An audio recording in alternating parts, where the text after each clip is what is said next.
Carina Press and Harper Audio present Answering Atlas by Chantal Fernando, performed by Patrick Zeller and C.J. Bloom.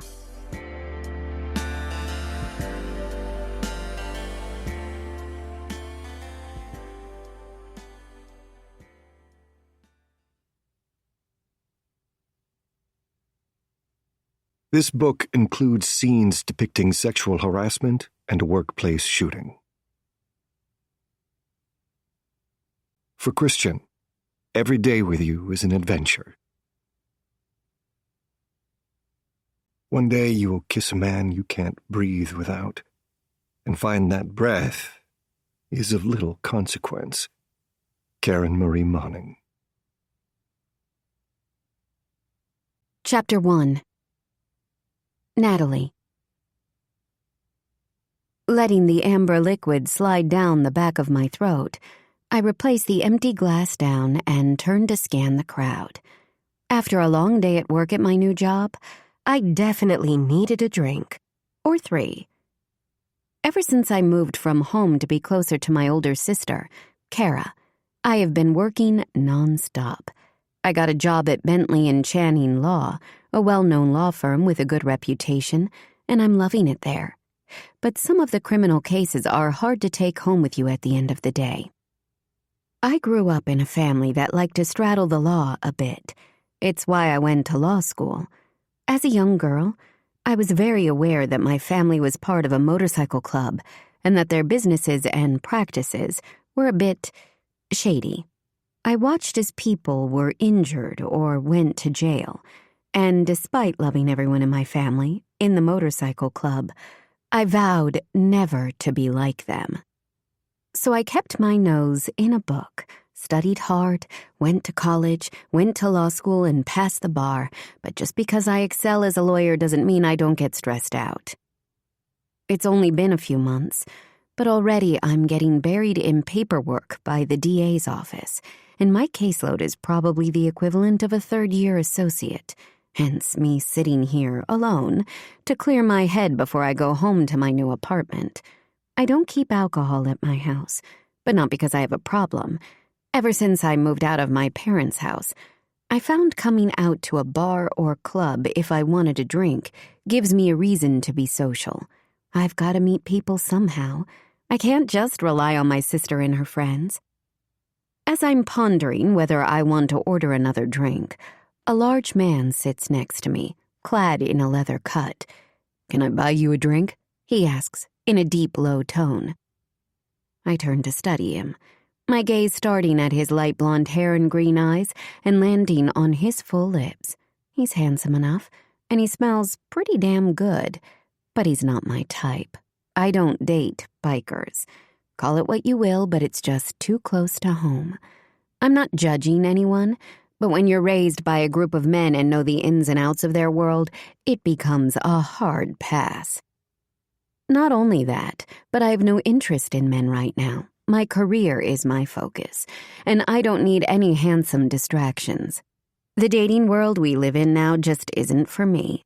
The person who catches feelings is powerless and ends up getting hurt, and the emotionless one wins the game. Dating is different in this generation, and I'm not here for it. I watched my parents have such a soul-deep love, and while it is something I absolutely want to find eventually, I don't need the distraction right now. "Thank you, but no thank you. I can buy my own drink," I reply, flashing him a sweet smile to soften the blow. "And I'm not looking to be another notch on your belt, so I'm going to have to decline that also." He laughs, amusement written all over his handsome face. "How do you know you're not turning down true love?" I laugh with him. "'Cause you wouldn't be trying to pick me up at a bar if it were." I forgot to mention that I'm the daughter of the notorious Rake from the Wind Dragons Motorcycle Club, and although he has been nothing but loyal and dedicated to my mother, he definitely lived up to his name. Bikers like my father and his friends don't come to bars to fall in love. They come here to find their nightly hookup. That's all this guy wants. He knows it, and I sure as hell know it too. If there's one thing I know well, It's bikers. No problem. I thought I would try my luck. You have a good night. He leaves, and I'm impressed that he took that so well. Some men can't handle rejection and can get quite aggressive when faced with it. I appreciate a man who can take no for what it is, a no. On that note, I finish my drink, grab my purse, and decide to walk to my apartment, which is just down the road from here, in case I'm over the limit. I see the blonde biker out front, his back against the brick wall of the building, one leg up, cigarette in his mouth.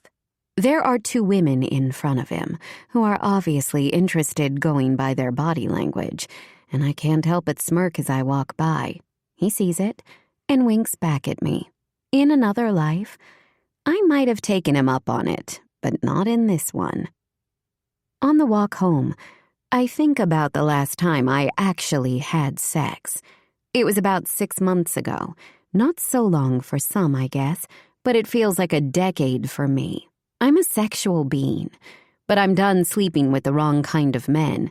The last guy I had feelings for left me with a bad taste in my mouth, and I don't need a repeat of that lesson. There were a lot of mixed signals, and it distracted me from important things in my life. He was a walking red flag, yet all I saw was a damn carnival. Probably because he was good in bed, and I let that blind me. He didn't even tell me his last name and admitted to sleeping with over 200 women, and yet that still didn't turn me off. In fact, at the time, I saw nothing wrong with it because I was so infatuated with him. Note to self, avoid Virgo men. I need to focus on my new job and stay away from penis and the shit show they can be attached to. After being surrounded by tattooed, leather-clad men my whole life, I've gravitated to the opposite. Clean-cut, suits, professional men. One would think they'd treat women better because they know how to behave in the professional world. But no, they're all the same, leather cut or suit and tie. Either way, they all think with the head between their legs. I start thinking about this lawyer at my firm, Cole, who is pretty cute, and we've been harmlessly flirty. All of a sudden, a dark shadow jumps right out of the bushes and screams, scaring the shit out of me. My first reaction is to put my fists up in the air, ready to fight, because I'm not going down easily. But then I realize that the dark shadow looks awfully familiar. Long brown hair, a perfectly shaped figure, and warm brown eyes smirking back at me. "What the hell are you doing, Kara?" I growl at my sister, realizing that I'm just passing her house. I was so lost in my thoughts, my head still buzzing from the alcohol. I can't believe I wasn't paying attention.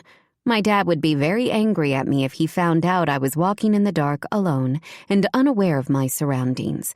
He raised me better than that. "Me?" she asks, laughing at my reaction. "What are you doing walking down the street in the night? I went to take the garbage out and saw you walking up the road, so I hid to scare you." I roll my eyes and put down my fists. "I went to have a drink. You're lucky I didn't punch you in the face." She crosses her arms over her black silk pajama set, not bothered by my threat one bit. "You could have messaged me to pick you up. You drinking alone now?" I shrug. I haven't been keeping alcohol at home, and sometimes I like to wind down after work so I don't take it home with me. She nods, accepting my answer. "You want to come in and hang out for a bit? Otherwise, get in the car, I'll drive you home." I point up the road. It's literally a 1-minute walk. "I'm okay. It's nighttime," she replies, looking up at the dark sky just in case I didn't notice. "You aren't walking alone. I'm a black belt," I remind her, frowning, "and it's up the road." I know how this is going to go. It's easier to just give in than fight her when she goes into big sister mode. I rarely back down in life, but when it comes to Kara, it's different. I respect her as my older sibling, always have and always will. "Yes, you're also my baby sister, so either get in my house or my car right now," she demands, narrowing her gaze. "Or I'm going to call Dad." Yeah, we're grown adults and she still uses that one on me. Snitch, I mutter, but do as she says. The last thing I need is a lecture from my father. I follow her inside and she opens her fridge, offering me everything that she has. Okay, not regretting her making me come inside after all. You have good snacks. She laughs. I'm glad you approve. Do you have any dessert? I ask, in the mood for something sweet. I put my purse down and sit at the table. She moves to the freezer. Cookies and cream ice cream or chocolate pudding? Ice cream, please. She makes us 2 big bowls and we both move to sit on the couch. Can I just say how much I love that I can put my garbage out and run into you? I'm so happy you made the move here, she says, her brown eyes smiling. I grin. It is pretty cool. Decker at work? Kara nods. Yeah, he's trying to find Marco while also staying on top of his usual workload. What's the latest on everything with Marco? Marco is the leader of a gang called the Forgotten Children, or the FC, and he has been a thorn in our side for a while. Is he still after Red? Red is our childhood friend and the president of the Wind Dragons MC. He also happens to be Kara's ex-boyfriend. And I don't mean a former fling. I'm talking everyone thought they were soulmates. But things happened. Marco happened. And now anyone close to Red has a target on their back, including me, even though Kara is now with Decker, her private investigator boyfriend, and Red is with Khan, Kara's half-sister on her biological dad's side. And they are having a baby. But that is a whole other story. Yes, I live in a soap opera.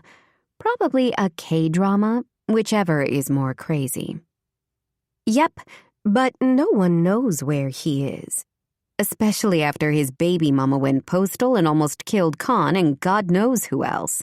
She visibly shivers before she eats a spoonful of ice cream. Wait, he hasn't shown his face since? Kara shakes her head. Nope. After the baby mama was arrested for going after Khan, he went deep underground. Decker and Nadia have been hard at work trying to find him along with the Knights and Dragons. Leave it to a psychotic gang leader to unite 2 motorcycle gangs and a former cop. That's why the sooner he's found, the better, she murmurs, licking her spoon. Another reason why you shouldn't be walking alone at night.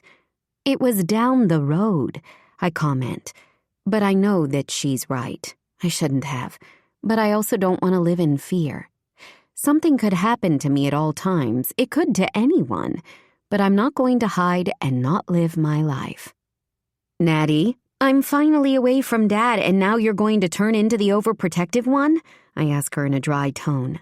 I'm a big girl, sis. I'm not a baby anymore, and I can take care of myself. At least most of the time I can, but she doesn't need to know that. I know, just be careful is all. You know what can happen. And yeah, Mom and Dad aren't around now, so it's my job to keep you safe, she says, not backing down. I study her. We will keep each other safe. Always. She smiles and nudges me with her foot. Always. We finish the ice cream, talk shit for an hour, and then she drives me to pick up my car so I don't have to walk back in the morning. I don't drive off until she does, and I sit waiting while she's on her phone, not moving. I know what she's doing. She's playing Pokémon Go, so I beat my horn, making her jump. She laughs, puts her phone away, and then follows behind me. After a hot shower, I climb into bed and close my eyes, ready to do it all again tomorrow. Good morning, Natalie, Cole says as I step into the office the next morning, my heels clicking with each step. Mornin', I reply, checking him out as he turns around. Expensive suit, dark hair slicked back, and polished leather shoes. The man is all business, and I appreciate that. He faces me once more, a folder in his hands. Looks like Mr. Bentley has a case he wants us to work on together. Oh, really? I reply, intrigued. He nods and checks the time on his expensive watch. Yeah, he wants us in his office now, after you. I step in front of him and click-clack my way to Mr. Bentley's office. Cole knocks and opens the door for me when we are called to enter, winking at me as I pass him. Now this is my type. A man on the right side of the law, a man whose weapon is his brain instead of a gun. Sexy. I spend the rest of the day in the conference room with Cole researching and going through Discovery.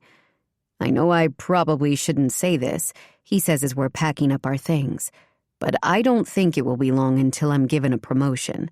Don't you agree? I work hard here and I know that Jackson has noticed. Yeah, I have no idea, I reply.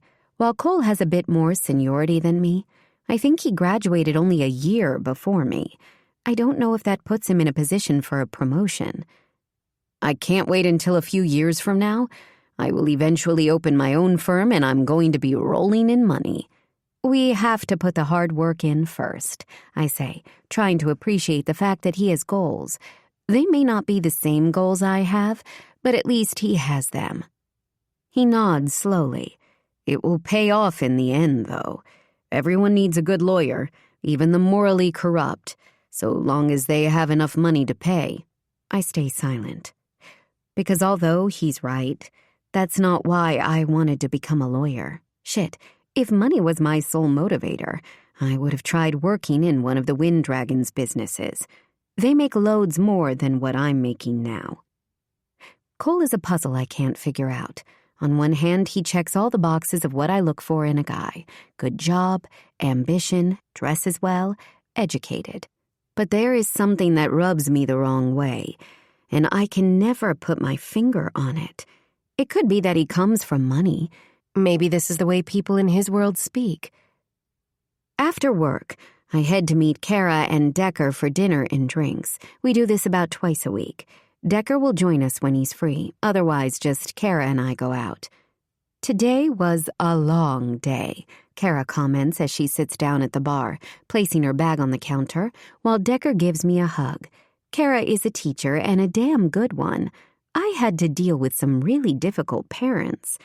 She always says dealing with the parents is worse than the students. What happened? I ask her. She sighs. I have this child who has behavioral issues in my class, and I'm trying to work with the parents to make a plan, but they don't want to hear anything I'm saying. They think their kid can do no wrong, but she's gotten into a few altercations with students and staff. They just have a lot of excuses. Love is blind, I say. I'll run you a bath and give you a massage when we get home, Decker says, kissing her cheek. I'll always love Rhett like a brother, and that will never change. But seeing how Decker treats my sister lets me know she made the right choice. These two were meant to be together. It's hard to not like someone who treats your sister like a queen and makes her so happy. I had to work with Cole today, I reply. So it definitely wasn't as bad as your day. I grin. Kara rolls her eyes. I can't believe you're into guys like that. Who's Cole? Decker asks. He's a lawyer I work with, I answer Decker, but then turn to Kara. Guys like what? Despite my close relationship with my sister, I don't really talk about my romantic life with her. I don't like being judged.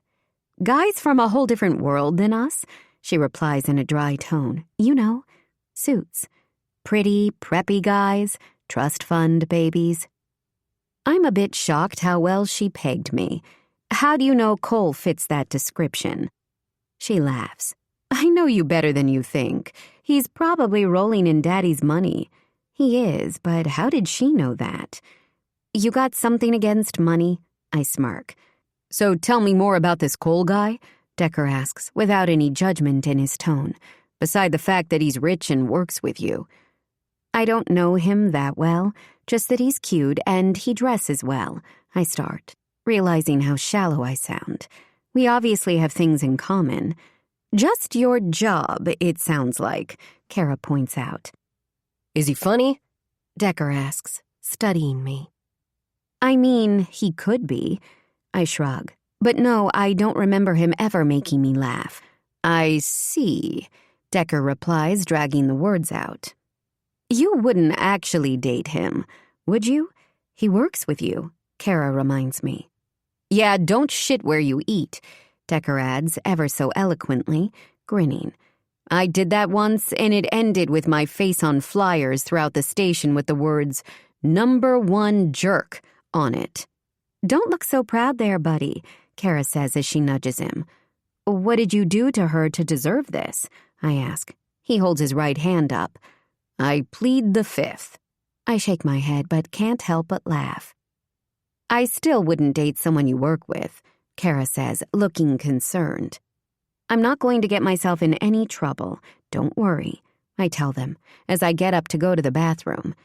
As I turn around the corner, I end up walking straight into a hard brick of a man on the way, bouncing back off his chest. He instinctively reaches out to stable me, hands landing on my shoulders. Oh, sorry, I say to him, the same time he says, Sorry, are you okay? I look up, far up, into his blue eyes. He lets go of me. Oh, shit. It's the man from last night, the biker. We stare at each other for a few long seconds. Last night, I recognized how attractive he was, but today there is something about him that leaves me speechless. Maybe it's because he's not wearing his cut, instead just jeans and a black Henley, form-fitted to his body. I'm beautiful, he whispers, cutting me off. I pause, unsure if I heard him right. Did he just call me beautiful? I'm sorry? That snaps me out of the daze, and I don't know what I'm talking about at this point, but I try to walk around him. But he has the same idea and moves right into my way once more, and then we do the awkward move again. He stops and starts laughing while I roll my eyes. Can I buy you a drink? He asks, and I feel like I'm having déjà vu. I arch my brow and cross my arms, stepping back from him a little. You don't quit, do you? Those 2 women last night not enough for you? His brows draw together. Last night? What 2 women? Yes, I told you I wasn't interested last night, and here is your confirmation that nothing has changed. I reply, flashing him a big smile. I leave him standing there and go to the bathroom. I said no yesterday. Did he think today was a new day and I might change my mind? I don't understand men sometimes, and that's probably a good thing, because it means that I'm still sane. When I return to our table, the man is standing in front of Decker and Kara, talking and laughing with them. It's nice to see you guys. I think the last time was for some event Abby hosted at the clubhouse, I hear him say, giving Decker a handshake, one they must have learned and practiced over time. He then fist bumps Kara and looks over as he sees me approaching. Kara follows his line of sight and introduces us. Atlas, this is my baby sister, Natty. Natty, Atlas is a friend of ours. Of course they know him. Baby sister, he mutters before smiling and offering me his hand. Lovely to officially meet you, Natty. It's Natalie. Is he going to pretend last night never happened? Okay, I can play it that way.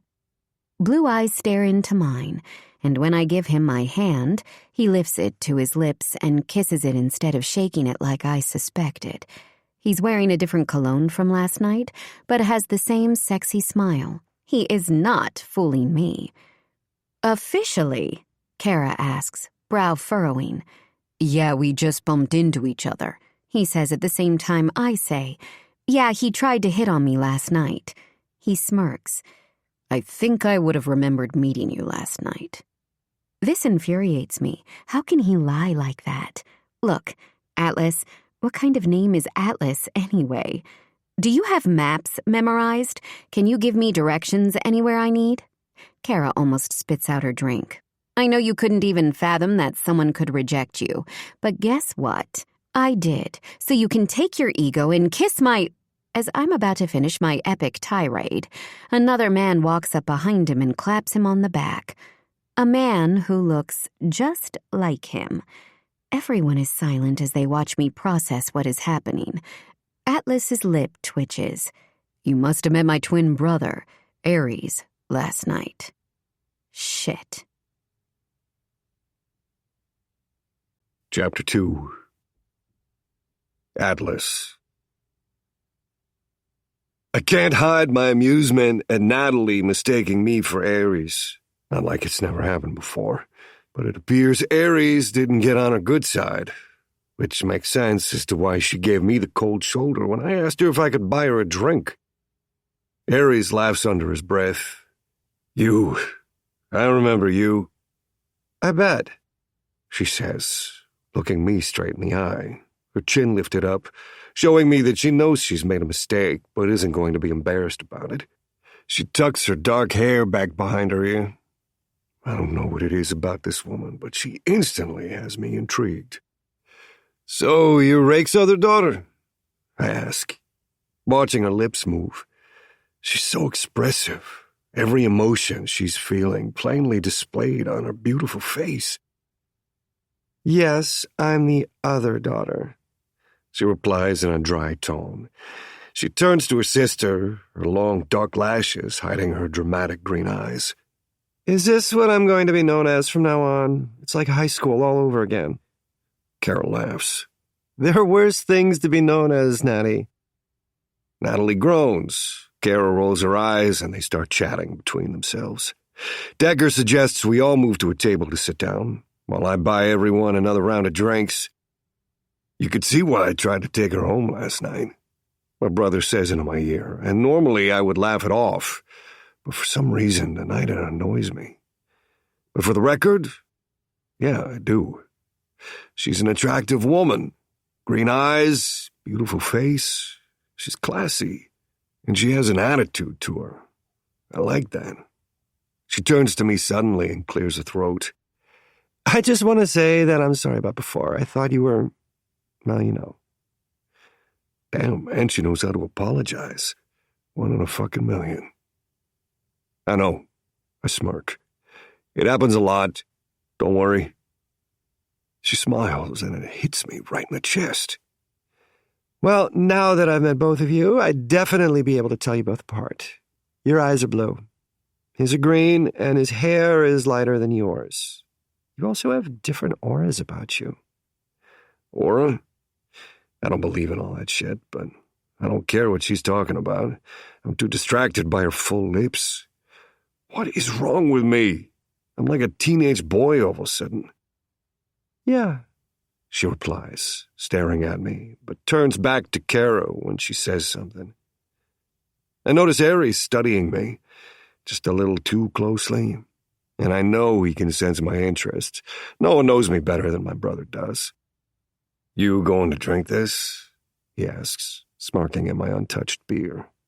I pick up the cold glass and take a sip. I want to ask him what happened when he met her, but I'll wait until we're alone. How's the garage going? Decker asks, referring to Fast and Fury, the custom motorcycle business that Ares and I manage. The business is owned by our motorcycle club, the Knights of Fury. Really well. We're actually booked out a year in advance now, I say proudly. Natalie gives me her attention once more. We've been on that list for months now. We ordered a new bike for our dad's birthday. I nod. Yeah, I remember seeing Rake's name on there. It'll be ready soon, right? Next week, she replies, playing with her hair. Unlike Kara's long hair, Natty has hers cut above her shoulders, dead straight, and it looks professional as fuck and extremely sexy. So are you coming in to pick it up then? I asked casually, ignoring Aries' stupid knowing grin. I don't know how much of a chance I have with her since she turned my brother down, but I figure it's worth a try. Is it a good idea, knowing who she is? Fuck no. Decker isn't technically a biker and has saved Kara more than once, so I think he earned Rake's respect early on. But I doubt the infamous Rake wants a biker, much less a Knights of Fury biker, to date his youngest daughter. The Wind Dragons are friends of the Knights, and I don't need to cause any trouble there. Temper, my president, will fucking kill me.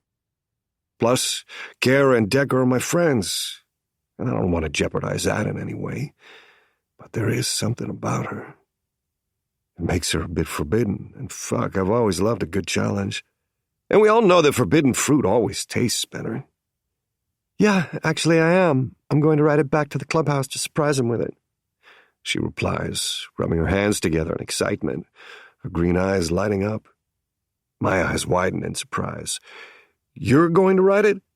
She nods. Hell yeah, I am. She pauses. You look surprised. Don't know many women that ride? Not really, I mutter. But as I say that, I think about Cam and Bronte and Skylar. They all ride. And so does Natalie. I get hard at the thought of her riding it, which becomes uncomfortable and awkward considering we are in public right now. Think of something else. Strawberries. I bet she tastes like strawberries. Nope. Okay, maybe I'll try counting. 1, 2, 3. You have a very weird expression on your face right now, she says, staring at me. Are you okay? I clear my throat. I'm fine. Aries laughs out loud, and for the first time since we were born, I wish that he wasn't here right now. You sure? She checks before shrugging and turning back to her sister and re-engaging their conversation. I like to think of myself as pretty confident with women, but something about Natalie has me a little out of sorts. She has an energy about her, a presence that commands the entire room. She's a powerful woman. We finish our drinks, and when Natalie and Kara head off to play some pool, I sit down next to Decker, my eyes still on her. Don't even think about it, he says, smirking. Although I'm happy to see you finally take interest in a woman, I'd prefer if it wasn't that one. Why not? Is she not single? I ask quietly. I know it's a bad idea asking about her, but I'm curious. For you? No. What? Why? I ask, insulted. She already wasn't interested in me. That means she's not interested in you, Aries says, amusement written all over his face. We look the fucking same. I know that. What happened, anyway? I ask him. He puts his empty glass down. I asked her if I could buy her a drink. She said no. Later, she saw me with the 2 women I went home with that night and smirked at me. Great, so she thinks we're womanizers. But it's a manageable situation. Aries and I might look similar, but we are different people. I could sell that to her. What the fuck am I thinking? I'm not going to sell anything to her. This is not a good idea. I decide to play it off. I know what I need to know. Okay. I guess she's not into men who look like Greek gods, then. Decker laughs. You've got a healthy dose of ego, you know that? Healthy? Aries mutters, crossing his arms and arching his brow. I look up at him and grin. Aries shakes his head at me. Aries is the strong and silent type, so no one usually pins him for being quite the ladies' man. Natalie apparently has seen that side, though, so she now knows what most don't. Because I'm chatty and rather fucking charming when I want to be, I know people assume that I'm the twin to look out for, to avoid. But that's not true. If you ask any of my friends, they'd tell you that they haven't seen me openly dating anyone. I'm friends with a lot of women, and I'm well known, but not in that way. No one has been on the back of my bike. No one except Nadia, who is a friend of mine, and that is all that was. Even though it was innocent, her man Trade is still pissed at me over that. A possessive asshole. I know bikers live by the hookup culture, but I've just never been like that. I'm a very private, selective person. Aries once told me that I'm stingy with myself. I don't want to give myself away to just anyone, and maybe he's right. I don't want everyone to know me like that. She's into businessmen, professionals, Decker says. Men in suits, lawyers, accountants, bankers, men with degrees. Refuses to date bikers. That makes more sense. Aries comments quietly. Well, discriminate much? I have to admit that I'm offended by this. Does she think that she's too good to date a biker? I might not have a degree, but I'm sure I could falsify some papers so it looks like I have a few. She wouldn't even know the difference. I try to wrap my head around it. Her dad is a biker, but she doesn't want to be with one. I have to wonder why, considering they all have a great relationship. At least, from what I've heard, there's no daddy issues involved. I grip my teeth, trying to push away my irritation at the comment. I didn't expect her to be so close-minded. I decided to change the subject. Any luck finding Marco? I ask, watching as Natalie bends over the pool table to play her shot. Yeah, it's a fucking nice view, but I never let her know that now. Nothing yet, but we have a few leads, Decker replies, tone losing any of its humor. We'll get him. Marco is a coward who has been in hiding after causing a shit ton of problems. But the problem with him being missing is that he is a threat to us all, especially my stepbrother, CJ. CJ was a member of his gang, the Forgotten Children, but turned against him after he went after Kara. He even went undercover and has been helping us take him down. Only now, since Marco got away, CJ has to lay low as well because Marco is out for revenge. I'm invested in this situation from all angles because it affects all of us.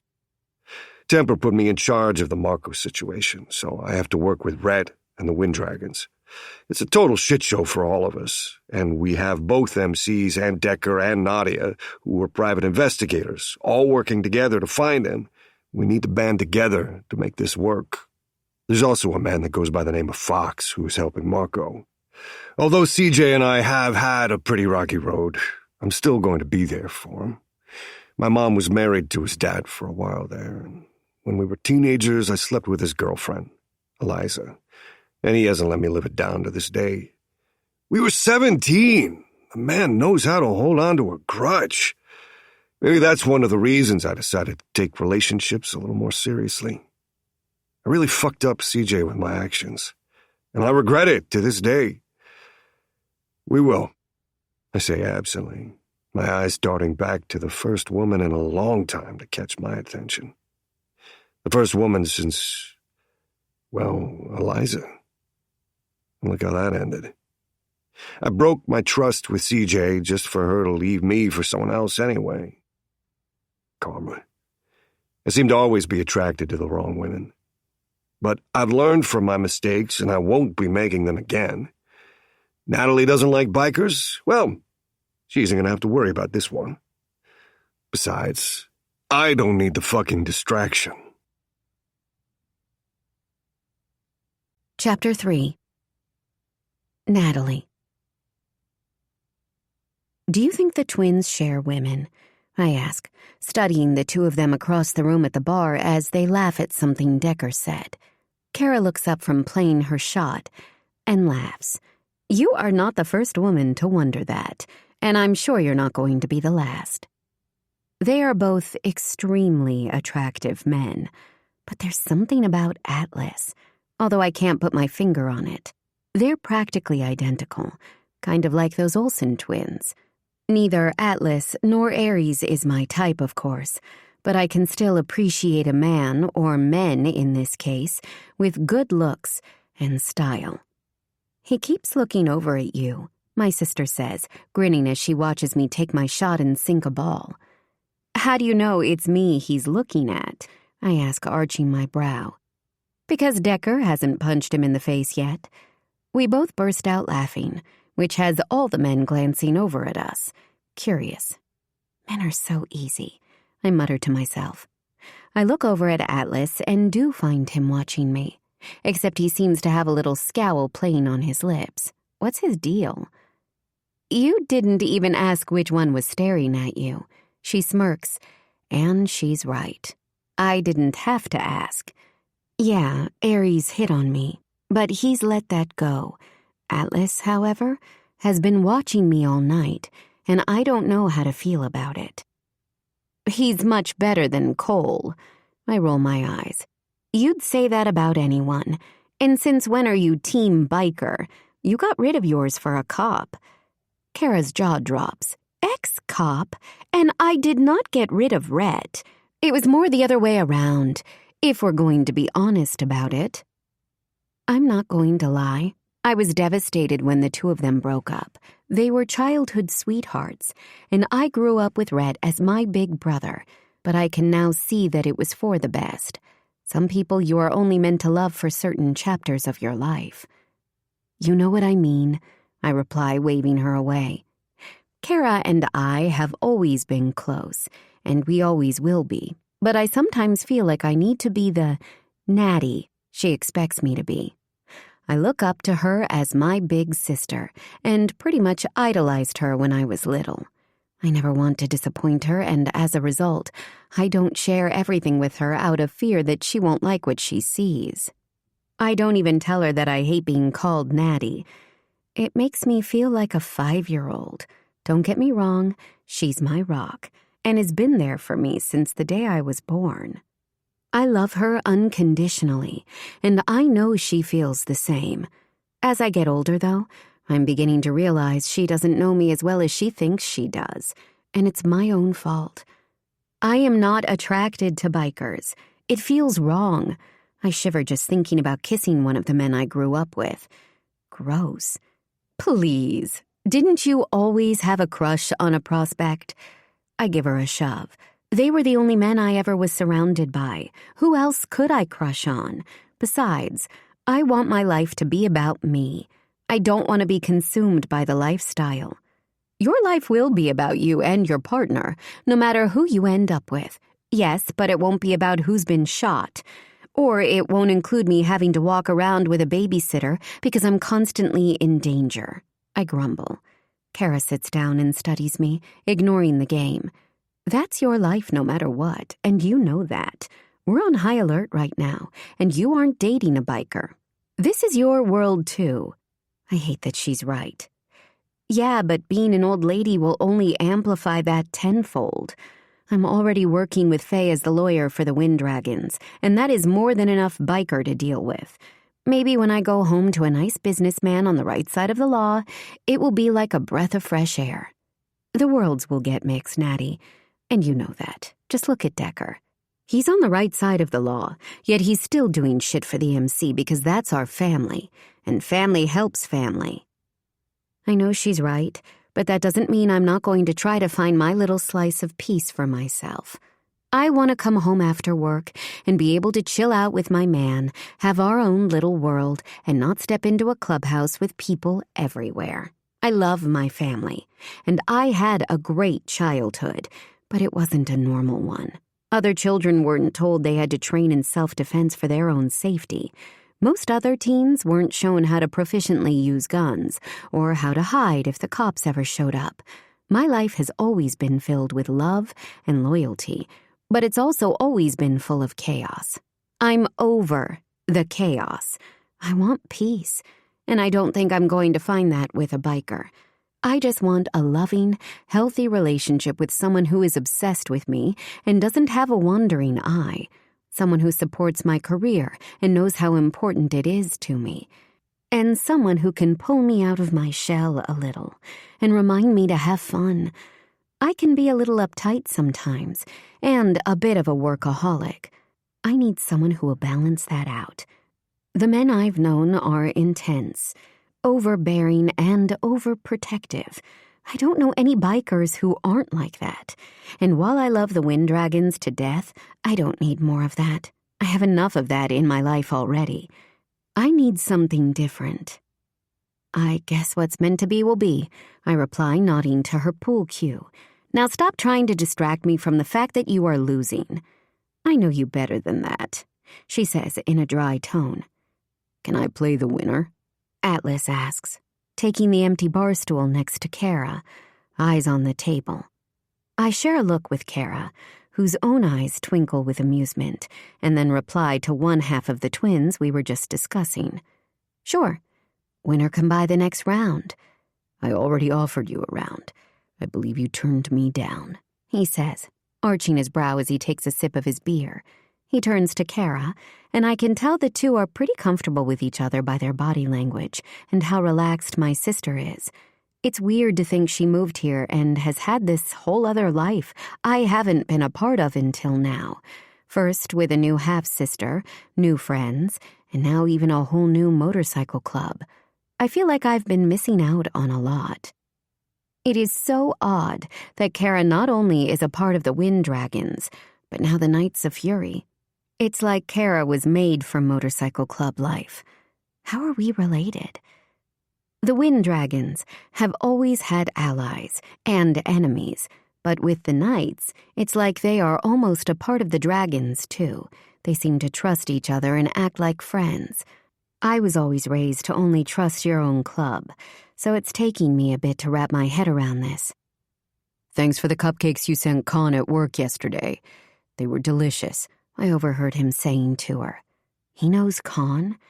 Ever since Kara found out she has a half-sister and that they are closer in age, I have to admit I've been a bit uneasy. At first it was because I was worried for Kara, but if I'm being honest with myself, I think I was jealous. Jealous that there was another person who could call Kara a sister. It sounds absorbed, I know. It's not like Kara will be less of a sister to me because she has a new one. I still don't know Con too well, but I know Kara would like us all to hang out more now that I live here. They were for the baby, not you, Kara replies, laughing. And yeah, Con's pregnant with Rhett's baby. Kara has a weird freaking life here. The baby isn't even born yet, Atlas points out.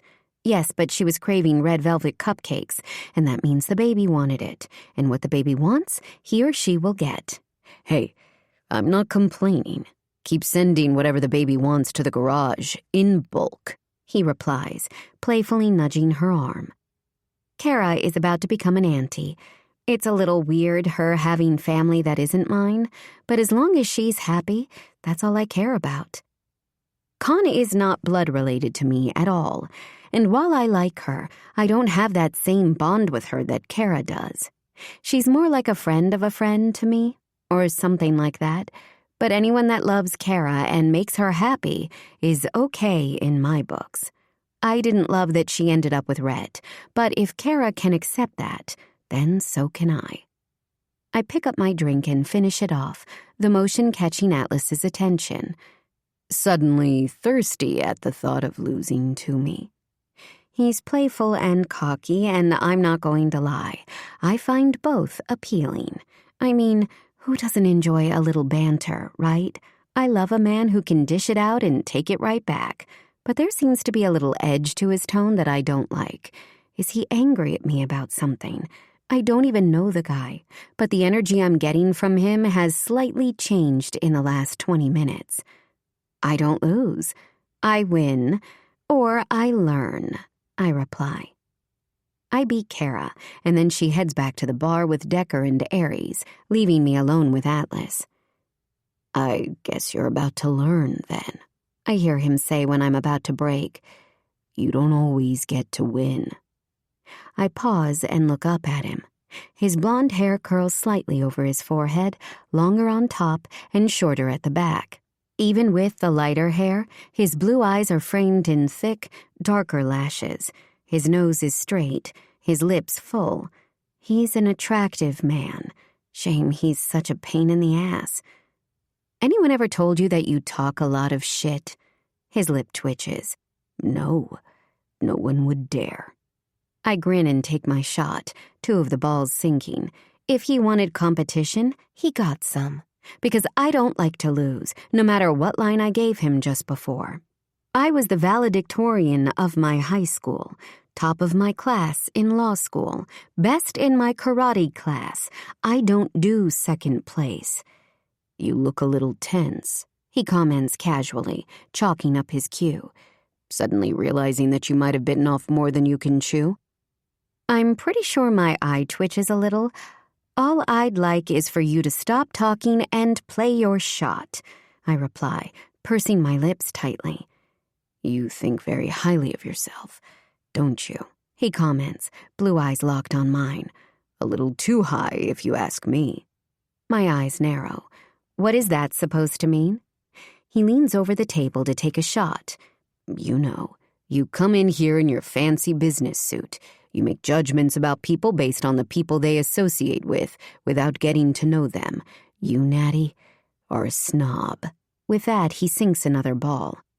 His judgment infuriates me. I am not. How dare you say that to me? You don't even know me. He stands and leans against the wall. Despite my annoyance with him, I can recognize how attractive he looks right now as his hand goes up and down the pool cue. Focus, Natalie, focus. You're just upset because I called you out. The minute you heard I was a biker, you made judgments about me. You walk around here like you're better than me, this life. Yet your very being is ingrained in the biker world. He takes a sip of his beer and waits for me to respond. I contemplate walking away, from him, from the game, but my ego won't allow it. I want nothing more than to beat him. I brace myself over the table, the green felt underneath my palms. Why don't you just take your shot? Because all I hear is you babbling on. I move my hands as he takes his shot, getting another 2 balls in. Shit, he actually is good. I raise my gaze from the pocket he just sank the balls in and catch him already watching me. Decker, Kara, and Aries come over to watch, leaving the comfort of the bar behind to have front row seats to the action. With all eyes on me, I take my turn and don't sink a ball, but I do line it up near a pocket. You play much? He asks, sinking yet another ball. Asshole. Every now and again, I shrug. We grew up having a pool table in the clubhouse, so we played all the time. But now it's only times like this, when I'm out at a bar or catching up with a friend. You? He also shrugs in return. Whenever I'm out having a drink. And how often is that? I ask, arching my brow. His brother laughs at our exchange. Atlas simply smirks, a little too arrogantly for my liking, and patiently waits for me to make my move. I suddenly need another drink, and as if reading my mind, he says, I'm going to get another drink. Do you want one? I'd love one, I reply, finally accepting his damn offer because I'm parched, but also wondering what the hell is going on. This man annoys me, yet I want to continue to be around him. As he walks away, I turn to Aries. He's going to win, isn't he? Aries shrugs, but then nods. I look to the right of him at Kara. He's going to be fucking smug about it, too. She laughs and rests her cheek on Decker's shoulder. It's okay to lose sometimes, Natty. Tell him good game, and we can go on with our night. I purse my lips, not liking the sound of that. You don't have any faith in me either? She points at Aries. He told me they used to enter those pool competitions. You know the ones. Ah, fuck, I grumble. Someone could have mentioned that before. I'm going to need a few more drinks to have to deal with his smug demeanor and shitty attitude. You could probably distract him, Decker teases, and then gets elbowed for it by Kara. I roll my eyes. It's clear no one has faith in me, but I'm not going down without a fight, or at the very least, multiple rematches. And maybe even a small tantrum. Chapter 4. Atlas. I can't remember the last time I've been so amused yet annoyed by a woman at the same time. Although she's trying to hide her agitation at getting her ass kicked at pool, she's not doing it very well. She's obviously not used to losing and seems to have a competitive side to her, which I hate to admit that I like about her. It just means that someday she's going to raise some winners. Although they'll probably be judgy little assholes, too. She's definitely a woman to keep you on your toes, for the man who fulfills her long list of prerequisites, anyway. I eye the 3 balls left on the table from our rematch, which I won again, and smile up at her. We can play something else if you like. Something that I'm not very good at if it makes you feel better. Her narrowed green eyes look like they've had enough of me, but she's not going to forget me after this, that's for sure. I've made an impression, whether that be a good or bad one, but I know I've gotten under her skin. Is this your attempt at trying to get me to have sex with you? She fires back under her breath so only I can hear. It takes me a second to process what she said, and I smirk. You wish. I hear Aries making a choking sound behind me, but I ignore him. Decker and Kara have returned to the bar, leaving my brother the only one to witness our interaction. I wish, she replies, offended. You wish. You and your brother wish. Damn, Aries. Letting the team down by trying to take her home last night. Hey, just because we look identical, don't mean we both want the same women. I fire back, as Aries stands up and takes the pool cue from me. Well, I guess your brother has better taste then, she replies, having to have the last word. She joins her sister at the bar. What was that about? You could have let her win, my brother says quietly next to me. Yes, I could have. He shakes his head in confusion. I could have let her win, but I didn't. I doubt she would have appreciated that. The woman has pride, and I don't think she'd want someone to feel sorry for her and let her win. I thought you wanted her, he asks. She doesn't date bikers, I remind him. She thinks she's too good for them. Aries pauses for a few seconds, eyes opening in realization. Then the asshole starts to laugh. So you wanted her, realized you're not her type, and now your ego's kicked in, he states, smirking. It's not my ego, I deny, eyes darting to her. I don't like anyone who thinks they are better than anyone, and clearly she does. No wonder you were being an asshole to her. He continues, like I never spoke. Although the tension is still there, it's like you were playing some kind of angry foreplay. That was not foreplay. They all return, drinks in hand. Decker's eyebrows rising as he catches the end of our conversation. He and Kara start having their turn, which means that Natalie sits down next to me in the only other available seat. Wonderful. So you're a lawyer, Aries says to her, breaking the tension. She nods. I am. Is that what you always wanted to do? He asks, while I stay quiet, listening in. Yeah, actually. My Auntie Faye is a lawyer, and I always looked up to her.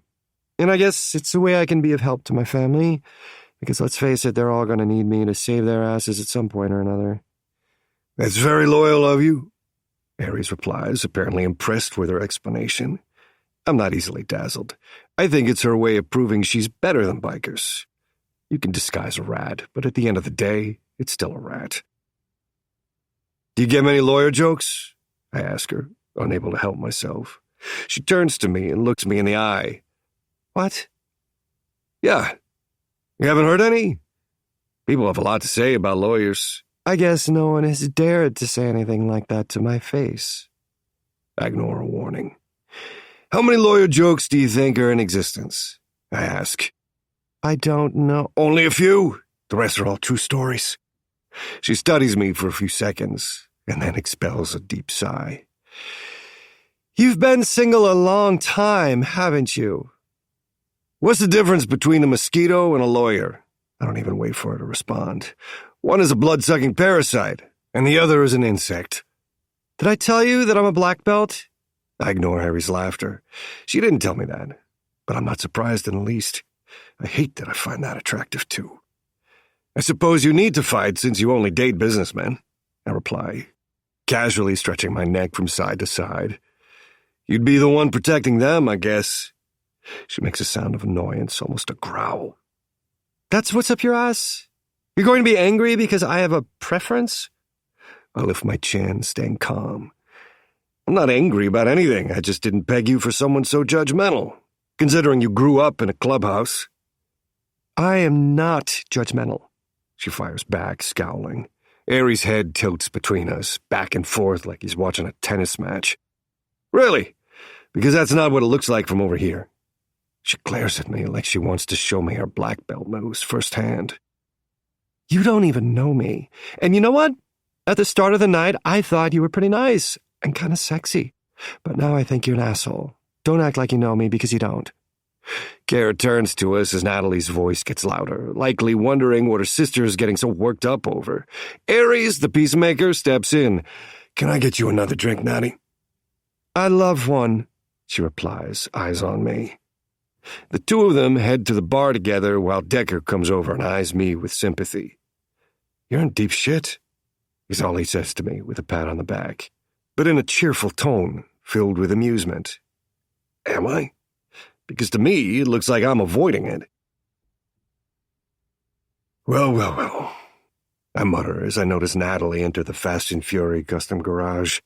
It's been a couple of days since I've seen her last. She looks sexy in her work attire, not going to lie, and her presence commands the entire room. She's strength and beauty wrapped in a fancy, powerful, figure-hugging white suit. It's clear that she's gotten under my skin, but I'd never let her know that. What? Aries asks me, lifting his head up from the motorcycle he was polishing. Oh, fuck. Here we go again. She's here as a customer, so don't even think about being a dick to her. As if I would, I tell him quietly. But the truth is, I really can't see myself being nice to her.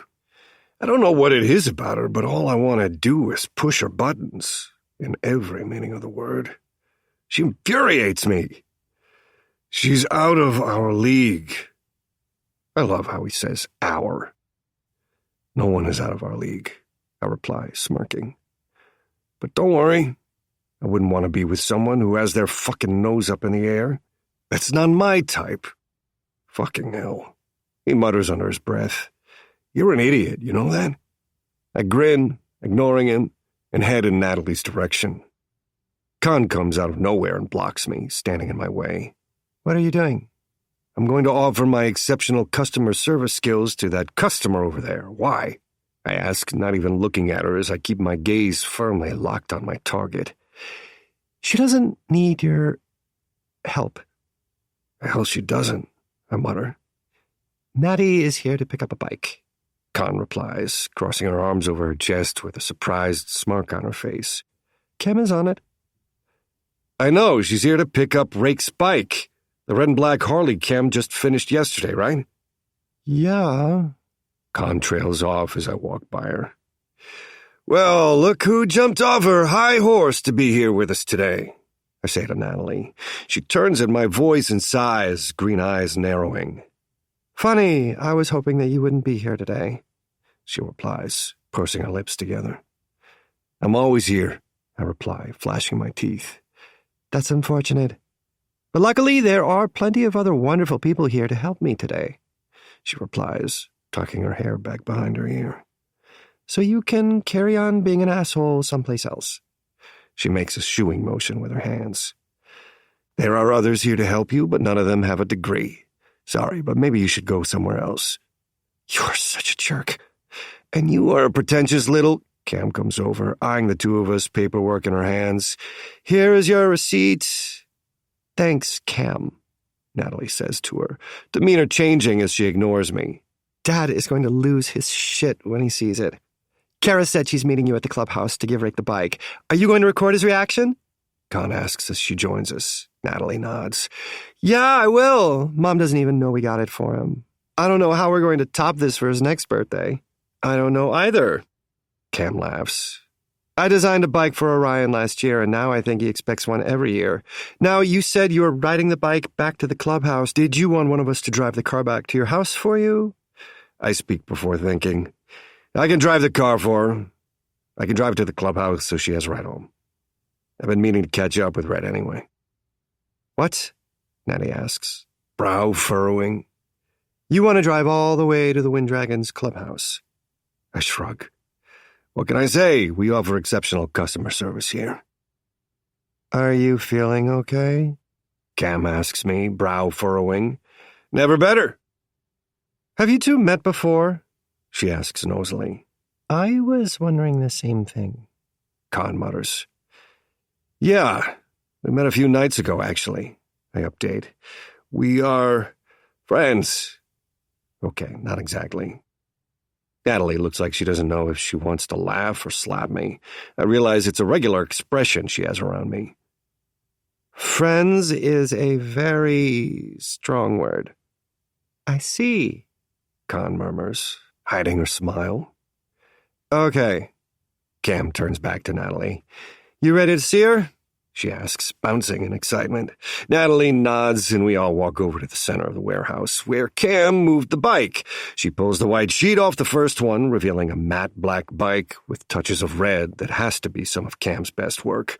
The highlight, though, is the Wind Dragon's emblem that she has painted in detail on the seat. Oh my God, Cam. It's perfect. He's going to love it. Natalie beams, running her short black nails across the seat. She glances up with a wide smile, her dark hair falling over her cheek. And I love the red rims.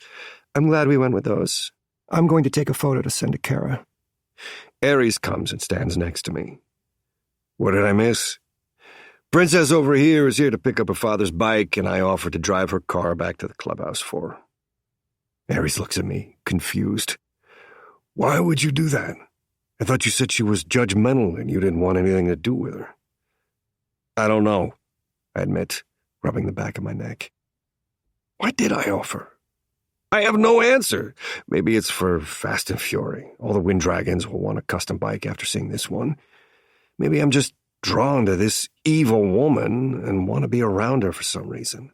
See, bad taste in women. I cannot be trusted.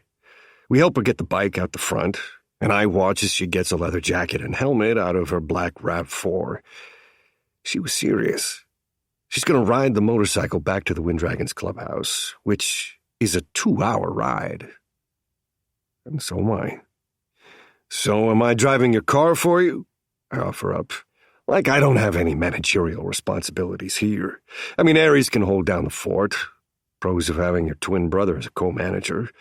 Aries is right. I never thought I'd be driving a car while a woman is on the bike, but I'm always up for new experiences. It's fine. I was just going to leave it here and pick it up tomorrow or something, she says, considering my offer. Aren't you working right now? I'm the manager, and I'm helping a customer by providing an accommodating service. She tucks her hair back behind her ear. Okay. If you don't mind, I guess that would work out. Then we can drive back together, and by that I mean you driving and me taking a nap. But if you're going to be an asshole to me, then don't bother. Aries can drive the car instead. He's much more pleasant to be around. Damn, she's savage. I'll be nothing but professional, I say, smirking at my own joke. If looks could kill.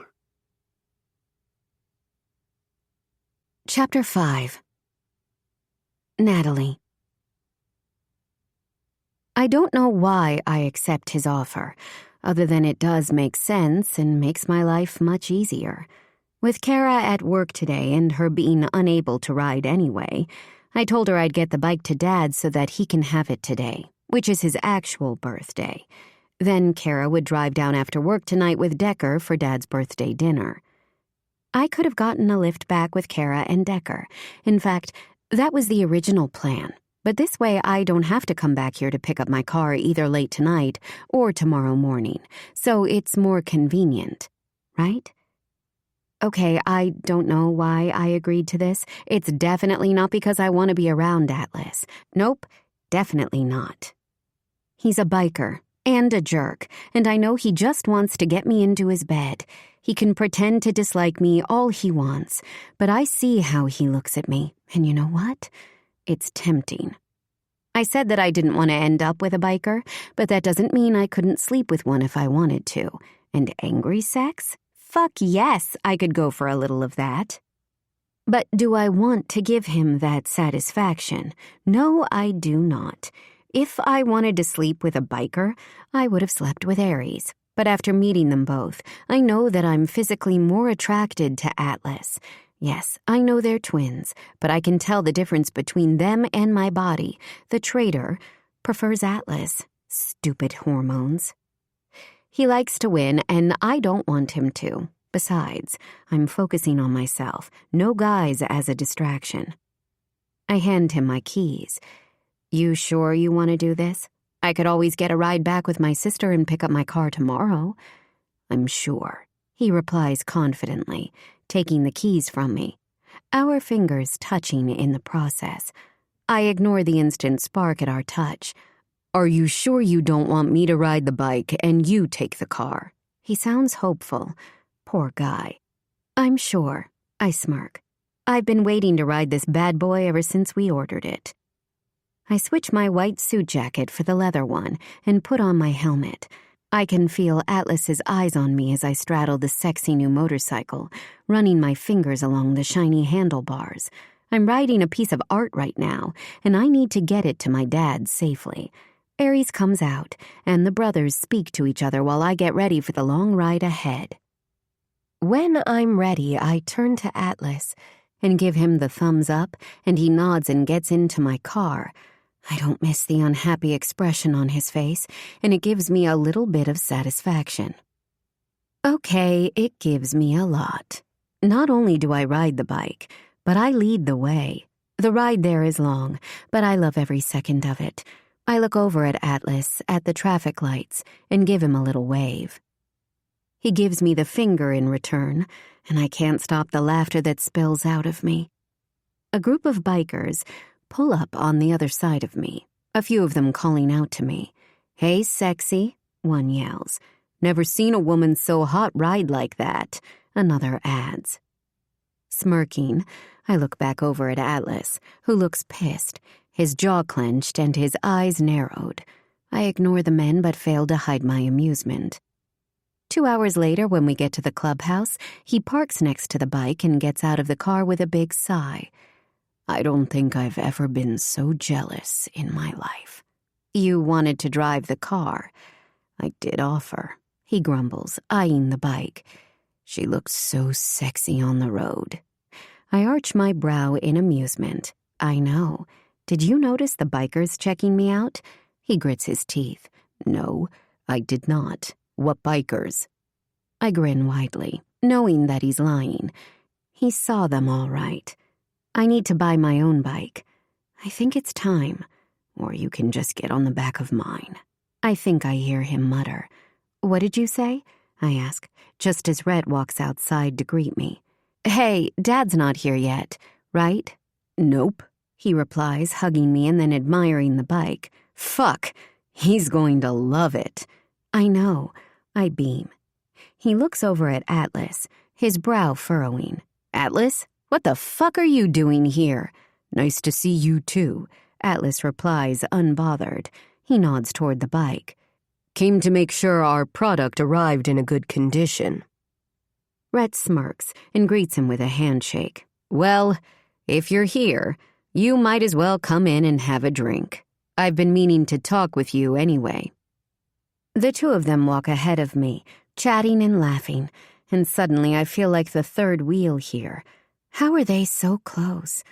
They are from different MCs, and really they shouldn't trust each other one bit, but I can tell from their interaction and playfulness that they do. I seem to be the only one to find this bond between the MCs weird, so I must have missed the memo along the way. When I step into the clubhouse, I run into Dice, one of the members of the Wind Dragons MC. "Hey, Natty, how are you?" "Good," I reply with a smile. "How are you?" "Not too bad. It's nice to see you back. Is the bike here?" I nod. "I'll polish it up and make sure it looks pretty," he says, grinning. "Thanks, Dice." "No problem," he replies, heading out the front. I join Atlas and Red in the backyard, where we all grab a beer and take a seat. I miss the clubhouse. I never thought I'd say that, but it really has always been my second home, and I feel like now, looking back, I've always taken that for granted. "How was the ride?" Red asks, studying me. He then turns to Atlas. "And how did you get stuck babysitting?" He suddenly laughs. "She rode and you drove. That must have sucked." "Well," he offered to drive my car so it wasn't left behind, and I took him up on it. I explain, cutting Atlas off. Rhett runs his fingers across the blonde stubble on his cheeks. "I see. Well, I want a new bike now, so I hope I'm provided the same service." Atlas's lip twitches. "Of course." "What do you think of the clubhouse? Pretty flash, huh?" Rhett says proudly, glancing over his domain. There's no suspicion about letting Atlas in here. Red isn't on edge at all. I'm getting the same relaxed, comfortable vibes I did watching Atlas interacting with Decker and Kara. I leave the two of them to talk shit and head back inside, where Leah, Dice's girlfriend, is in the kitchen helping get the food ready. "Hey, gorgeous," I say. "I thought my mom was going to be here doing all of this." She turns around and smiles at me with warm brown eyes, her braided hair framing her pretty face. "Welcome back, Natty. Yeah, she's running a little late, so I thought I would start getting it all sorted. There's not much to do, really, since the food is being delivered, so I'm just making sure we have enough snacks and drinks. As long as we have some beer, I think we'll be all good." She nods and barks out a laugh. Leah is the perfect old lady. Nothing phases her, and I know the degree in psychology that she's working on is definitely going to come in handy at some stage. Hell, we could all probably use a few sessions with her now. "I think you're right. It's nice to see you. How's life going?" "It's good," I admit, helping her stock the drinks into the fridge. "It's nice being near Kara again, but, of course, I miss you all here. Work is going well, though. I love my new boss." "We aren't too far away," she replies, tone gentle. "Sometimes to grow, you have to leave your comfort zone." "I know, and I'm so blessed to have so much support," I say, stacking cartons of beer in the fridge. "How has everything been here?" "Quiet, which has been nice," she replies, tone amused. "I've been spending most of my time studying, and Dice has been here. You know how it is. There's been a lot of change for everyone with Rhett taking over as president, and everyone's still trying to locate Marco. We'll find him. And when we do, everyone will be able to relax." Mom arrives, and I hug her extra tightly.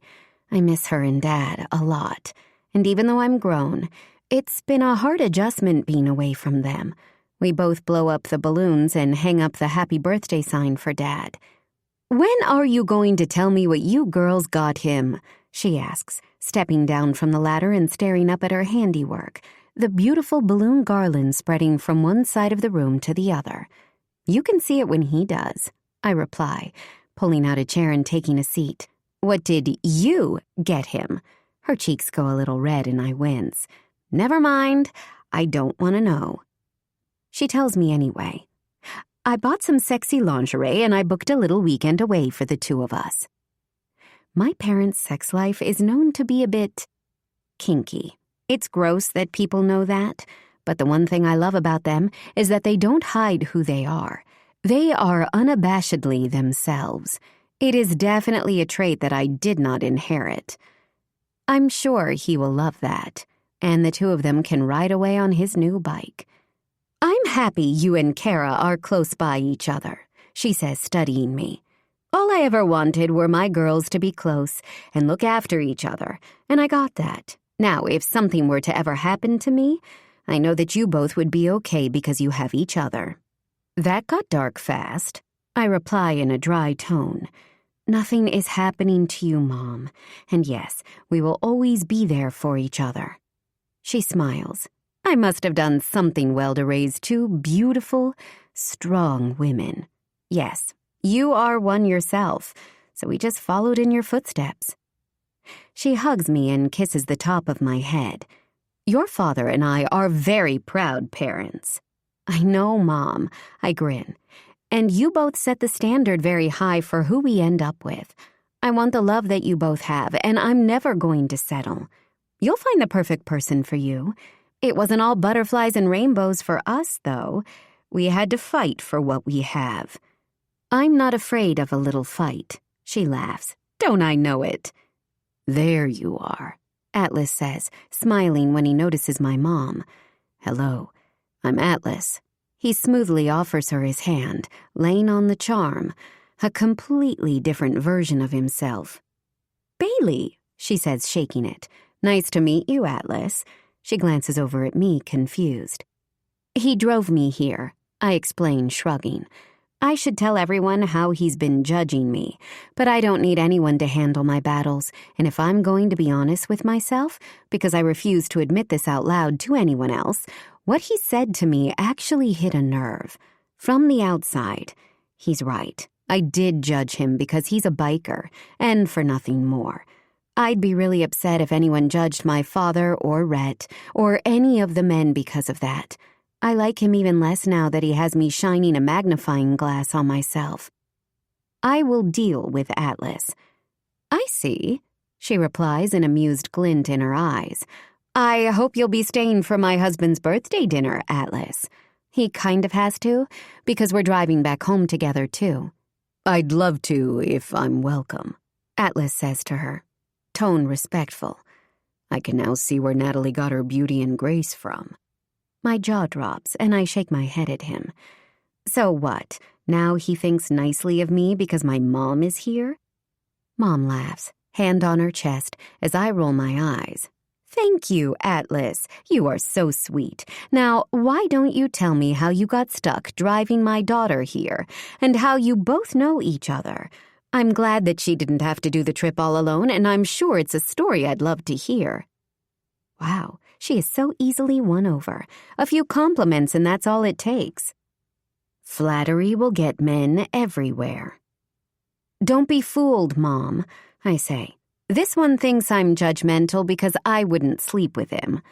My mother's eyebrows rise, and before she can say anything, Atlas jumps in. Natalie, let's not lie to your mother. Let's start from the beginning. You see, Bailey, when I saw your beautiful daughter, I asked if I could buy her a drink. I thought it was innocent enough, but then she went on and on. I roll my eyes at his exaggeration, but let him finish as I watch my mother's amused face, saying that I should have remembered her from the night before, only to find out that she was confusing me with my twin brother, Aries. Mom full-out belly laughs. I need to take control of the narrative here. Well, they do look almost identical, but then I politely told him that I wasn't interested in him buying me a drink, and he got butthurt about it. And since then, he's been a bit of an ass to me. There, I've finished the story. Not so fast. Before she found out I was a knight, she was interested. We had a good banter going on, until she was told I was a biker. That's when the judgment set in. My mother has a look like she gets the full picture now. Ah, that's my Natty. Always acts first, thinks later. Don't be fooled by her, Atlas. She tries to come off hardened, but she's gooey in the center. Mom! You're supposed to be on my side, I shout. I can't believe she's siding with him. I'm on the side of truth, Natty. Atlas laughs, and I leave them to chat, unable to handle watching them bond over my shortcomings. Everyone starts to arrive, all of the MC members and their wives, known to me as my aunties and uncles, and then Kara with Decker, Clover, and Felix with their daughter, Fire. I rush over to Kara and take her out to see the bike, where Dice has placed it out the back, so Dad can't see it when he arrives. It looks amazing, she says excitedly, checking it out from all angles. Wow, worth every cent. I know. I can't wait for him to see it. Thanks for riding it back here, she says, hand on the seat. I saw your car here?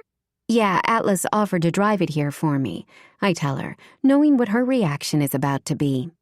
I bet he did, she coos, laughing to herself. What is going on with you two? I'm getting a frenemies vibe here. I don't know what you're talking about, I state. And he's here on work business, making sure his product arrived in one piece. I believe you, she nods. I arch my brow, knowing there's more to it than that.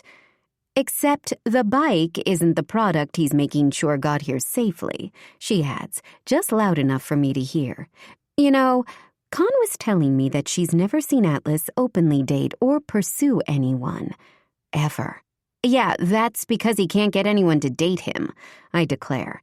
Kara smirks. Really? Because he's hot. You said so yourself. Yes, he's hot, I admit. It's his personality that needs work. As I say the words, I know they are untrue. Sigh. If Atlas weren't a biker, I would date him. But there is just too much wrapped up with being part of the biker's world. I'm part of it by birth, but it wasn't by choice. I like him, my sister shrugs, and Con loves working for him. Women throw themselves at him at the garage, but he turns them all down. So what? Maybe he's sneakier than most men and only has private flings? Or maybe he's not even into women. Maybe he's just a private person. But he's a biker, and there's no fucking way he's not sleeping around with multiple people. And he's single, so why not? No judgment there, just not what I want to sign up for. He's different, Kara comments offhandedly. And I think you can tell that too. She's right. I can. But whether that's a good or bad thing is yet to be seen. I know he's not showing me his true self. His guard is up, and he seems to have it out for me. But that is his problem, not mine. And I don't have the time or patience to try to figure him out.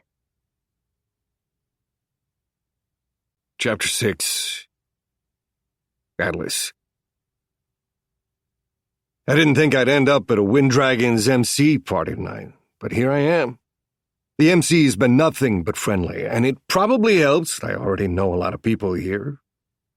Rake arrives and his daughters show off their gift to him, and he loves it. I can tell, but he loves them more. The pride in his eyes evident. And considering I know how much that bike costs, yeah, let's just say this is a big present. And the girls obviously love their dad a lot, too. I'm not too close with my parents, who split up when Aries and I were teenagers, and are both in new relationships with new families now. But I have Aries and the Knights, and they are all the family that I need. It's nice to see that Natalie has that, and is surrounded by people who love and take care of her. I can tell that they all baby her a little, as the youngest, which I find kind of amusing, considering I've seen the other side of her. She's nothing but capable and badass. Why did you drive Natty here? Kara asks, so only I can hear her. That's a lot of effort to go to. Ah, shit. I look over at her profile. I don't know, I admit. Make sure the bike got here safely? And say hi to Red? Fuck. When I say it out loud, it sounds really fucking lame. It even sounds like a question. Why am I here? Yet here you are at our father's birthday party in another MC clubhouse, she replies in a dry tone. My lip twitches. I don't even know how I got here, to be honest, but I thought I'd help Natalie out, so here I am. Why do you call her that? Kara asks, curious. I have no idea what she's talking about. By her name? No, you call her Natalie, not Natty. Well, she introduced herself as Natalie, and I learned early on that it is best to call someone by the name they tell you rather than any other. I don't know anyone who calls her Natalie, Kara says in wonder. Have you ever asked what she prefers? Kara gives me a weird look. She's my baby sister, and I think I know her better than anyone. I'm sure. I'm not sure. After watching Natalie here with her people, I don't think anyone knows the real Natalie. And shit if that doesn't make me want to find out what's underneath. If you hurt her... Do you really think I could hurt her? I ask, crossing my arms over my chest, my eyes back on Natalie, talking and laughing with her dad. She might be tough on the outside, but that's only because she's protecting herself. She has a heart of gold, and I know you're interested. So I'm just saying, if you don't have good intentions, leave her alone. There's nothing for you to worry about, Kara, I say, brow furrowing. I'm not her type. She only dates guys in suits, right? So this is a non-issue, I add. I don't miss the amusement in her gaze. I see. Well, yes then, exactly. This is definitely a non-issue. I'm not her type. In fact, I'm everything she's trying to avoid, but I know that she's curious. And if I'm here right now, fuck, I must be curious too. But it would be smart if I just stopped being such a dick and let us just be friends. And unlike most men, I honestly do mean that. Our MCs are tied, and I am a man who can be genuine friends with women. Just ask the one standing next to me right now. Decker comes up to us with a beer for me and a glass of wine for Kara. You know, we could have just driven Natty home, right? Kara gently hits him on his arm and clears her throat. Yes, but now she doesn't have to get her car in the middle of the night. Come on, let's go steal fire from Clover. I try to hide my smile, and she drags Decker away, allowing me to return to my people watching. After a sip of beer, Rhett finds me and pulls out a chair next to me. How's everything going? I ask him. He glances out at the pool. It's going well. They always told me about the stress and pressure that comes with being Prez, but I never knew exactly what they meant until I took over. I can only imagine. But they chose you for a reason. I'm sure the Marco thing isn't helping either. There would be a lot of pressure on Red to make sure he is dealt with, and until then we all need to be on guard. And we are here for you if you need something. I know. He nods. And I appreciate that. I think with all the OG members heading toward retirement, I just need to accept that the Wind Dragons are going to change and evolve. It's not the MC that it was. But that doesn't mean I can't make it something good. I couldn't imagine the nights without our original older members, so I know exactly what he means. I try to read between the lines of what he's saying. You trust all your newer members? He doesn't respond right away. Yes, he replies, then whispers. At least I think so. Bingo. When the old members, the heart of the Wind Dragons, step away and the new generation have to become the backbone of the MC, people will start to show their true colors. It's a hard place to be in, because as an MC, we can't show any weakness. Someone's always lurking, looking to take advantage of that. That's the hard part. With me taking over, the OG members will step back, and that'll leave me with all the newer men. I don't know these men like I do the older ones. He takes a deep breath. I don't know what the fuck I'm doing. Like I said, I'm here for you, I tell him quietly. You want to jump ship and join the Wind Dragons? He asks, half joking, half serious. I see you've taken a shine to one of our women, so it would make sense. Grinning, I ignore that comment about Natalie. I'm here for you as a knight and as a friend. I'm loyal to my club. I always will be. Correct answer, he replies on a sigh, eyes going to Natalie. She's a total pain in the ass, you know that, right? She's like my little sister. Kara already threatened me, don't worry. And like I told her, you all have nothing to worry about. I'm not her type. He barks out a laugh. Of course she did, and Natty has no fucking idea what her type is. Anyone with eyes can see you both like each other. And I know I'm supposed to threaten to kick your ass too, but I like you. You're a good man. So I've got your approval? Now all I need is hers. A suit and a couple of fancy degrees up my belt. You think Wall Street will hire me? I tease, lightening the situation. He laughs harder. You've got your work cut out for you. I'm cheering for you, though. Thanks, man. She looks over and our eyes catch and hold. I've noticed her checking in on me, making sure I'm okay, maybe. Or just being nosy and wanting to see what I'm doing. I guess she brought me here so she might feel responsible for me. I don't know, but either way, I like it. And it also makes me feel like shit that I've been so hard on her. It's not her fault that she has bad taste and a warped perception of the world. CJ called me today, I say, changing the subject. He's on edge. Marco could be anywhere, and he knows we will be gunning for him. That and he doesn't even know who he can trust right now. I don't want anything to happen to my stepbrother, and I didn't like hearing him so paranoid. I promised him that whatever I can do, I will. He even told me if I handle Marco, he will call it even for Eliza, something I've never heard him say before. He must be desperate. Red nods. I know how he feels. Marco is fucking crazy, so we never know what he's going to try next. And ever since Olivia went to jail, he's on a bit of a rampage. It's a game of cat and mouse, and it has us all looking over our shoulders. Sooner or later, though, he will make a mistake, and then we will find him. I hope it's sooner rather than later. Natalie approaches and sits down next to me. You all right? I nod. I'm fine. I'm glad I was here to see Rake's reaction. I don't think I've ever seen a man so happy before. He deserves it. Are you ready to go home? We don't want to get back too late.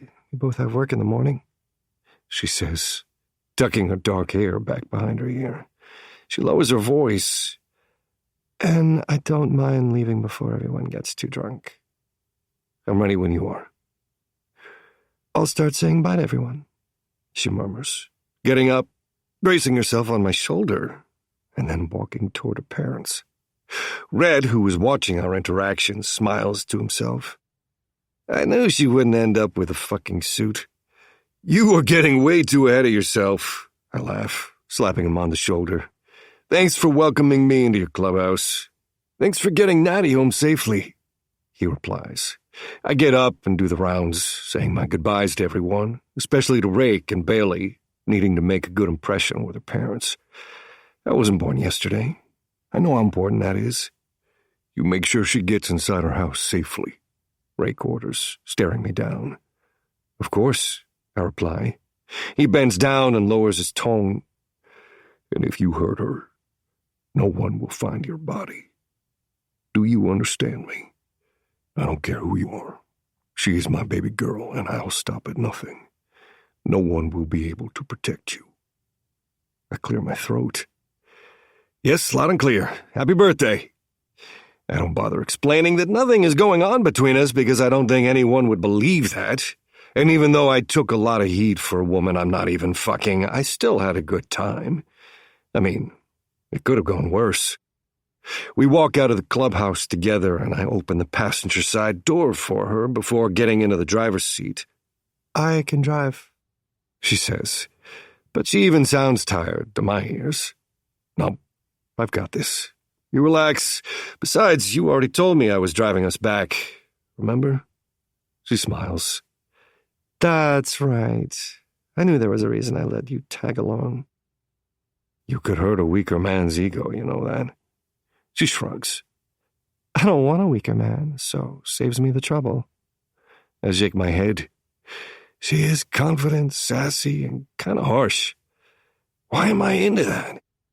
She puts on an old-school hip-hop playlist, and we head home. I grin to myself as I imagine her listening to this music on her way to work, then getting out of the car in her expensive, fancy-ass clothes and getting ready to kick butt in the courtroom. That was a very generous gift you both gave your dad, I finally say, breaking the comfortable silence. I know. We've been saving for it for a while now, she admits, and I can feel her eyes on me. You fit in well at the clubhouse, especially considering it's not even your own clubhouse. I laugh. Well, lucky for me, the Knights and Wind Dragons are friends, so it was nice to see them all and to meet some new people, too. How are you so close with the Wind Dragons? I don't understand how they like you so much. My jaw drops. Because I'm charming as fuck. Thanks for noticing. Not to me, you're not. And you know what I mean, you're a knight. I get that you were allies, but you guys act like best fucking friends, she says, staring at me in suspicion. They trust you. And I trust them. I don't know. I guess it is unusual, but we are all on the same side, and with everything going on with Marco, we've been thrown into situations where we had to trust each other to survive. We work well together. Why does it bother you so much? It doesn't bother me. I'm just trying to understand, she admits. She hasn't been around for a lot of the things that happened, and that's a good thing, because a lot of the time it wasn't safe. But maybe she feels like she's missed out on a chapter and is now lost a little. I've been through a lot of shit with Wind Dragons, and we're all close now. You'll get used to having us nights around. She rolls her eyes. You're a social guy, aren't you? I think you're one of those people who can just get along with anyone. I'm friendly, I nod. So why haven't you been like that with me? She asks boldly. I lick my suddenly dry lips. I don't know. Yes, you do. You were different, and yeah, I guess I get along with most people, but I don't have many people who judge me before they even meet me. She's silent for a while before she sighs. You're right. I did judge you the minute I realized you were a biker, but don't take it personally. You don't know what it was like being raised around bikers. I clench the steering wheel. Did something bad happen to you? The thought of something happening makes me want to punch things. What? Oh, God, no, that's not what I meant. She pauses a bit. I was around bikers my whole life.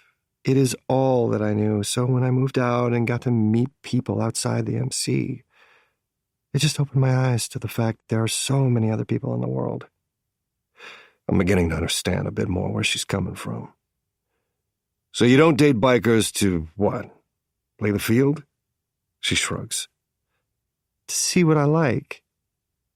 And you like the suits? She smiles a sultry smile. I don't hate the suits. And when they find out you're from a biker family? Her demeanor changes when I bring the real world back into focus. Sometimes they find out, and other times I hide it from them. I haven't really had anyone serious that I introduced to my family, and I don't have many people that I'm super close with, if you know what I mean. I'm pretty private. And I like my space. I don't mind my own company. I never have. Kara says it's because I'm an Aquarius. I don't know much about astrology, I admit, amused. But I'm usually a pretty good judge of character when it comes to people. Oh, yeah? Yep. What star sign are you? She asks. I'm a Gemini. Of course you are, she grumbles. What does that mean? I ask, amused. You have two sides to you.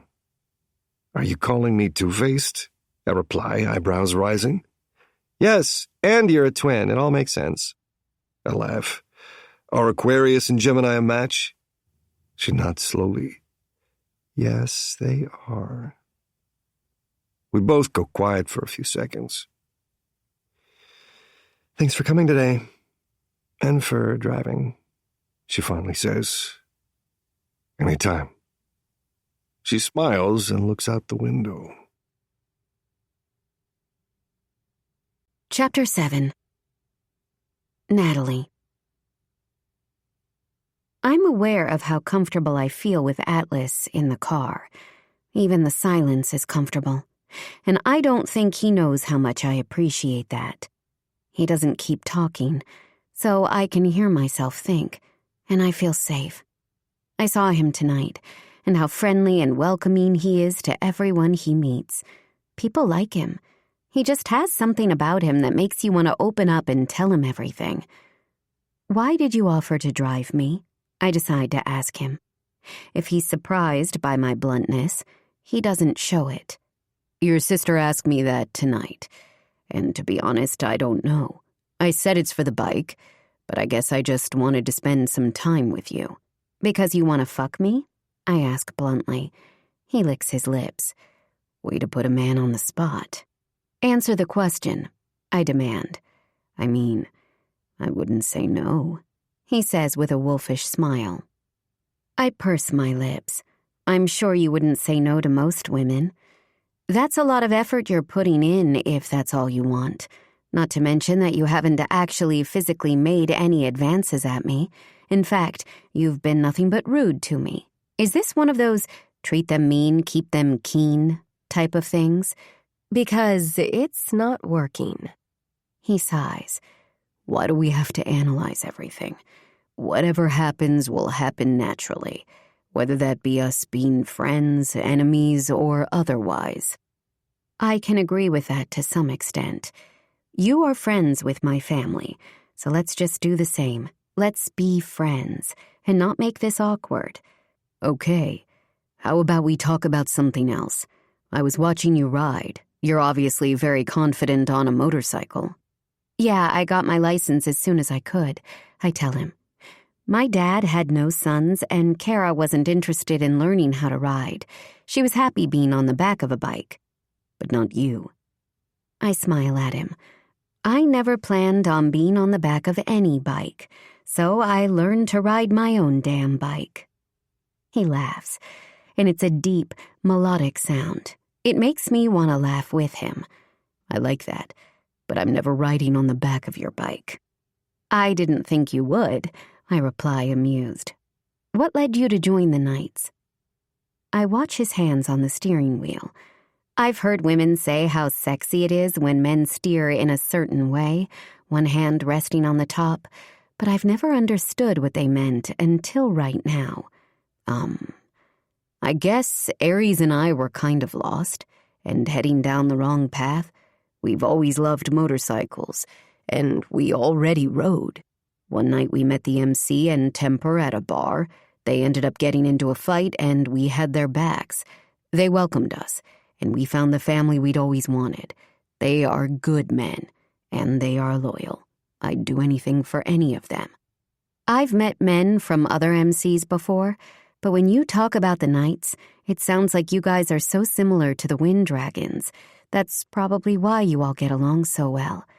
They are amazing men, he replies, and my eyes go back to his hands. And yeah, we do share the same values, I think. Probably why Rhett didn't kick me out when he saw me walk in with you. He's right. None of them gave him a hard time, and these are men who have threatened to beat the shit out of guys I have been seen with in the past. They like Atlas, and they didn't say anything about us showing up together, even as friends. Do you live at the Knights Clubhouse? I ask. He nods. Yeah, I do live there. I have an investment house, though, but I've rented it out. He lives a typical biker lifestyle. This is a man right here who lives and breathes a motorcycle club, lives there, works with bikes, and can only offer me the same life I've always had. Friends is definitely the way to go here. Your silence speaks wonders about what you think about that, he says, tone flat. No judgment, I'm just processing it all. He's sexy, there's no doubt about that. And there is sexual tension between us. In fact, maybe that's what's clouding my mind right now. I need to focus on the reality of the situation, not how blue his eyes are. He's everything I've said that I don't want. Basically, I've always been single. I've never considered myself in a fully committed relationship before, and I don't even know if I'd be any good at one. My focus has always been on my career and my family. What's your favorite color? He asks, making me laugh at the simplicity of his question. Black. Yours? And don't you dare try and tell me that black isn't a color. I wouldn't dare. Mine is red, he replies. Food? I live to eat, so I love lots of food, I say. I think seafood is my favorite. Have you ever tried Sri Lankan food? I think Sri Lankan crab curry is the best thing I've ever tasted. I haven't, but now I want to. You must. There's a restaurant not too far from my apartment. I guess I need to try it out then, he replies casually. We're quiet for a bit, and I'm wondering why he doesn't try to ask me out. I know I said I don't date bikers, but we agreed to be friends. Friends have to eat, right? I heard that you don't really openly date women. So what's the story? All you have is a bunch of sneaky hookups? He laughs. Let me guess. Kara told you that, and Khan told her that. I don't know where the source originally came from.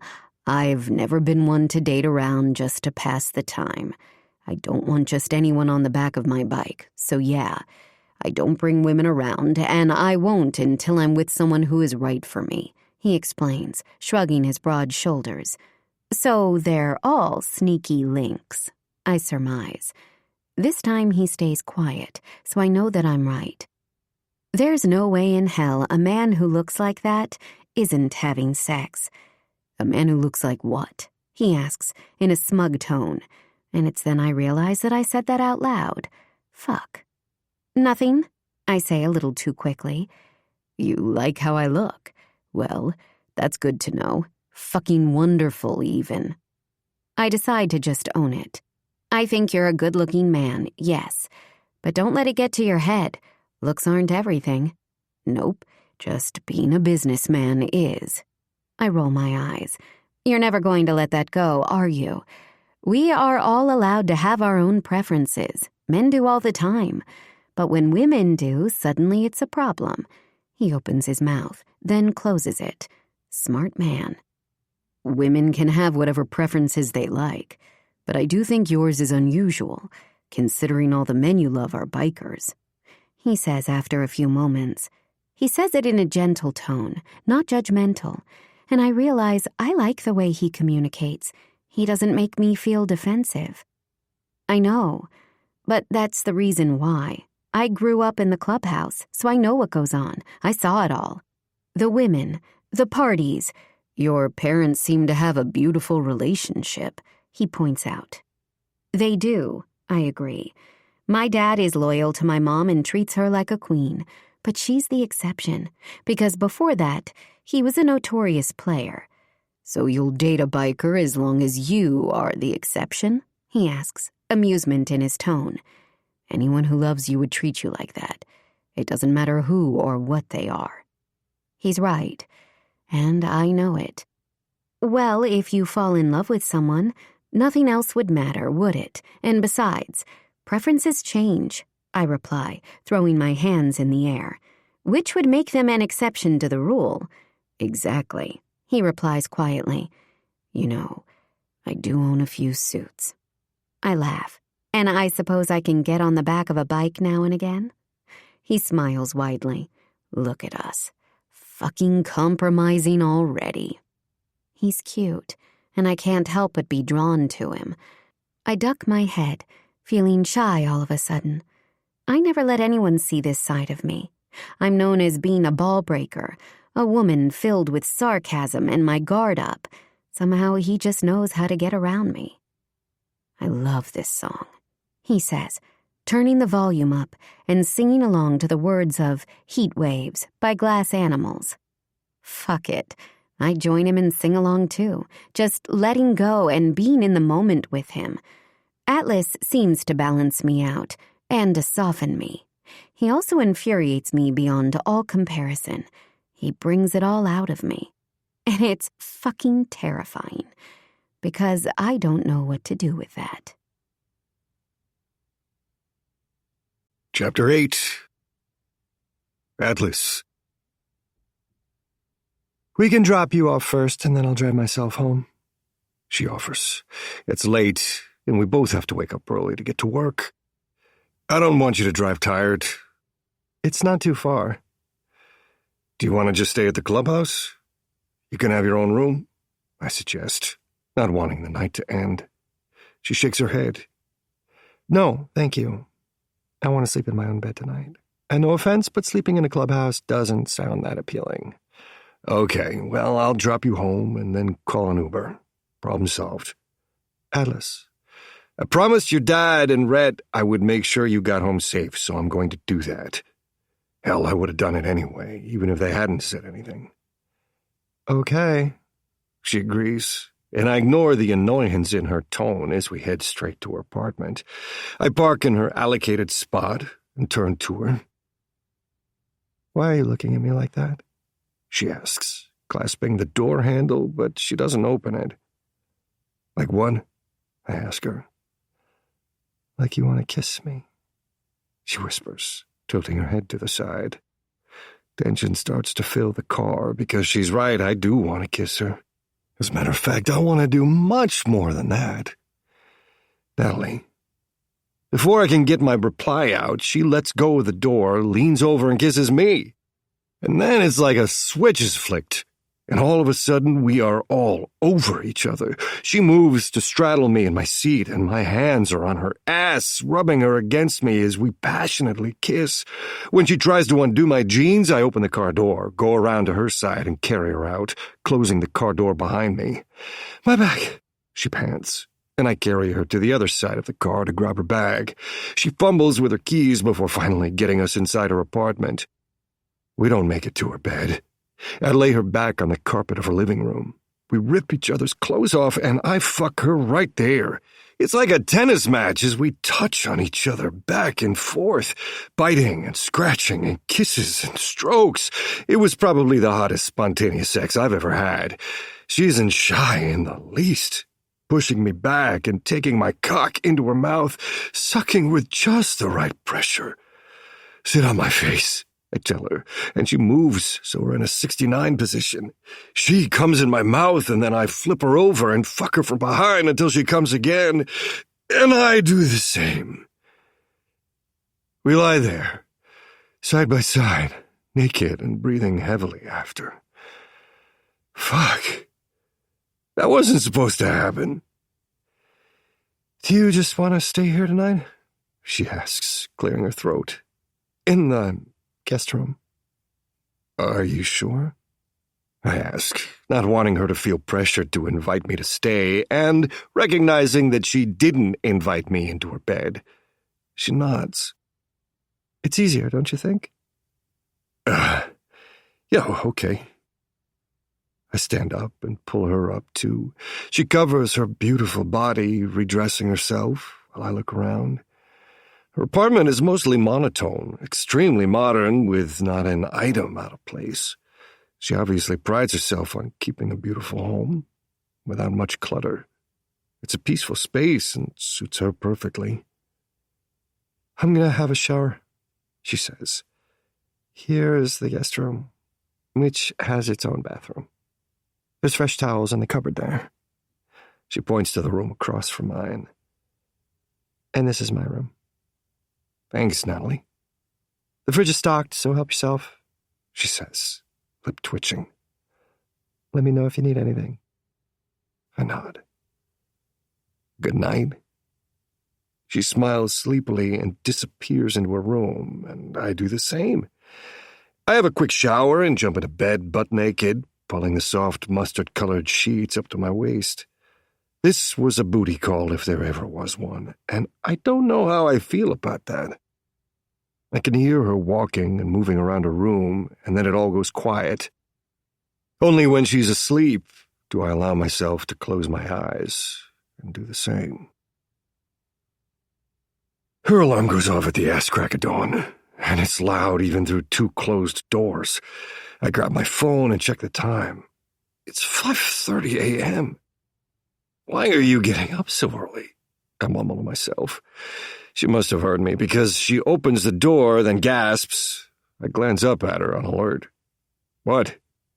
I follow her line of gaze and realize I'm naked, with the sheets at the bottom of the bed. Nothing you haven't seen before, I mutter, pulling them up while she averts her eyes. I know, but this is different. I don't know. I'm going for my morning run. Do you want to come? She asks, clearing her throat. You run every morning? I ask, groaning at the thought. I do. And I'll take that as a no. I'll see you soon. She closes the door and heads off. Running with her actually sounds like fun, but I don't have my running shoes and only have the clothes I wore yesterday. All I want to do is get home. When she gets back, she has a shower, gets ready, and drops me off at the clubhouse. Thanks, I tell her. And about last night, just between you and me, she says, unable to look at me. Okay, I agree. But for the record, I really fucking enjoyed that. I knew you'd taste sweet like candy. Okay, Atlas, she groans. She looks fucking cute in her black blouse and fancy black pants, her briefcase near my feet in the car. Not that I'd ever tell her out loud, but maybe she's onto something with the whole professional thing, because she looks sexy as fuck, all made up and ready to face her day in the office. She's smart, beautiful, and feisty. I mean, what more could you want in a woman? I want to fuck her again right now. Shit, I've been kidding myself this whole time. I like her. I'm drawn to her. And I could see myself with her. And now I know that we are fucking fire in the bedroom. The chemistry was off the charts. Can I have your number? I ask before I open the door to get out. Maybe we could go out for dinner or something. Sure, she says, taking my phone and typing her digits in. I'll see you around, Atlas. I smile and get out, closing the door, and I watch her drive away before I head into the clubhouse, shower, and get ready for work.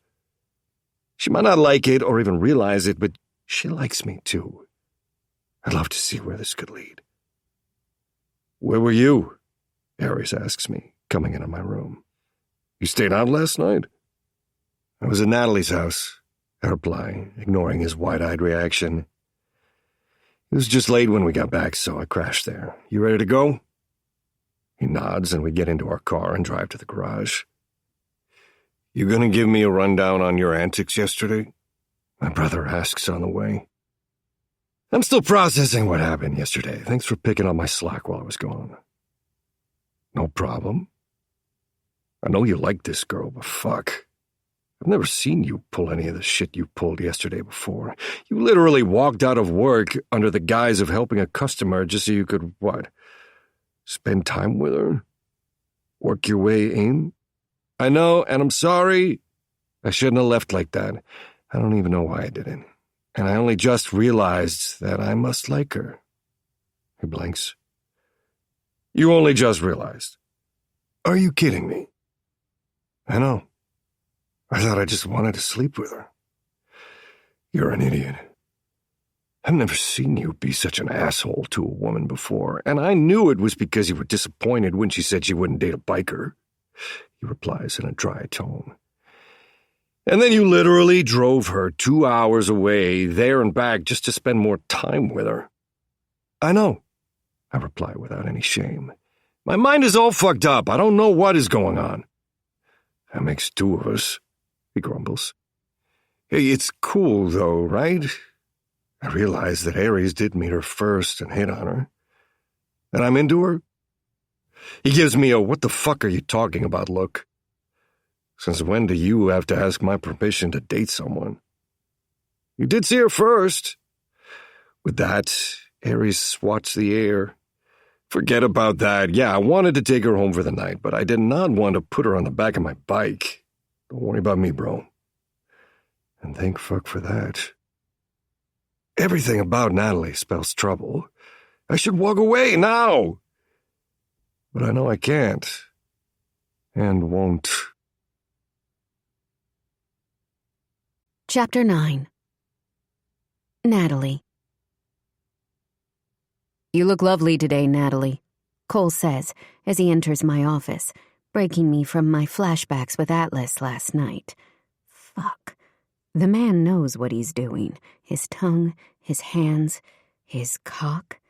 I'm impressed. Oh, thank you, I reply, clearing my throat. Is there something that you needed? Actually, I was wondering if you'd like to go out for a drink after work today, he says, shifting on his polished leather shoes. Is he asking me out? Well, when it rains, it pours. It's my birthday, he continues, and I've been wanting to catch up with you out of work for a while now. Shit.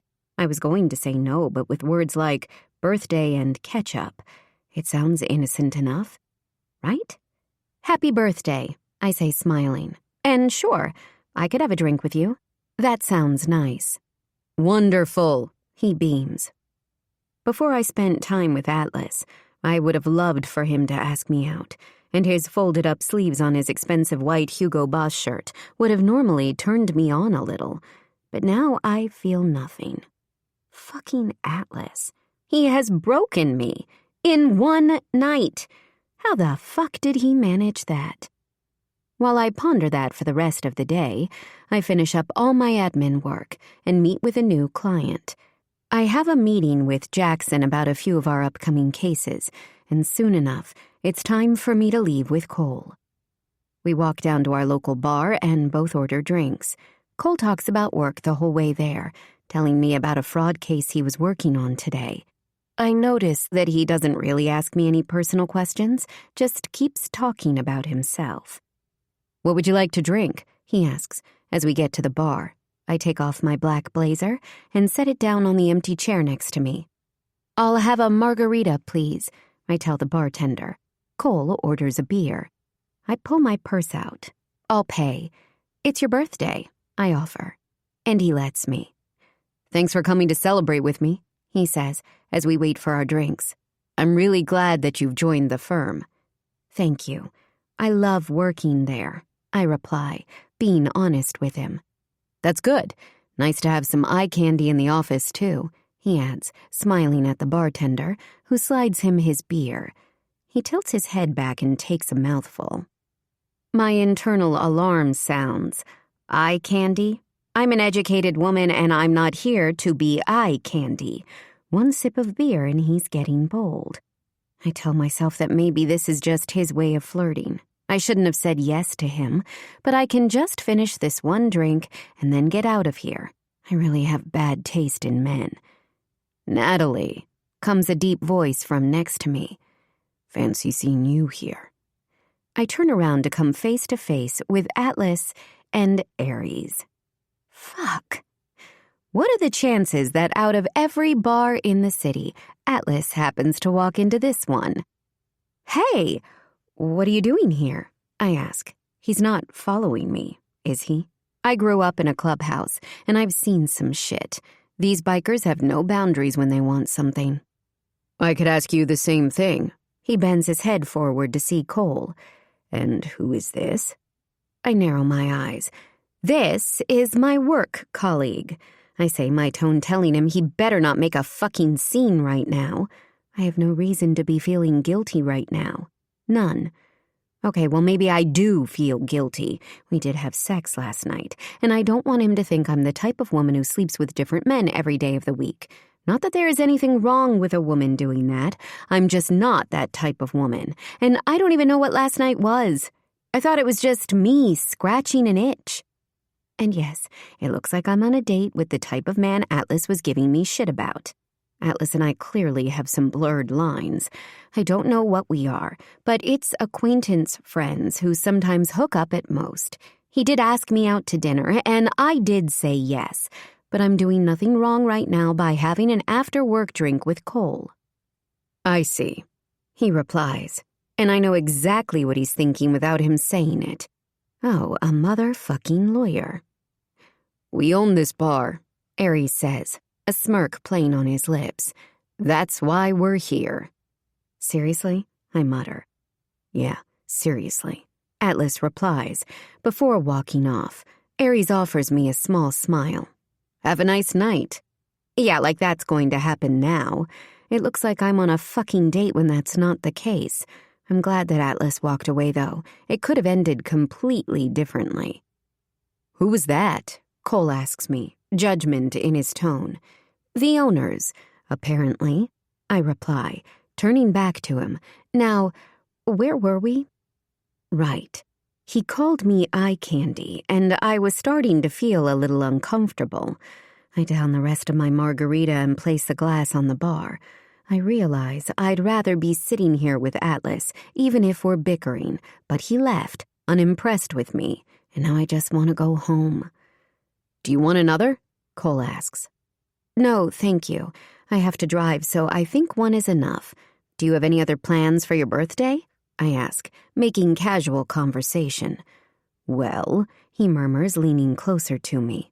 I was hoping to have a few drinks with you, and then take you home as my birthday present. Okay, wow. Presumptuous much? My eyes widen. Very bold.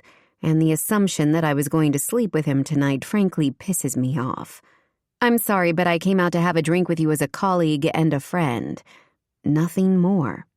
He has the audacity to look surprised at my rejection. Really? You're saying no. I've seen you checking me out at work. Really? I reply, putting on a fake smile. I'm not interested in you in that way. I prefer to keep it professional while at work, and I don't usually date my colleagues. Sure, I may have checked you out, but that doesn't mean I want to sleep with you. I don't think you should assume that from any woman. And he doesn't need to worry because I'm never going to look at him again. I've never been less interested in a man than I am in him right now, and my vagina is as dry as the Sahara Desert. I hope you have a good birthday. I'm going to head home. I'll see you at work. I stand up, throwing a 20 on the bar, and get the hell out of there. I'm cursing myself that I walked here from work and contemplate just calling an Uber to take me home. But Cole follows me out and grabs my arm, stopping me from moving. He digs his fingers into my skin and pulls me to the corner of the building, pushing me into the wall. I look around, but we're hidden from the entrance. The hair's on the back of my neck stand, and I try to remember every self-defense move I was ever taught. He towers over me, stepping into my personal space. His arms cage me in, and he brings his face right up to mine. You're kidding me, right? I know you want me. And now, on my birthday, I'm finally giving you the chance and you're going to turn me down? Is this you playing hard to get? I tell myself to maintain my composure and not show any fear. I channel every woman who raised me, including my sister. I narrow my eyes at him and stand up a bit straighter. Again? So just because I checked you out a few times, I'm obligated to fuck you? Get your hands off me, Cole, right now. My answer is no. You little cock tease. I look at his throat, knowing exactly where I'm about to strike. Suddenly, Cole is thrown against the wall next to me with Atlas's hand on his neck. The veins in Atlas's forearm throb as he chokes him. I believe the lady said no. Atlas seethes. Cole's face turns bright red as he gulps for air that the bastard doesn't deserve. Still, I don't want Atlas to have to get in any trouble over this. Let him go, I say gently, touching Atlas's arm. He lets go instantly. With Cole falling to the ground, he gets up and backs away from Atlas, who is a few inches taller than him. Do you know who you're messing with? I will put you away for this. You can try, I say as I step in front of Atlas, but you'll join him after I tell the police and our boss that you assaulted me. There's camera footage everywhere on this street. I bet there's one right on us now. I wonder what the California State Bar will have to say about that. Atlas replies in a quiet yet menacing tone. He'd have to be alive for you to do that, though. Cole pales, takes a few more steps back, and then starts running away, like the little coward he is. I could have handled him, I say, moving to his side. I try to mean it, but I am glad Atlas was there. You shouldn't have to, Atlas replies, putting his hands gently on my shoulders and turning me to give me a once-over. He's right. I shouldn't. I'm fine, I promise, even though I am a little shaken up. I never would have thought to see a side like that from calm, collected Cole, and it goes to show that you never really know people. I should have been a better judge of character, and I should have said no when he asked me out for a drink, and I didn't want to go. Next time, I will always follow my gut over social politeness. Maybe Kara is right. Maybe assuming all professionals are better than bikers is the wrong way to think. Fuck my life. I should have seen the red flag and run. Thank you for stepping in, I say quietly, swallowing my pride. Feeling angry at myself, I turn away from Atlas and leave.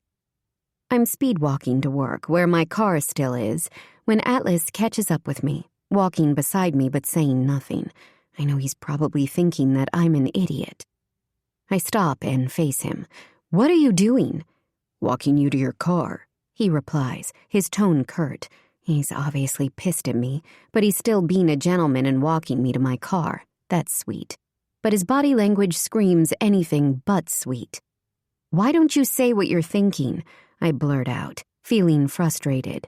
You were literally just assaulted, and you want to talk about this now? He asks, tone dark. Yes, I do. Okay, I thought maybe, just maybe, you weren't as stuck up as you appeared. Yet here you are on a fucking date with just the type of man I pictured you would be with. And what do you know? He was a piece of shit. And you were saved by me, a biker. The type of man who's not good enough to take you out, but good enough to fuck. Shit. Is that what he's been thinking this entire time? That I think he's not good enough for me? That I think I'm better than him? No wonder he's been so passive-aggressively angry at me. Knowing that and seeing the events of tonight from his perspective, I can see where he's coming from. I know I don't have any right to feel jealous, but seeing you with another man set my blood on fire. He admits, a muscle ticking in his jaw. But I let you be, even after what happened last night. And then I see him putting his hands on you, and he takes a deep breath. I'm fucking angry. I should have beat the shit out of him. But I'm controlling myself, and I was trying to say nothing. So please don't push me right now. Let me walk you to your car so I know that you're safe.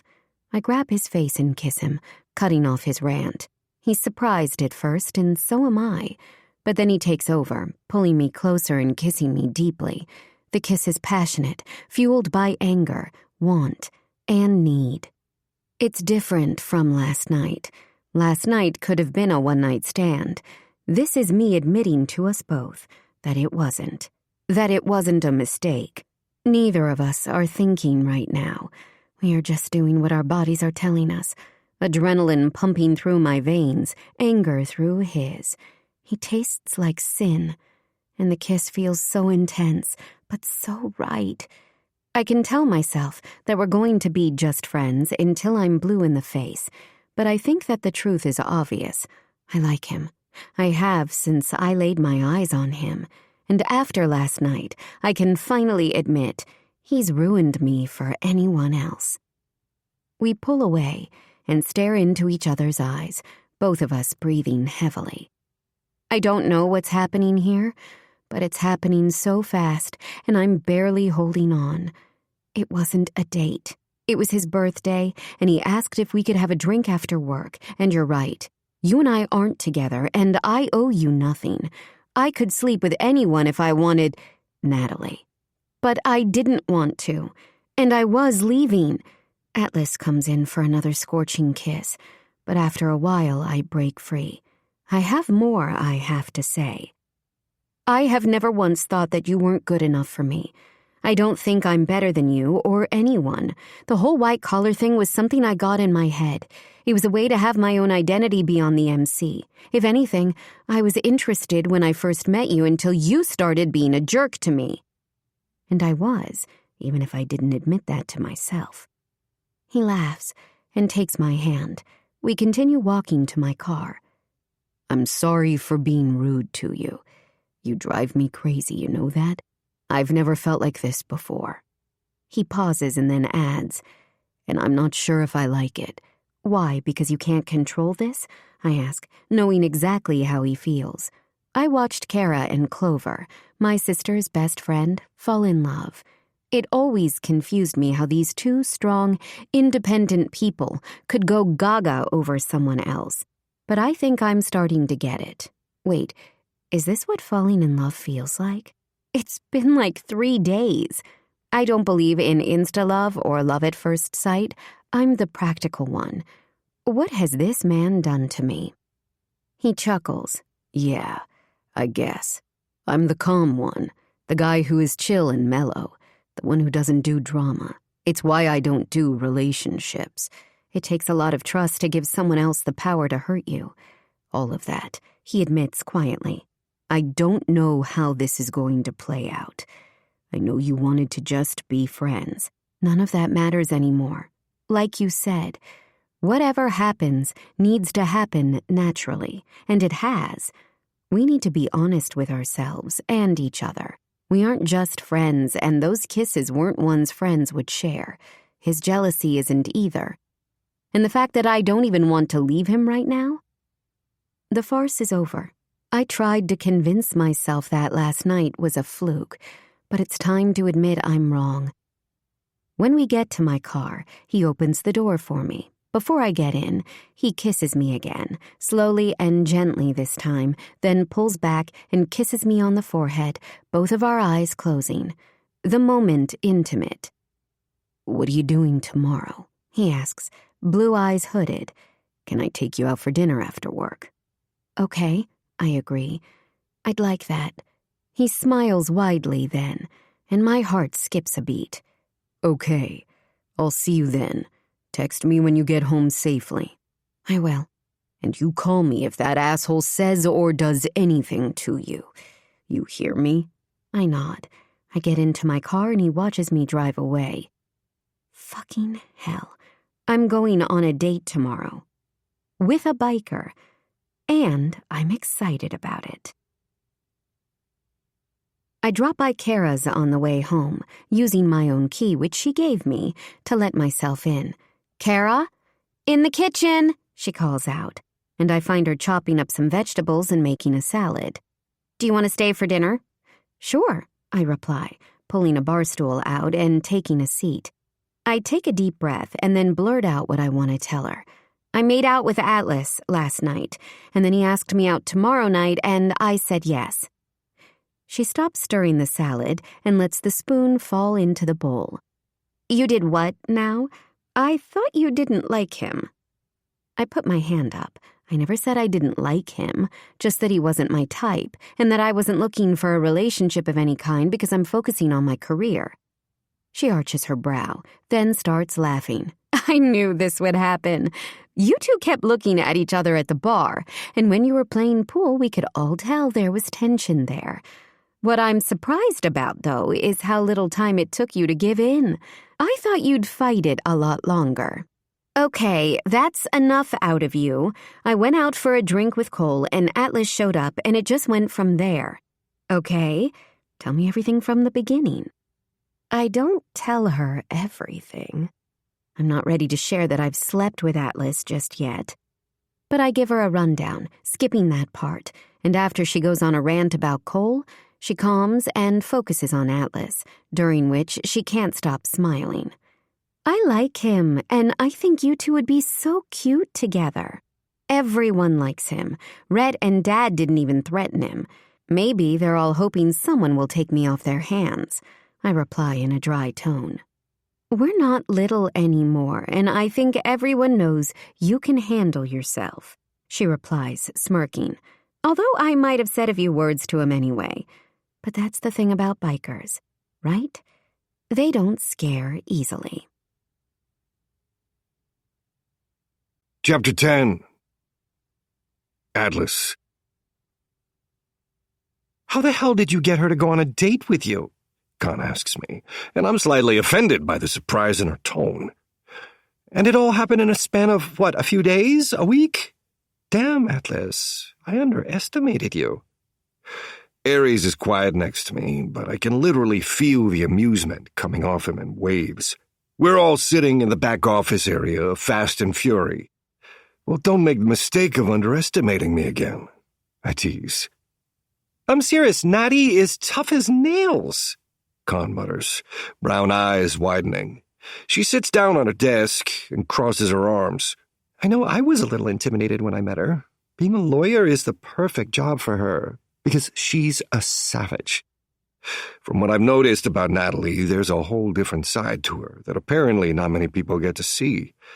And I love that she's slowly showing me that side of her already. Khan's phone starts ringing, and she instantly answers it. Ares bends toward my ear so only I can hear him. Give me the 411 here. How'd you manage to swing that? Guess I'm just the better-looking twin, I say, and then wiggle my eyebrows. You little shit, he says with a laugh. It's just a first date, I say, shrugging. This could be our one and only date. But I don't believe that. We have something. She doesn't know it yet, but I'm going to make her change her mind on bikers. I can wear a fucking suit in the bedroom for her if she likes, but I have a feeling she'll get used to the leather. She hasn't been with a man like me before, and I can promise her that. Better play your cards right then, Ares says, slapping me on the back. Thanks, Ares. You know what? We should plan a road trip. Remember we used to always talk about doing that on our bikes? I ask. He nods. Yeah, bro. I haven't been outside of Southern California our entire life. I need to see the sights, take in the culture. I grin. Having a twin is different from having a sibling. Ares and I have always had each other. We've never known a life without being together.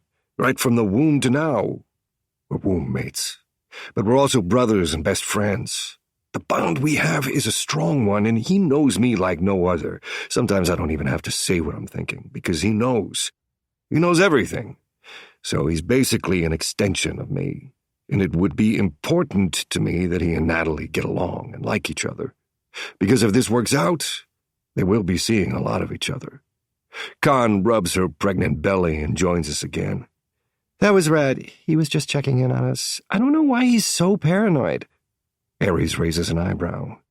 Do you not remember that there is a deranged psychopath gang leader after your baby daddy? Khan waves her hand. Marco is all bark and no bite. He'll resurface sooner than we think. Khan, you need to take this threat seriously. Please do not underestimate him, I say. Concerned for her and CJ, I decide to shoot him a text to check in. I haven't heard from him in a few days. Atlas. You good? I get it. I don't want to talk about Marco, but I can't wait to hear how the date goes. Khan says, effectively changing the subject. No pressure, right? This is the first date I've ever seen you go on, and it's with Natty, so this is kind of huge. Kara called me to let me know last night. That's how huge it is. You're all a bunch of gossips, I grumble. Says you, she replies with an eye roll. You're usually the one finding everything out. Now it's our turn. Working hard, I see, Cam says as she walks over to all of us sitting and standing around Khan's desk. Sorry, Cam, but Atlas has a date and... A date? She asks, voice going up an octave. With who? Natty. He walked out of the garage with her and somehow made things happen. Khan updates, tone impressed. Cam laughs and wraps her arm around me. You scored a date with Natalie Ward. Damn, she's hot. I know, I reply, lip twitching. Shame there are no sisters left for you, Aries, or you could have gone on a double date. Cam adds, letting go of me and hugging Aries instead. Aries laughs, but says not much else. My brother's more than happy playing the field right now, so I know that he's not bothered about the lack of a date. He has plenty of women on his roster right now, rotating them as he sees fit. Aries has never had a long-term girlfriend. What he does do is sleep around. A lot. More than he'd probably ever admit out loud. He never ends on bad terms with any of these women. It's just always a sex-only arrangement. I don't know if he'll ever settle down. I don't think he's made that way. CJ replies to my text. CJ, yeah, it's been quiet. Not sure how I feel about that. Atlas, let's meet up next week, cool? CJ, for sure. Okay, I guess we better do some work then, I tell the group. And we all head off to what we are supposed to be doing. I send Kara a quick text message before I tackle the invoices and order forms that await me. Atlas, what's your sister's favorite flowers? Kara. Which sister? Atlas. Very funny. I'm not Rhett. I don't want more than one sister. Kara. You're an asshole.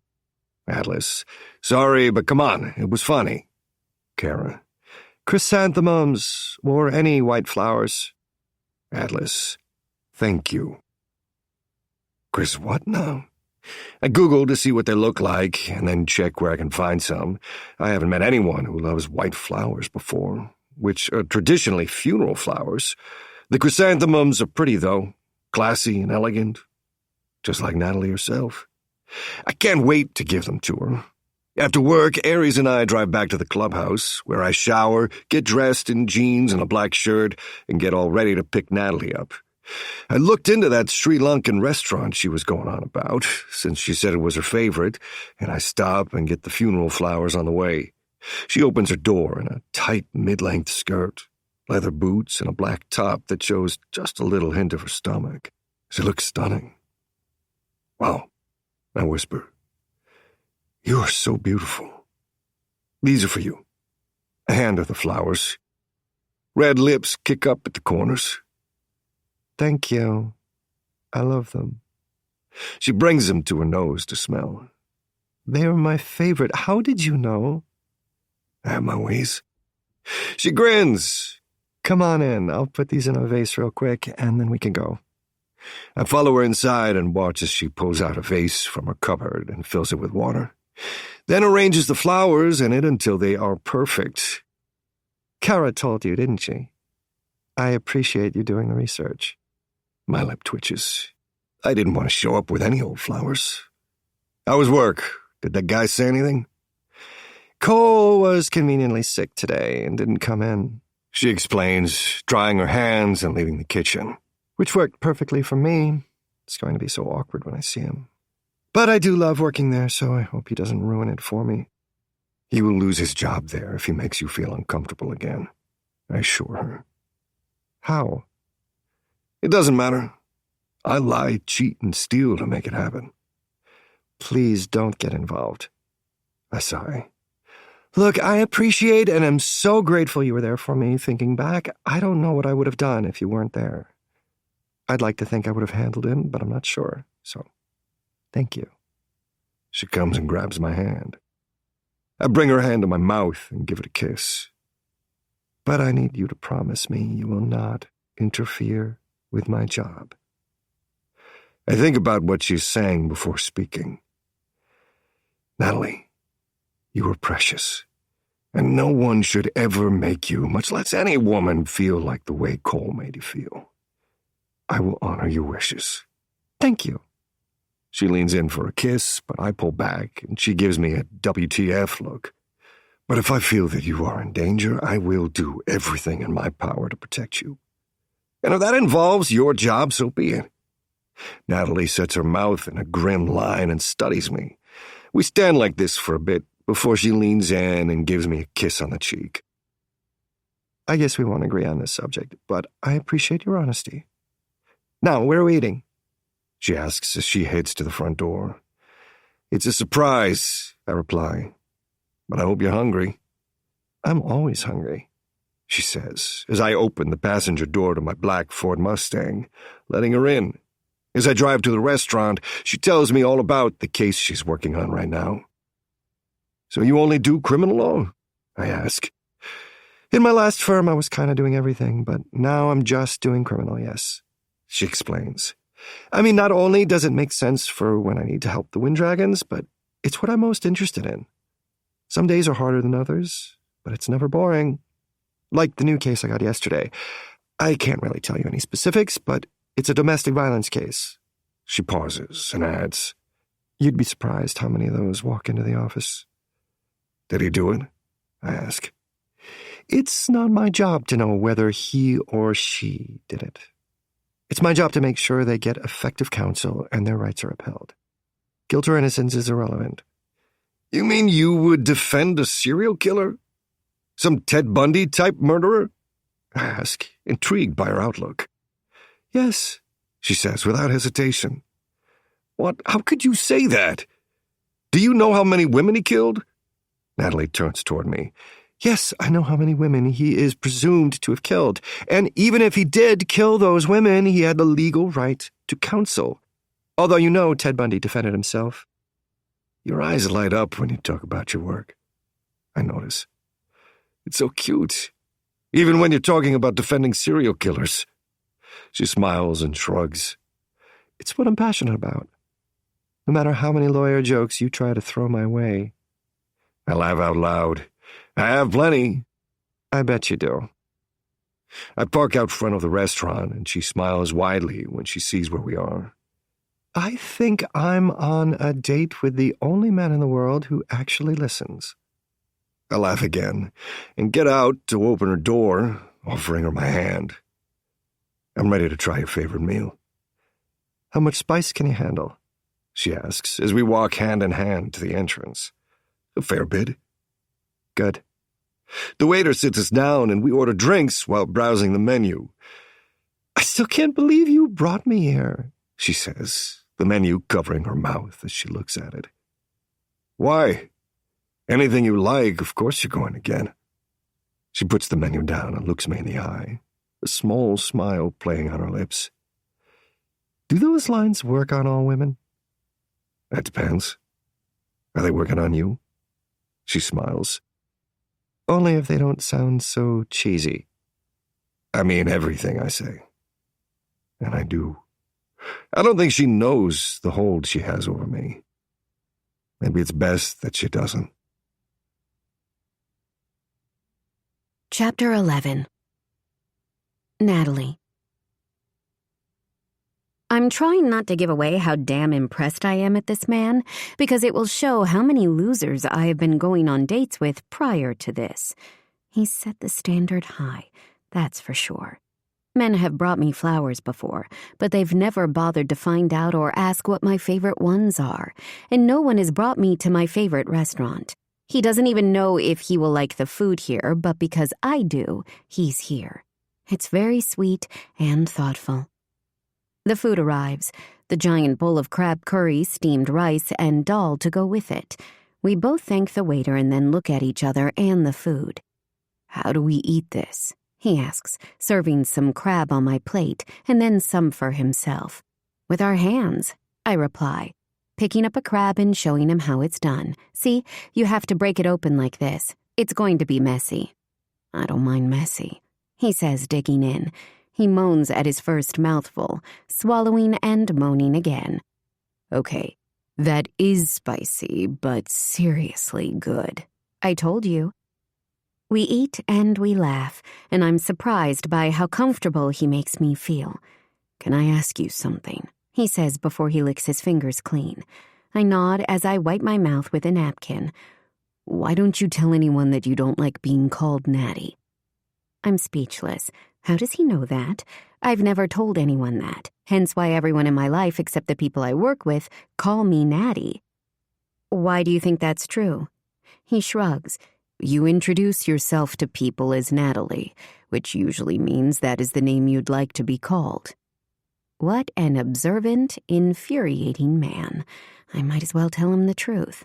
I sigh. Everyone has called me Natty since I was a baby. No one ever asked me if I liked being called it. It makes me sound like a child, so I figured I could control what new people I meet call me. I shrug. You know you can tell people you don't like being called it. I'm sure they'll stop. I shake my head. Nah, it is what it is. I don't mind. He looks at me skeptically but drops the subject. We continue to eat in comfortable silence, exchanging barbs every now and then. I like it. I don't feel the need to fill the silence. I'm usually a pretty uptight person, but around him all of that melts away. I don't know what it is or how he does it, but it's freeing. He pays the bill and seems offended when I offer to split the check. I'm not surprised, though. That's just how biker men are. After dinner, he takes me out for dessert, and we share a chocolate brownie with vanilla ice cream and honeycomb. I'm going to need to run an extra hour tomorrow, I comment, rubbing my full stomach. You and me both, he replies, licking the spoon. Do you want to go walk off the food after this? We could go take a walk on the beach before I drop you home. That sounds perfect. I don't want this date to come to an end just yet, and it seems like he might be feeling the same way. I would actually like to have a round 2 of our hot car makeout. But Atlas seems determined to do things the right way, meaning going slow. I'd respect it if I weren't so damn horny. We drive to the beach and take off our shoes to walk along in the sand, the moonlight guiding the way. You and Aries are really close, aren't you? I ask. We are. He's a part of me. I've been wondering something, and apparently I haven't been alone in wondering this. Go on, he encourages, sounding like he's trying to hold back laughter. Have you guys shared women in the past? Since you seem to share everything else. How did I know you were going to ask that? He responds, letting his laughter through. Why do you want to know? Are you interested in— No, I'm not interested in sleeping with your brother, too, I reply in a dry tone. I'm just nosy is all. 2. So you do want to sleep with me again? I cut him off with, of course, that's the only part you heard. He stops our walk, and we face each other. He cups my chin and lifts my face up to him. I wouldn't share you with anyone, not even my brother. That's not what I asked. He grins. I know, but do you really want to know the answer to that? Yes, I want honesty, always, no matter how ugly the truth is. I'd pick that every time. I'm a lawyer. I just want the facts, not the bullshit. And I'm prepared for the answer. Okay, we have slept with the same women before. Together? I press. He winces and rubs his thumb along my jawline. Okay, yes, we have. We didn't touch each other, because that would be weird, but we fucked the same chick, yes. And that wasn't weird? I ask, keeping my tone neutral. I don't want him to think I'm judging him, because then he won't tell me anything ever again. But low-key, I am judging him a little, but not in a grossed-out way, more in a, how does that work way. I think anyone would be curious. Not really, he replies with a shrug. But we haven't done that shit in a long time, and it was a one-time thing. We haven't done it since. You're also the first person I've ever admitted that to. Your secret is safe with me, I promise. We continue our walk and then head back to the car. When he drops me home, he walks me to the door and doesn't try to come inside. In fact, I offer him coffee, but he declines and says he better get back to the clubhouse. He does kiss me, though, a gentle, sweet kiss, and then he leaves. Sitting down on my couch, I pick up the phone and call Kara to recap the date. How was it? She asks without even saying hello. Is Atlas in or is he out? Oh, he's in, I reply, unable to stop smiling. He's so in. Atlas, good morning. Plans tonight? After texting me when he got home from the date, we've both been messaging back and forth for the last few days. Natalie, I'm going out to eat with Kara and Decker. Want to come?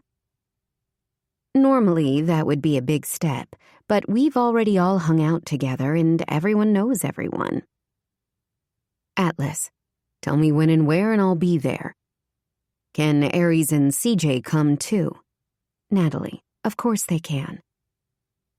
I send Kara a text giving her a heads up. Natalie, Atlas is coming to dinner with Aries and CJ.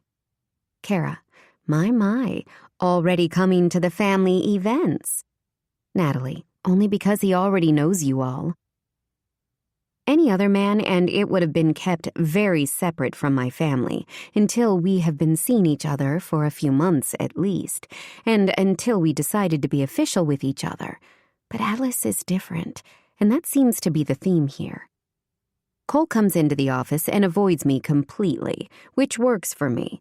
This is the first time I've seen him since the incident, and I'm just going to pretend he doesn't exist, and if he ever tries anything again, I'm going to punch him in the throat.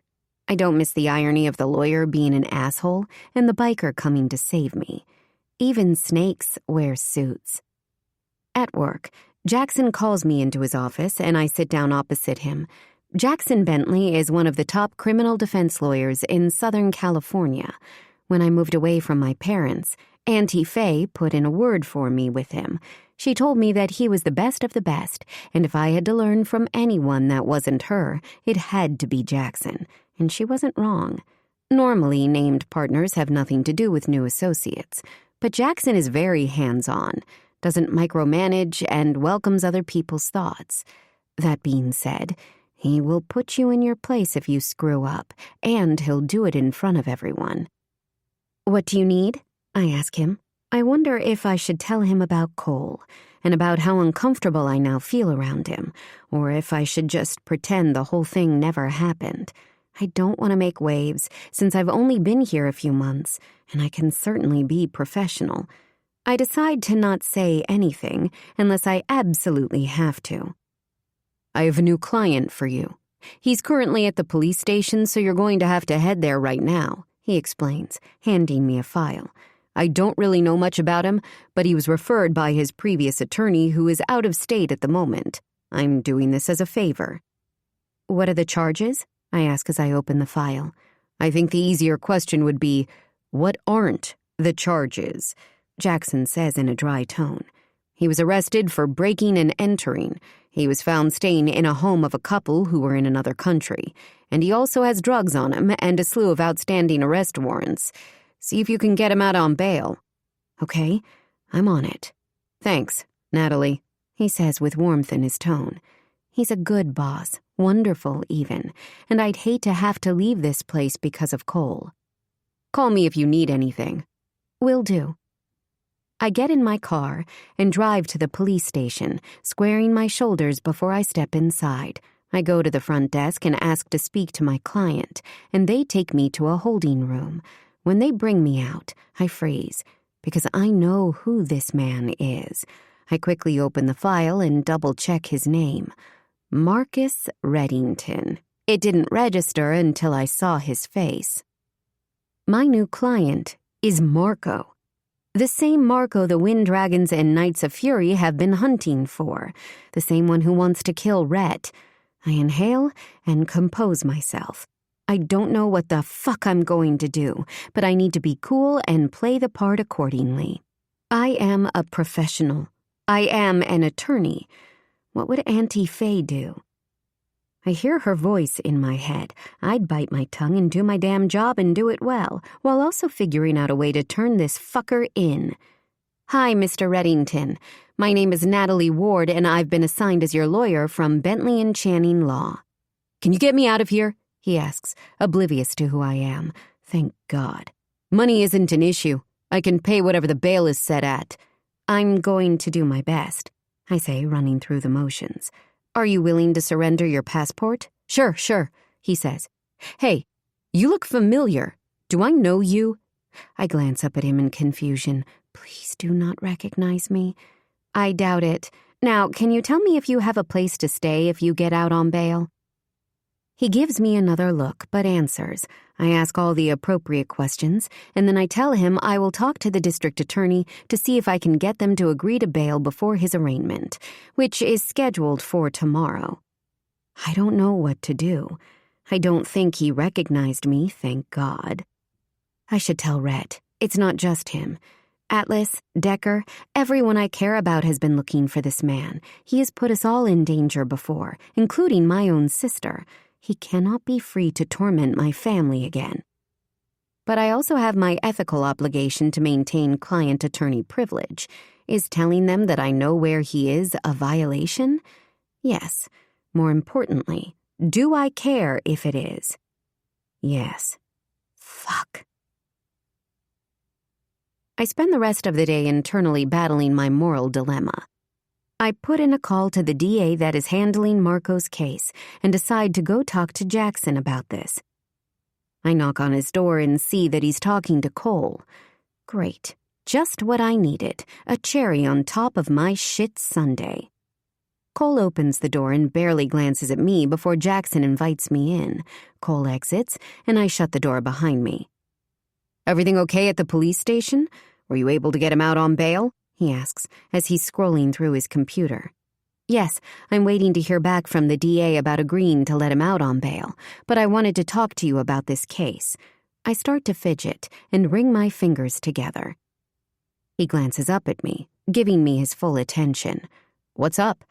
Well, you see, my client is the man who currently has a hit out on my childhood friend / sister's ex-boyfriend / future sister-in-law, and... Jackson holds out his hand to stop. Wait, sorry, what are you saying? I think I have a conflict of interest on this case. The client is Marco, as in... Realization dawns on him. Marco from the Forgotten Children. His lips go into a thin line. Faye had mentioned him when we last spoke. He's the one who's after the Wind Dragons? I nod, and technically the Knights of Fury, too. I don't want to lose my career before I've even started it, but nothing is more important than family to me. Family is why I became a lawyer in the first place. I knew I was going to get into tricky situations, being both family to an MC and a lawyer, but Faye always somehow made it work, and now I need to do the same. Sir, I know I can be professional, but I don't think it is in the client's best interest if I continue representing him. What I really want to say is, I don't want Marco to kill me when he finds out who I am. I'm hoping Jackson picks up on that without me having to admit it. Natalie, you're right, and I think you'd be in danger if you continue representing him as well. Let me be clear. I trust you'd be able to offer effective counsel, but I wouldn't do that to you. I'll have Cole take over his case, but you'll need to assist so Marco doesn't think anything is up. Can you give him all your notes and where you left off? I'm so relieved. I don't even care that I have to work with Cole. Yes, of course. I stand and make my way back to my desk. And Natalie? I stop and turn back to Jackson. I know I don't have to tell you this, but you are still covered by attorney-client privilege, even if Cole is handling the case. Under no circumstances can you let anyone, and I mean anyone, know where Marco is and what you know about his case. Normally, I'd be offended by this reminder, but I see what Jackson is doing. He's helping me with my moral dilemma. He's taking the responsibility so that I don't have to make the decision. Understood. Now I just have to figure out how I can keep my mouth shut. I head straight to the bar after work and find Kara and Decker already sitting there with Atlas and Aries, drinks in hand. Hello, everyone. Where's CJ? I ask, sitting down next to Atlas with a forced smile. I don't know whether to hug him, kiss him, or do nothing, so I do the latter, just like I would with a friend. Tonight was meant to be a fun dinner, but now with the Marco thing hanging over me, I feel sick. He canceled on us. Said something came up. Atlas replies. You look beautiful, Natalie. Thank you, I reply, as he checks me out from head to toe. I dressed especially cute today, in a nude pencil skirt and white blouse. Aries, nice to see you again, I say to his brother. You too, he replies, his kind green eyes smiling. He's had a haircut, his blonde locks shorter than they were the last time I saw him. The twins are dressed similar, in jeans and white t-shirts, leather boots, and their cuts. What do you want to drink? Atlas asks, bringing my attention back to him. I'll have a vodka cranberry, please. He orders my drink while I turn to Kara. How was your day? Not bad, and you? What happened with Cole? All three men suddenly turned to us, interested. I texted her and updated her on my day, like I usually do, but I wish she hadn't brought it up in front of them. He just went about his day and didn't even look in my direction. We had to work on one case together, but we just pretended nothing ever happened. Coward, Kara mutters. He even breathes at you the wrong way, and I'm coming for him, Atlas states casually in the same tone he ordered my drink. I don't think he will do anything else. He's an idiot if he does. He better not, Decker adds, scowling. He has no idea the kind of enemies he's going to make. He won't be able to show his face anywhere. He'll have to go into hiding like Marco. I glance down at the reminder of Marco, feeling like shit for not telling them all what I know. He won't be able to show his face now, Atlas adds. He comes into my bar while I'm there, and we will have a problem. He better hope for his sake that I never see him again. I roll my eyes. I appreciate you all being so protective, but it's fine. It's fine because Atlas showed up. Could I have handled it on my own? Absolutely. But I'm glad it didn't come to that. I just want to leave it now. Unless he tries something again, then there's going to be hell to pay. Technically, nothing happened, and I think the best bet is to just try to forget about it. And if it is still a problem, then I will deal with it then. Kara turns to Atlas. You know she's a black belt, right? She could have kicked his ass if it came down to it. She did tell me that once, but it doesn't matter how good of a fighter she is. That doesn't mean she should have to ever use those skills, especially if I'm around, he says, winking at me. Even though I now know she could probably kick my ass too. You want to try and see? I tease. I'm also a former gymnast, so I'm extra flexible in my kicks. He hands me my drink and smiles over at me, eyes darkening. Yes, I would. Kara clears her throat. Should we move to a table and order some food? I'm hungry. I take a sip of my drink, my eyes still locked with Atlas. I want to drag him out of here and use him to forget all my fucking problems. And the way he's looking at me right now, I know he wants me to. I couldn't be with him without telling him the truth, though. It wouldn't be right. But he's so fucking sexy, and I'd really like to. Natty? Kara says, pulling me out of my thoughts. Yeah?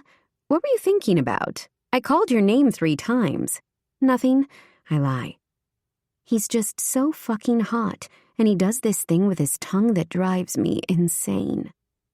If I don't tell him I'm going to ruin my trust with him, and I don't want to do that, and what if Marco does go after Rhett, or Con, or the Knights?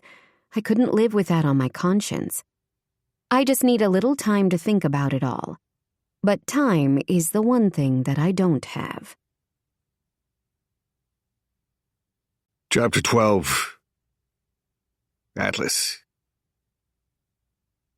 The way she's looking at me right now, I want to pay the bill and get the fuck out of here. How's the garage going? Decker asks Aries and me. Busy? Aries replies, while I'm still staring at Natalie and wondering how a human being was created so perfect. Orion has been bringing us a lot of business. He knows a shit ton of people who seem to have a lot of money they want to spend on bikes. What kind of people? I look at Aries. Not the illegal kind, but not the legal kind either. People who skirt the edges of the law. Decker laughs. So the people who control everything. Pretty much. Aries says, But it's good. We love working there. How's the private investigator work going? It's going well. I've had to give up on finding Marco to get on top of a few cases this week. He admits taking Kara's hand and kissing it. And to spend some time with my woman. Your woman appreciates it, Kara replies, smiling up at him lovingly. I'm meeting up with CJ sometime this week, I say. I don't know why he canceled tonight, but he said it was an emergency, so hopefully the rest of us can keep looking while you're taking a break. I can't believe this bastard has us all playing hide-and-fucking-seek. I know, Decker agrees. That's why I can't let it go. I need to find his ass. I've followed every single lead, every person he knows and could trust, and I've come up with nothing. I'll speak to CJ and come up with a plan. We have to have something to go on. I notice Natalie zoning out of our conversation, her eyes on my lips. I really wish she'd stop looking at me like that, at least while we're out here in public. We all order our food and more drinks and spend the evening just hanging out and enjoying each other's company. Decker, Aries, and I all fight for the bill, but I win by sneaking off to pay it. And then we all head home. Natalie is a little distant and quiet all night, but it could be because she and I are in an undefined space at the moment. I follow Natalie home to make sure she gets there safely, even if it's just down the road, and jump out to say bye to her. I want you to come inside, but I also feel like it's kind of a bad idea, she comments, gaze dropping to my lips. I cup her cheek. Why is it a bad idea? She licks her lips. It just is. I tuck her hair back behind her ear. I think it's the best fucking idea we've ever had. We start kissing, and this time we make it to her bed. I make her come with my mouth, with my cock, and with my fingers. And afterward, I settle in next to her, cuddling. I smile as I fall asleep. Chapter 13. Natalie. The next morning after Atlas leaves my apartment, I feel like absolute shit. I blocked out everything Marco last night and just let Atlas and his amazing mouth and perfect cock distract me from the situation that I should have been handling instead of putting it off. I need to tell them all, I mutter, groaning and rolling over in bed. I drag my naked body out of my sheets and into the shower, making a plan up in my head. I'll call up Atlas first, and then Rhett. I know Atlas is going to be pissed because he was fucking here this morning with his mouth between my legs, and I didn't tell him. I had every opportunity to. I couldn't have it on my conscience if I said nothing, and then someone I love got hurt. I'd rather lose my job than let that happen. But maybe I won't have to. I do feel guilty about it, though. My job means everything to me, and I take it very seriously. This isn't an easy decision to make. I decide that the easiest solution is to call Con. She and I aren't close, but I think if I'm strategic enough, I could imply something and she'll be able to tell Rhett. I pick up my phone and notice I have a few texts from Kara and one from Decker, but decide I'll deal with them later. I call Con and leave her a message when she doesn't pick up, asking her to call me back. I get dressed for the day and I'm having breakfast when a knock at the door brings me out of my thoughts and also has me on alert. I'm not expecting anyone. A quick glance through the peephole and I see Atlas standing there. I quickly open the door in relief. Hey, did you forget something? You tell me. His tone is solemn. He steps inside and closes the door behind him. What are you talking about? I ask, brow furrowing. Felix saw you at the police station with Marco. He left me and Decker a message yesterday, but I didn't talk to him until this morning. Everyone has been trying to get in touch with you. Shit. Well, at least I didn't break confidentiality. From Atlas's face, I don't think he's happy about this. We know you're representing him. How long have you known his location? He asks, and I can tell how unimpressed he is with me by his body language and facial expression. He's never looked at me this way before, his eyes blank, and I never want him to look at me this way again. I found out yesterday, I say, crossing my arms over my chest. And I can't tell you anything else. I was going to figure out a way to let you know. I just needed to clear my head. It's going against everything I've been taught about ethical practices and client privilege by giving you the information. Ethical? This man has tried to hurt multiple people you care about, but I was going to give it to you anyway. We speak over each other, him deathly calm, me yelling. We aren't even truly listening to each other's words at this point. We are just trying to be heard and get the other to see our own point of view. Yes, I didn't tell them right away, but I was going to tell them. Marco is still in jail, so it's not like he could have gotten away. How am I supposed to be able to trust you if you don't tell me about something like this? Not just me. You didn't tell anyone, not even your own MC. He finally says, disappointment in his tone. I thought you were. I don't know. You can't represent him, Natalie. Please tell me you're not going to. I stay silent. How can I explain this to him? Atlas, obviously taking my silence as answer enough, shakes his head in anger. I'm going to go. Atlas, it's not what you think. He walks away, gets in his car, and leaves. Marco hasn't done anything and he's still fucking up my life. I call Kara back, and like with Atlas, I can only tell her what she already knows. I know you must have been in a tight spot, Natty. I know how seriously you take your job, but this isn't just a random man the MC has issues with. He's been gunning for all of us, and Khan just got shot because of him. He's a danger to all of us, she says, after I won't give her any information. You really are going to do this to your family. She speaks gently, but I can tell that she thinks I should have told them all instantly. She agrees with Atlas. Chapter 14. Atlas. I don't know why I'm so upset, but I think it could be because I thought Natalie's loyalty to the Wind Dragons was the same as mine is to the Knights. Yes, I know she's not a member, but that's her family Marco has been going up against, and it's her family he would kill without thinking. I love how passionate and serious she is about her career, but to me, this is more important. Does she know how much time we have all spent trying to find Marco before he finds any of us? We've all united because we know how deadly he can be. Does she not realize the magnitude of the situation? I'm not mad. I'm disappointed. This is our first proper argument. The first time everything isn't fucking perfect between us, and I'm not handling it that well. Our communication wasn't that great, and it's obviously something we need to work on. Maybe she was going to tell us. Aries says, sitting down at the clubhouse bar and pouring me a scotch. I nod. Yeah, and I think she would have, but she was definitely torn. She wanted to do what was morally right for her position, but this is bigger than that. And she's from this life, so I guess I'd expect her to see my side. And it's not just me. This is about her family, too. People she loves. I just don't get why she wouldn't tell someone right away. This is something we all should have known. And what if Felix hadn't recognized him? How long was she going to sit on this information? You can't decide what's bigger for her. She was obviously torn because she owes her loyalty to her job and her family. She's a career woman. Isn't that one of the things you like about her? You know that means she prioritizes her career, right? He replies, no judgment in his tone, just understanding.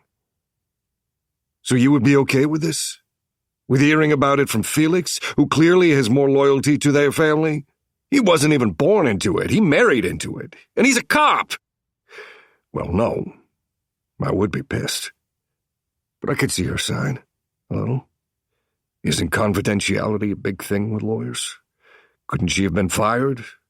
And she said she was going to tell you all. She just had to think over how. I get that.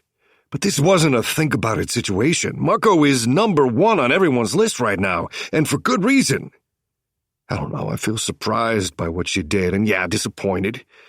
But I put her on this pedestal of being the perfect old lady because she grew up with the Wind Dragons. But maybe I was wrong, I say, muttering the last line. No one is perfect, brother. Ares replies, shrugging. And it's not fair to put that expectation on her. She has her own shit just like we all do, and she's a strong woman who is going to do what she wants. You can't control how she does things. You either accept her and that fact, or you don't. A muscle in my jaw ticks. No, I can't control her, but when shit goes down like this, if she wasn't there for the Wind Dragons, how is she going to be there for me, for the Knights? Maybe she won't. Maybe she'd be better off with a banker or another lawyer after all. The thought hurts. I don't know where we go from here. I can't accept it if she decides to still represent him and be his lawyer. I stayed. If she does that, that's her drawing a line in the sand and saying her job comes before her family. I'm not okay with that. Not in this instance. It sucks that this is happening so early in her career, but life is about difficult decisions. And this is going to be one of them for her. Why don't you go and speak to her properly about it? See where her head is at. Harry suggests, crossing his arms over his chest and studying me. She might have decided to drop him as a client. Or she's decided to keep him. You won't know until you find out. He's right. And I don't like us being angry at each other. I feel like shit. But like I said, if she's going to still represent him after this, I don't know if I can forgive her. I decide to send her a message. Atlas. I'm sorry that I just left like that. Can we talk tomorrow when we both cooled down? Natalie. Marco's bail was set. He will be out tomorrow, and then I'm going to visit my mom. Great, so she's running. And she got Marco on bail, but I guess she would have had to do that. Now that we know, we can have someone tailing him. Atlas. Will you message me when you get back? She doesn't reply. I know she must be as frustrated and as confused as I am, and I hate leaving us like this. Maybe a little space is a good idea, even though it doesn't feel that way. I can focus on putting an end to this Marco situation once and for all. He's out on bail tomorrow, I tell Ares, pushing my chair back and standing up. We need to have a plan, because without one, he's going to hit us before we can see it. My phone rings, Rhett's name popping up. He must be having the same thought as I. Hey, Rhett. Atlas, you hear the news? Yeah, I heard. We need to meet up and make a plan. Tonight? I'll call Temper and confirm. We'll text and let you know. Okay? Natalie said she's heading that way now. He sighs. Yeah, I know. I'll speak to her. He knows. Without me even having to tell him, every biker right now would be feeling my fucking pain. Thanks. We end the call, and I look over at my brother. Shit's about to get real. His green eyes flash. I've been ready and waiting. Go time. Temper agrees to the meet, and we decide to do it halfway between our clubhouses at a biker bar. We leave Diesel watching the police station so we'll know when Marco is released and have someone with eyes on him at all times. Cole and Natalie are still at the station with him, and it makes my skin crawl to think of my woman in the same room as him and Cole. If she even still is my woman. Was she ever? What a mess. And I'm torn between running after her and still being a little angry over the whole incident. Have you spoken to her? Red asks, keeping his tone neutral. He takes a sip of his beer and places it back down on the bar. I heard she's staying with her parents tonight. That's what she said. Please tell me I'm not in the wrong here. I love Natty like my own sister, but I don't think you're in the wrong. At the end of the day, the MC is our lives. We chose to be here. But I guess for her, work is hers. I grew up watching Faye be an old lady to the president of the Wind Dragons, while also being a lawyer. There is a way to do both, but I think the difference is Faye represented the Wind Dragons and not our enemies. I do believe Natty would have done the right thing in the end. But she's an ambitious woman. She needs to figure out a way to do it without throwing away her career unless it's life or death, he says, slapping me on the back with a smirk. I've always said Natty is a pain in the ass. I'm glad it's you dealing with this instead of me. I've never felt so confused in my life. I grumble, scrubbing my hand on my face. She makes me crazy. The good ones usually do, he mutters. Don't get me started on Con. I'm still waiting for her to move in with me. You know how hard it is having a pregnant woman so far away? I spoke to her the other day, actually. She said she was considering moving in earlier after I pleaded your case. I tell him, winking. You're welcome. Now do the same with Natalie. Red laughs. I was going to anyway, don't worry. Con really said that. I nod. He grins, flashing his teeth. About fucking time. Natty just moved here. Con is moving there. Like it was meant to be. I finish. We clink our beer glasses together. To not fucking it up, he says.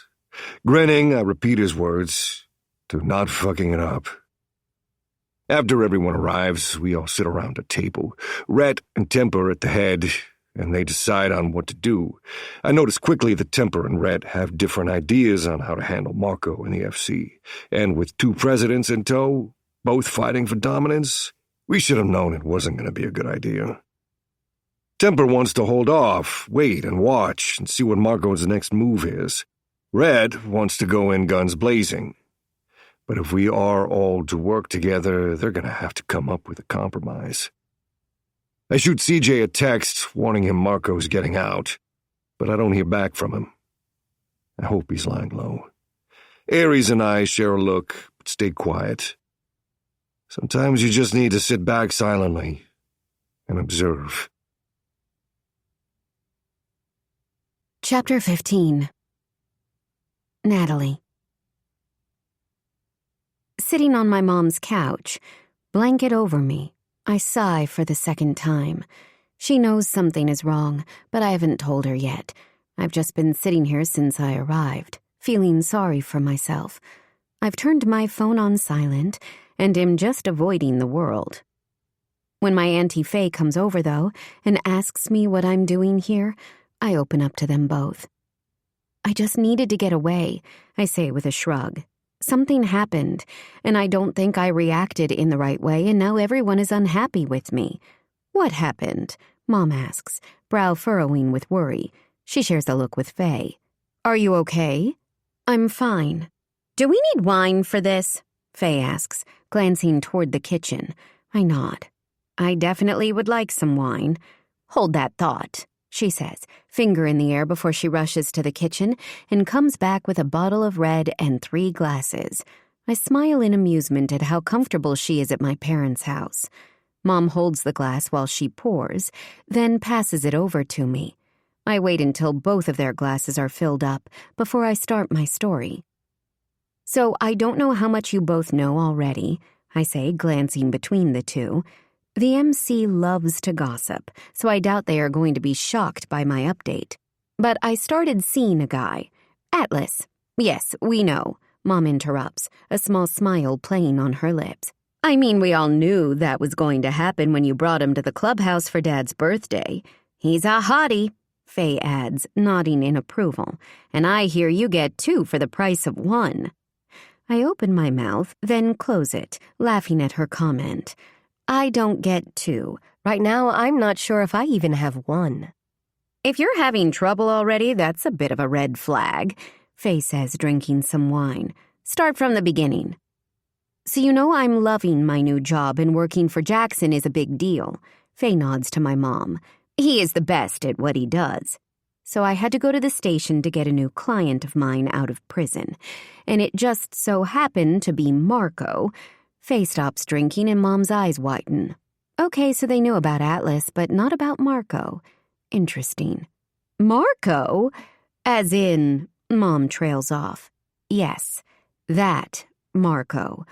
I told Jackson everything, and he thinks for my safety I need to continue representing Marco, but have another associate, Cole, take the lead. Shit, that's smart, Faye says. I wouldn't have thought about that, but he's right. If Marco gets wind that you're not his lawyer anymore and starts digging, you could become a target. I nod. So now I'm in a hard place. Marco is now technically my client, and all that goes with that, but, of course, I knew the Wind Dragons, Knights, and Decker have been looking for him, and are going to want to know where he is. I mean, this is big, but I also have to be ethical, and this is my career I'm talking about. So, what did you do? Faye asks, tapping her red nail against her lips. I sat on it. For too long, I was trying to figure out a way to tell someone without telling someone. But Felix saw me at the station and told everyone, so they all knew that I knew and didn't tell them, I admit, wincing. And then Atlas came over, and he seems really disappointed that I didn't run to the MC and tell them right away. And now things are awkward with us, and I don't know where we stand. Auntie Faye, did I do the right thing? Faye makes her I'm thinking face. I think Atlas thought that I was a ready-made old lady, but we only went on one date. He assumed I would just put them number one no matter what, and now he doesn't know if he can trust me, and Kara kind of thought that I should have told them too, so it's not just Atlas. Faye rubs the back of her neck. Yeah, I can see why you're hiding out here. I know your job is important to you, Natty, but you know all the things Marco has done to our family, my mom says, reaching out and taking my hand. So what are you going to do? I don't know, I admit. That's why I'm here. Faye, what do you think I should do? You must have had to deal with things like this during your career. Marco is technically still my client right now. I got him out on bail today, although I did tell Atlas and everyone about that. Of course, Faye nods, sympathy in her gaze. It's hard to keep a balance, and you've just been thrown into the thick of it right off the bat. So it's only human to feel a little overwhelmed right now. Did you tell Atlas why Marco is still your client and why Jackson doesn't want you to break confidentiality? No, he didn't give me the chance. I was taken by surprise that he knew and didn't think to tell him. You need to tell Atlas. Dex didn't understand a lot of things I did, but I found that when I communicated with him, even if it meant telling him I couldn't tell him everything, he understood me better. Do you want to be Atlas's old lady? Auntie Faye, we went on one date. I don't know. Do you think he is the one for you, Natalie? I know that you never wanted to end up with a biker, Mom asks, leaning back on the couch and drinking from her glass. I think about our time together and how Atlas makes me feel. I think he is, but it's too early to tell for sure, I admit, groaning out loud at the realization. And now he doesn't trust me. He might not be able to understand your side or where you are coming from, but if he wants to be with you, he needs to respect it, Faye adds, placing her empty glass down on the table. You are only just figuring this all out, too. You both need to go easy on each other. She's right. Thank you, I tell both of them. I feel much better now. I'll drive back tomorrow and speak to Atlas and hopefully sort it all out. You think he's going to sit there and wait for you? Faye asks, amusement laced in her tone. He's a biker. Yeah, but he's different, I murmur. And I think he is. He's calmer and easygoing, not as aggressive as the men I've known. And I don't want a toxic love. I want a calm, patient love. I want to be understood and respected. I want a partner. And I think Atlas can give me that. He's still alpha, just one who is more in control. He knows who he is, and he owns it. He brings me peace, not chaos, and I like that about him. You think he'll come here? I ask, voice going a little higher. He wouldn't. Would he? Do I want him to? I mean, I would like to speak to him face to face and have a composed conversation about what happened. We need to know how to have an argument in a clean way, and not make it turn into a fight every time. I don't want to fight with him, especially not over someone like Marco. But I want him to respect my career just like I respect his motorcycle club. Faye and Mom share a look, and then they both laugh. Wait, was that a yes or a no? Chapter 16. Atlas. After our meeting to discuss how we'll handle Marco, everyone starts to head out in separate directions. And I don't want to go back home. I want to go and find Natalie. We're already halfway to the Wind Dragons clubhouse, and I know her parents don't live far from there. I walk over to Rhett's bike and stand there for a second, deciding what to do. He looks up and smirks. "You coming with us?" "I want to," I state. "You're welcome to crash at the clubhouse," he offers, and I quickly take him up on it. I tell Aries that I'm heading to Natalie's parents' place and that I'll be home tomorrow. "Ride safe," he says. "You too, brother. Oh, and can you try CJ? I've been trying to get a hold of him since Marco resurfaced, but haven't been able to connect with him." Aries nods and rides off. I get on my bike and join the Wind Dragons for a ride, the only one wearing a different cut. The hour journey is an enjoyable one, and I find myself wondering what the fuck I'm going to say to Natalie when I see her. Is she going to be pissed that I'm just showing up? To her parents, of all places. Maybe. But I want to talk it out with her. I don't want to leave shit up in the air. It drives me crazy. I hate not knowing where we stand, and I want to know if we can get past this. I don't want our first fight to be our last one, but I do want us to be on the same page, which is to have an open and honest relationship. I don't want her to keep shit from me, especially something that affects us both. When we arrive at the clubhouse, I send her a text. "Atlas, can I come and see you?" Natalie. Where are you? Atlas. WDMC Clubhouse. Natalie. Come to my parents' house. She sends me the address, and I ride right over there. She comes out of the house when she hears my motorcycle, wrapped in a beige cardigan, her hair in a bun on top of her head. "What are you doing here?" she asks, sounding part amused, part confused. "I was with Red, and I just decided to ride back with him to try to talk with you." "I hope it's okay," I say, not wanting to seem overbearing. "I know you came here for some space, and I don't want to argue with you. I just hated leaving things the way we did." "I know. Me too. I'm glad that you are here," she admits, holding out her hand to me. "Come on, let's go sit out the back. I made us some coffee." I follow her through the house and the black sliding door, and we sit outside together underneath the stars. Her family home is beautiful. The garden well-kept and manicured. There's a moonlit pool with comfortable-looking sun chairs around it. I could totally picture her lounging on them. "I'm sorry I came over like that. I was upset when I heard that you didn't tell me something you knew I would want to know," I say, taking a breath. "And I don't know, I just felt really angry about it. I know that your work is important to you, but I always thought your family was first, which is why you became a lawyer, to help them." She sighs as if she's gearing up for a big conversation. I don't take that as a good sign.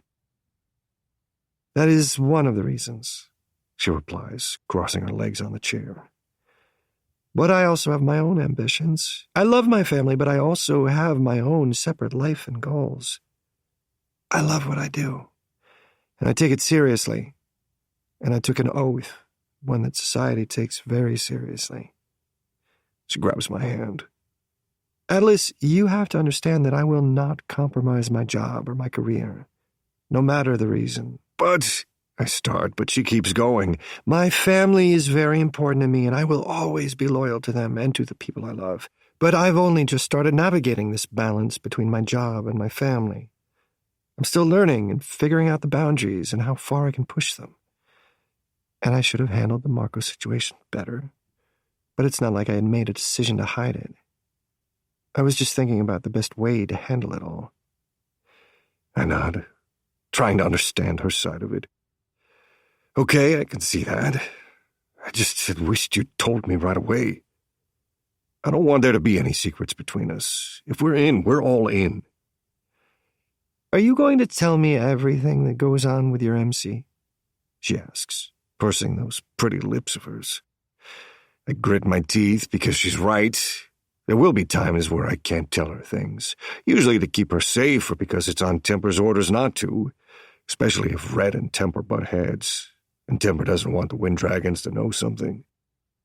I know you won't tell me everything because you're in a motorcycle club and some things only members get to know. I know how it works. So you want me to tell you everything except you get to keep your secrets. How is that fair? I groan. Okay, you make a good point. I think if we trust each other, though, we will know that no matter what, we have each other's best interests, and we will look out for one another. That's all I need. Me too. She agrees. And I need to explain why I'm still technically representing Marco. A muscle ticks in my jaw. I cannot believe she's still going to help that fucker. I know you don't want me to. I don't want to. But when I spoke to Jackson about it, he said that it might look fishy to Marco if I dropped out suddenly. In order to keep me safe, it might be better to assist on his case. Why would you be in danger? Because he recognized me. Or rather, he remembered me from somewhere but couldn't place me. Fuck. That changes things.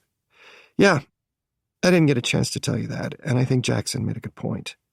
I nod. Will you be alone with him? She shakes her head. No, I'm only assisting, so I'll always be with the lead attorney. Relief fills me. Thank fuck. She laughs under her breath.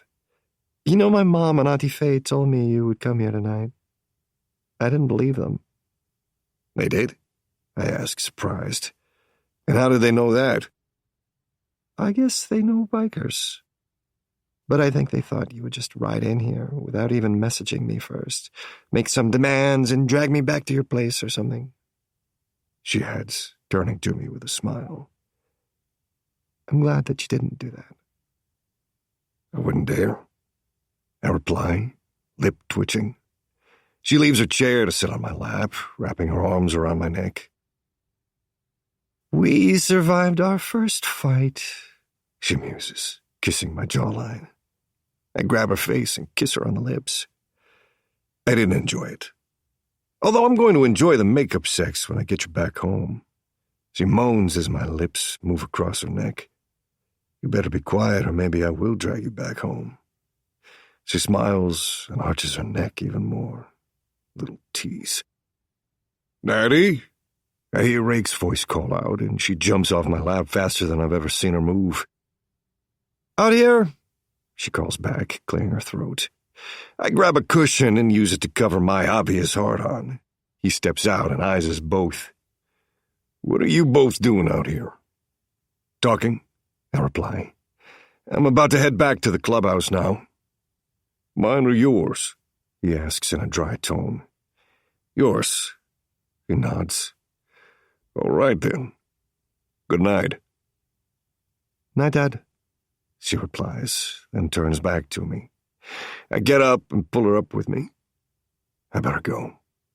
What time are you leaving tomorrow? I'll ride back with you. Early, maybe 6. Okay. Message me when you're heading off. Okay.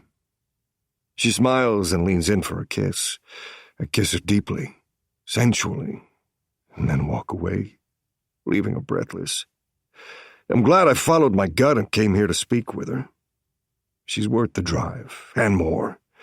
20 minutes later, I walk into the Wind Dragons MC like I own it and find Rhett playing pool with dice.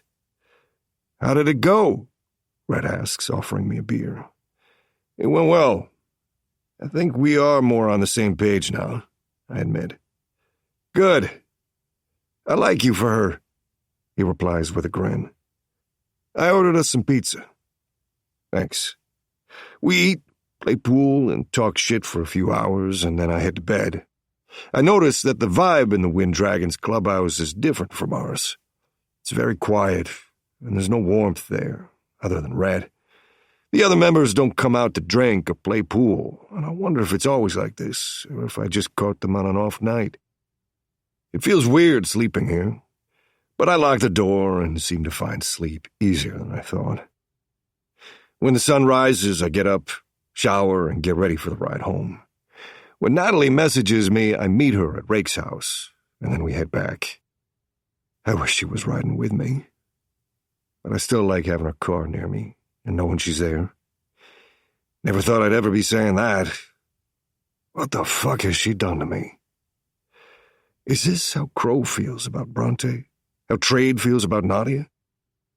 I'm glad she didn't secretly want me to storm over there, throw her on the back of my bike to make a statement. I've done a lot of work on myself in the last few years, and I don't want a relationship that's unhealthy in any way. I don't want to fight just to spice anything up.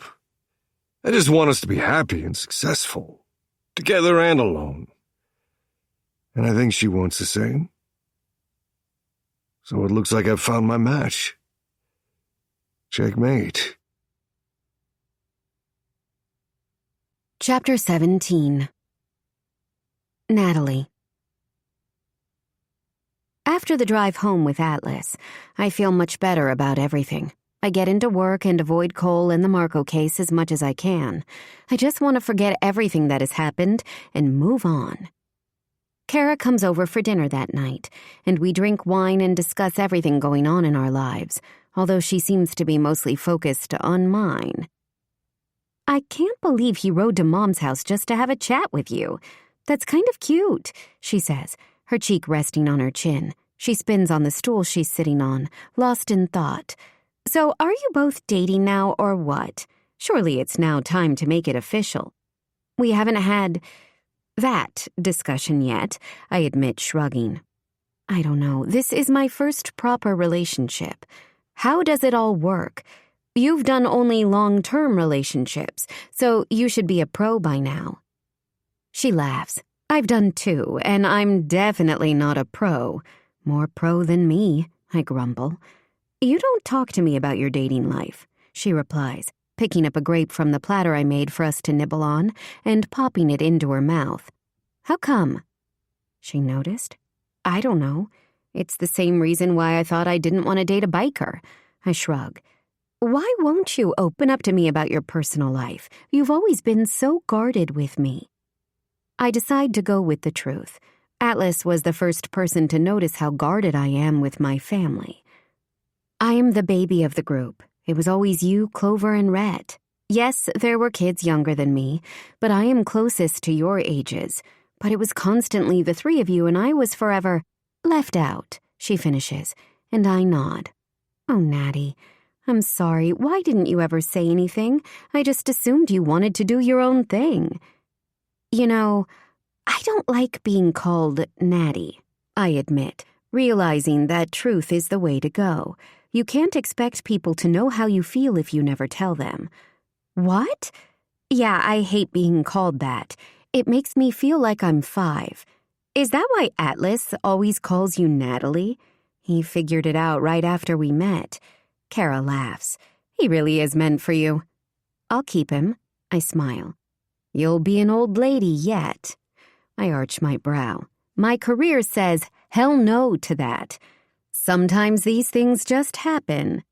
Maybe you'll follow Khan's route and get preggers. Bite your tongue. You're older. You should be having a baby before me.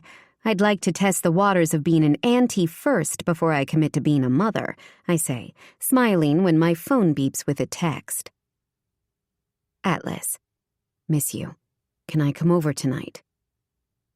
I hide my phone when Kara tries to peer at the screen. What did he say?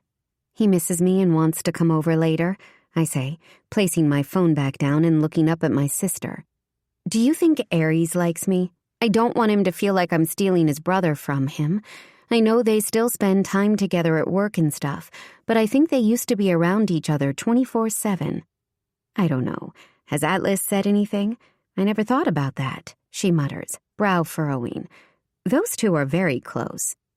He hasn't said anything about it, but maybe I should bring it up. Aries has to like me if this is going to work. It would be like if you didn't like Atlas, but times 10 because they are twins. Why wouldn't he like you, though? You're a catch, she huffs, drinking more wine. Because it might seem like I'm taking Atlas away from him, which I would never do. Maybe I should invite Aries around here next time, too, so he feels included. I mean, he's a part of the family, too. Invite him around here. my sister replies, winking at me. I'm sure he'd like that. I want to hear everything. I'm sure you would. I'd also just like to point out that you called him a part of the family, yet can't even tell me if you and Atlas are officially dating or not. I mean, that pretty much answers my question, doesn't it? She asks, smirking. I take a deep breath. I would say we are, but we haven't officially discussed it. I'm sure he would be pissed if I dated anyone else, and vice versa, so that's pretty much it. Are you happy now? I do like labels, she says, laughing. I'm still trying to get over the fact that my baby sister ended up with a biker, and I didn't. You've been saying you'd never do that since you were like 13. I know, I admit, smiling to myself. But sometimes you can't control these things no matter how hard you try. Don't I know it? Have I told you how much I love having you here? I love these talks, our little nights we get to spend together. I'm so glad you moved, she says, brown eyes soft. I feel like we're getting closer every day. Me too, I agree. I have no regrets moving here. Good. Now, are you seeing Atlas tonight or what? I pick up my phone again, forgetting that I haven't responded. Yeah, when you go home, I'll tell him to come over. She grins and tucks her hair back behind her ear. Not inviting Aries over too? I throw a grape at her. After talking more shit for half an hour, I walk her to her car, frowning when I notice her passenger window has been broken. The glass shattered everywhere. Kara, did you have an accident and not tell me? I ask. No, why? She asks, coming around me to inspect her car. What the hell?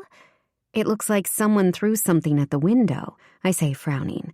Why would they do that? I glance inside the car and there's a brick on the seat. Yeah, that would do it. We share a look. Do you think it's because of Marco? Maybe he did it as a warning or something? I'm going to call Decker, she says, pulling her phone out of her handbag, while I take a picture of the window on my phone. I grab her arm and lead her back inside. Let's go in and lock the door just in case. They might still be out there. I send Atlas a text, the photo I took with the caption, "Someone did this to Kara's car at my apartment." He replies instantly, "I'm on my way. Stay inside." Atlas is coming, I tell Kara. She nods. So is Decker. How did we not hear the window breaking? We were talking and laughing too loudly, I guess. Kara sighs and runs her fingers through her hair. When is this shit going to end? When Marco dies? Her eyes widen at my blunt reply. I hate to say it, but you're probably right. And somehow I'm always in the crossfire. Sorry, I apologize. I think this time that's because of me. This time it's me smack bang in the middle of it. It's not your fault, Natty. Sorry, I'm always going to call you that, but this isn't your war. You've just been dragged into it too, she assures me. Decker arrives first, with Atlas minutes behind him. Decker comes to check on Kara first before looking at the car, and I notice that Atlas does the same with me. Are you okay? He asks, giving me a once-over, hand touching my shoulder. I'm fine, I promise. He nods, thumb brushing my cheek before he goes back outside to look at the car, while Decker checks the security footage.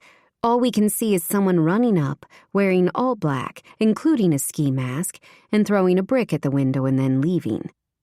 Well, that gives us nothing. It was one of Marco's minions. I know it.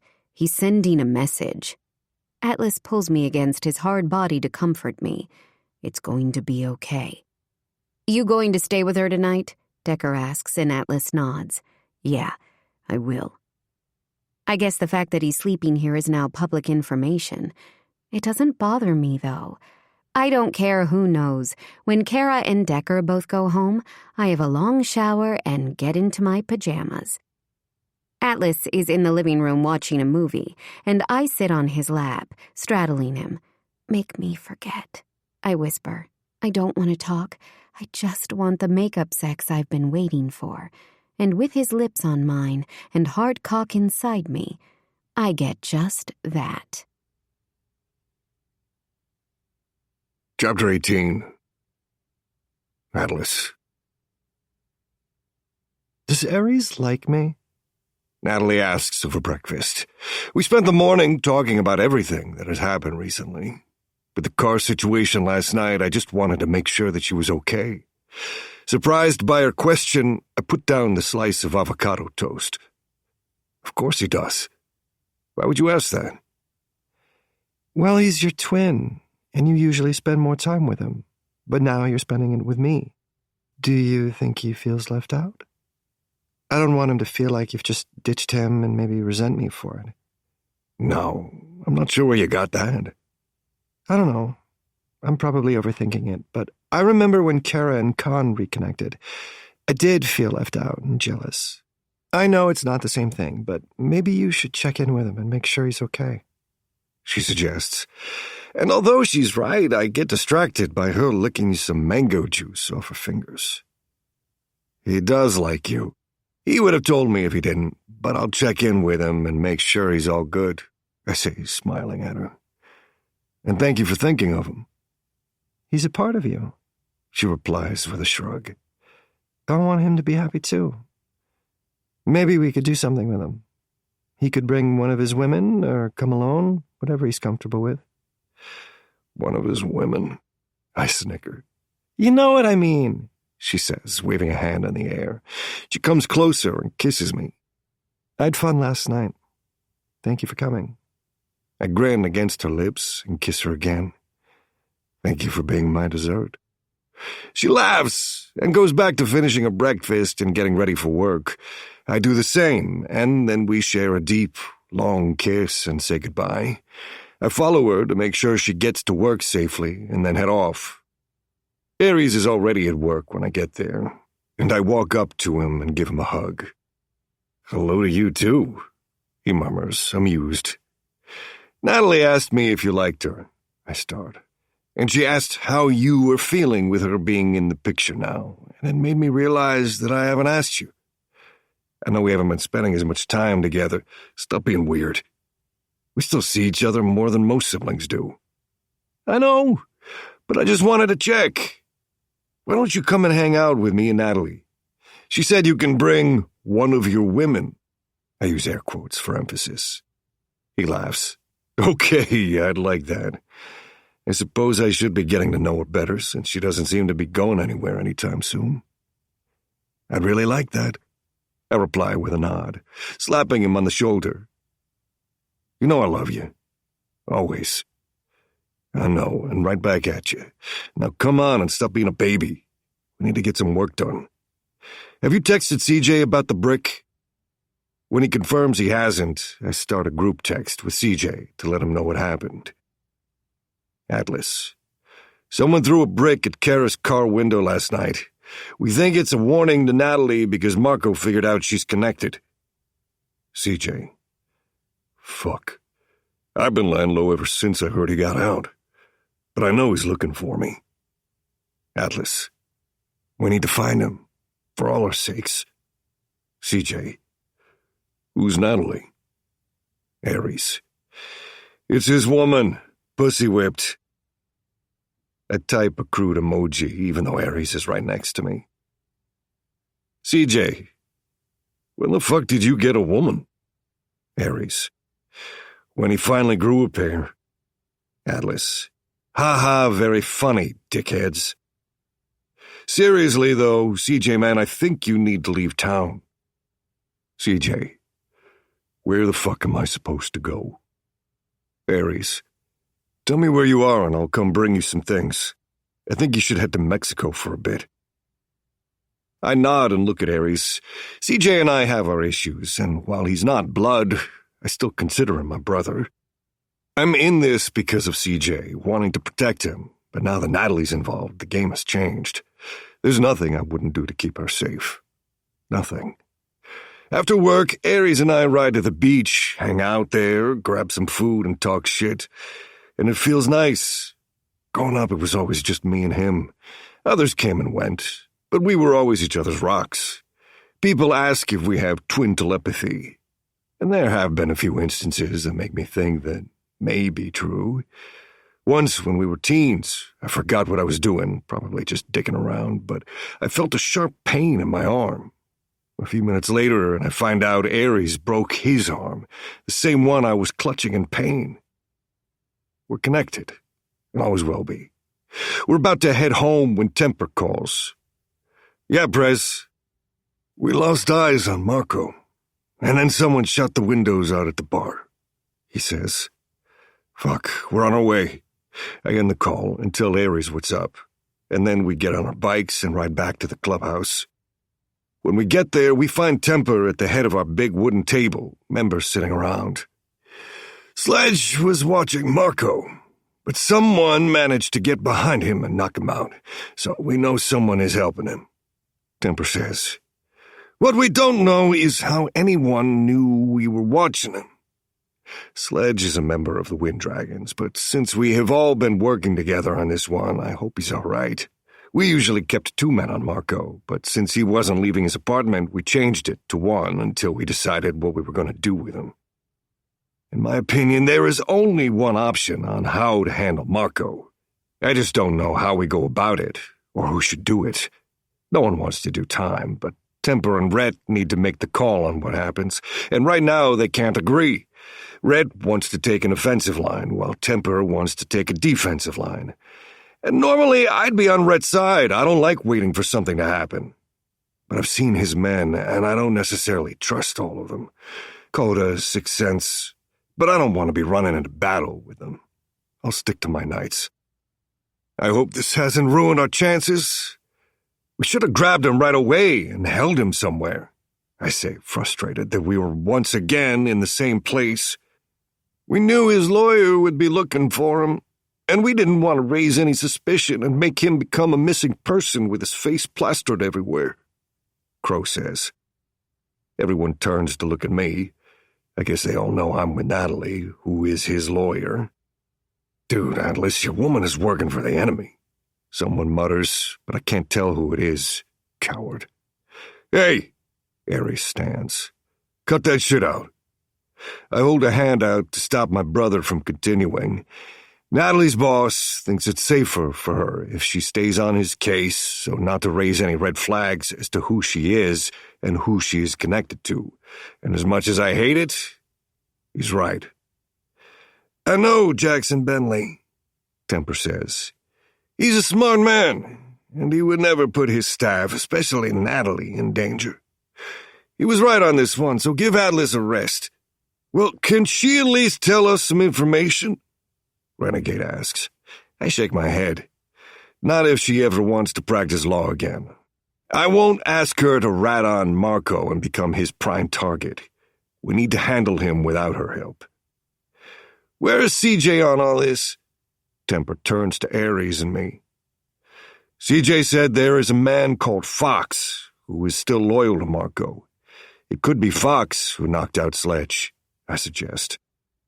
CJ is trying to take over leading the Forgotten Children, so I know he is telling the truth, because Marco is his enemy now too. But CJ needs to leave town for a bit until we get this Marco shit handled. The Forgotten Children are in chaos right now, and he can't build anything if he's dead. And is CJ operating business as usual? Word on the street is Marco is looking for him, Harry said. I'm going to go meet up with him in a bit to see if I can get him out of town for a bit. Temper nods. You and Atlas find out what you can on Fox. Saint and Crow, you both go and see if you can find out Marco's new location. I'll call Rhett and tell him what's going on. What about the security at the club? Aries asks. The man was wearing all black, including a ski mask, Temper replies. Just like the man who threw a brick at Kara's car. But I know it's him. It's been quiet for a while now, but it looks like that's all coming to an end. It's warm.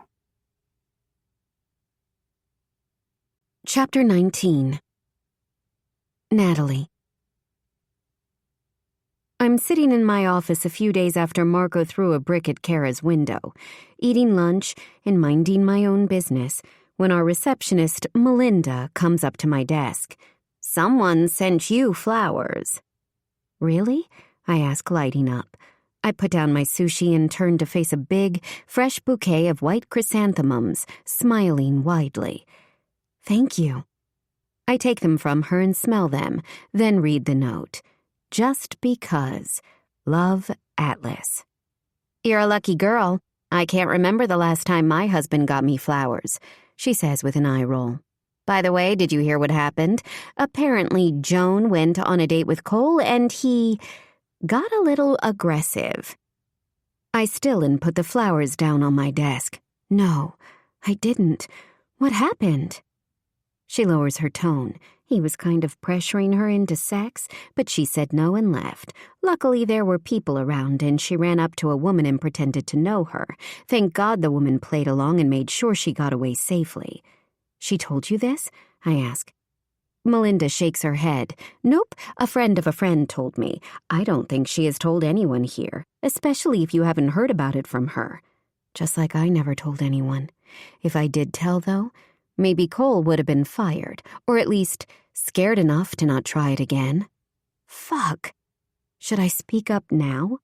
Melinda leaves me to my flowers and thoughts, and I decide I should speak to Joan and then to Jackson. Cole shouldn't be getting away with this, with making women feel uncomfortable and trying to pressure them into sleeping with him because he thinks he can. Before I can go see Joan, Cole comes to my office to ask me to look into Marco's rap sheet and talk to the police about what evidence they have on him. Not only do I have to grit my teeth because of the project, but because of having to work with someone like Cole. I don't see Joan until later in the day. She's one of the receptionists here, younger than me, and has always been nothing but welcoming and kind. Hey, I say to her, could I have a word with you in my office? Sure, she replies, following behind me. I close the door after us. Is everything okay? Have a seat. She sits opposite me. I went out to have drinks with Cole on his birthday, and he was a total asshole. I heard that something similar might have happened to you. She ducks her head. I don't want to make it into a big deal. I just don't want to be alone with him ever again. I did the same thing. I talked it down in my head and didn't speak up.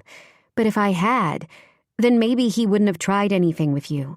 I think we need to speak to Jackson, I suggest. Okay, I wish things went differently. Our date was normal, fun even.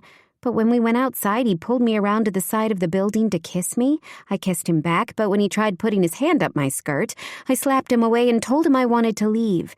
When he grabbed my breast, I started to walk away, but he grabbed my hand and tried to drag me to his car. I fought him off and ran to a woman, and I'm lucky that she protected me. I don't know what would have happened if he got me into that car, she says, wrapping her arms around herself. He was always so charming, and I thought he was a nice guy before this. I don't get it. And now it's so awkward having to see him every day. He even asked me out again. I'm going to speak to Jackson, I tell her, hating seeing her so upset.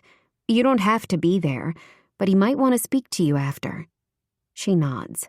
Okay. I reach out and take her hand. If you need me, I'm here. If he makes you feel uncomfortable or says anything else, please speak up. I will, she promises. As soon as she leaves, I head straight to Jackson's office and ask to speak to him. What do you want to discuss? He asks, tone calm and warm. He's a very easy man to approach, and I think that makes such a difference in a working environment like this one. I wanted to talk to you about Cole, I say, shifting in my chair. He has been acting inappropriately and harassing myself and Joan and who knows who else.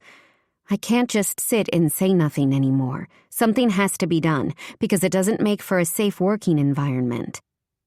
A muscle ticks in his jaw. He pulls out a pen and pad. Tell me everything that has happened. I start with my story of events and finish with Joan's. Jackson is visibly pissed off about the whole thing, but stays calm when speaking to me. Thank you for opening up about all of this. I wish you had told me this as soon as it happened. But I'm glad you're telling me now. I will handle this. I'm so sorry that this happened to you and Joan. Thank you, I say, standing up. I just don't want it to happen to anyone else. We both got lucky, but another woman might not. And do I think he would rape someone? Yes, if he hasn't already. As I leave his office, he calls Cole in, the two of us catching eyes and locking for a split second before I'm gone. I don't care if he knows it was me. I'd rather take the blame instead of Joan. She's sweet. I'm not. I can take the repercussions of this. A few minutes later, and I can hear Cole yelling, finally showing his true colors to his boss. "This is bullshit. There is no evidence of this," I hear him raging. And technically he's right, but we could get the club's security footage, and we could try to locate the woman who helped Joan. I can build a case if I need to, but I'm glad that Jackson trusted me right off the bat and didn't need any proof other than my word. Suddenly, my office door slams open, making me jump. "You bitch! This is all your fault!" Cole screams, gunning for me. Jackson comes in and grabs him from behind. "You need to leave now, or the police will be here to arrest you." That seems to get through to Cole, because he backs away, but the hate in his eyes is evident. He's going to blame me for this, not himself. "Suffice to say, I have terminated Cole. You do not have to file a police report, but I will be having them come here to get something on the record." Jackson leaves, and when the police come, I tell them everything, and Joan follows suit. Surprisingly, 3 other women come forward, including Melinda. Jackson is so mad, but thankfully he's not mad at any of us. I feel so guilty for not saying anything sooner. I don't know who is going to take the lead on Marco's case now, but I know it's not going to be me. At the end of the day, feeling a little shaken up, more than I want to admit, I head home and jump in bed. "Natalie, where are you?" "Atlas, at the clubhouse. Everything okay?" "Natalie, can you come here?" "Atlas, on my way." Tonight, I just need him to listen to me and hold me. When Atlas arrives, he settles in bed with me and cradles me against his chest while I unload all of today's stress on him. "I'm going to kill him," he grits through clenched teeth. "No, Atlas, promise me you will not touch him." "Natalie, you can't ask me to sit by and let that punk—" I kiss him. "Yes, I can.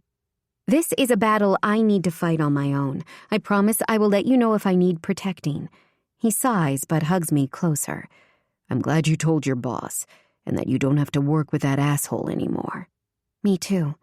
"You are strong," he whispers, kissing the top of my head. "If you ever see him again, you call me straight away, okay?" "Okay, I promise. And thanks again for the beautiful flowers you sent. I love them." We fall asleep cuddling each other, and it's so nice to have someone there to be supportive. I could get used to this. Chapter 20. Atlas. I'm sitting in my office doing some paperwork when Khan comes in and sits down opposite me. "What's up?" I ask, lifting my gaze. "I went over to Kara's last night." "And?" "And she mentioned that she asked Natty if you two were official. Natty had said you both hadn't spoken about it." She says, resting her elbows on my desk with a grin. "You haven't made it official yet?" I put down the folder I've been holding in my hands. I thought that was obvious. In my head, we've been official since I first laid eyes on her. Is that a talk that we need to have? I've just assumed she was mine since the beginning, but I can see how we probably should have had a verbal discussion about it. Women think differently than men. "Women need to hear the words," Khan says, confirming my thoughts. "Plus, she's only been in casual-type relationships, so if I were you, I would make sure she knows this isn't one of them." "Thanks for the heads up," I tell her. "You decide when you're moving in with Rhett?" "Sooner than I said I would," she replies, nodding. "You were right. I should be with him. I don't want to stress him out, and I am getting tired of working every day, if I'm being honest. Growing a baby is tiring." "So you're leaving us? Heading north to the Wind Dragons clubhouse?" She makes a face. "I guess." "Don't sound too happy about it." "No, it's not that. It's just... the clubhouse is just... boring." "What do you mean?" "You know, it's quiet. And the guys aren't the friendliest. Rhett keeps talking about how great the clubhouse was years ago, but I hate to tell him it's nothing like that now. It's what I picked up on when I was last there, too. Interesting. It's fine. I'm probably just paranoid and nervous. Any news on Marco? He's supposedly holed up in the apartment. No one has seen him leave since he got out on bail. No one can find this Fox guy yet. Nadia picked up on something, but she ended up losing the trail. They will resurface. We found a lead in the security footage. Aries sticks his head in. Your woman is here. I perk up. Really? Yeah, I'll send her in. He calls out as he leaves. I had no idea she was dropping by today. But what a welcome surprise. Khan gets up and opens the door wider for Natalie as she walks in holding a bouquet of black roses. Hey, she smiles at Khan. Hey, Natty, Khan says, kissing her on the cheek. I'll leave you two alone. She closes the door, and I stand up and approach Natalie. These are for you, she says, handing me the roses. I read that the only time a man gets flowers is at his funeral, so I wanted to make sure that wasn't the case with you. I fucking melt. She's so damn sweet. Thank you.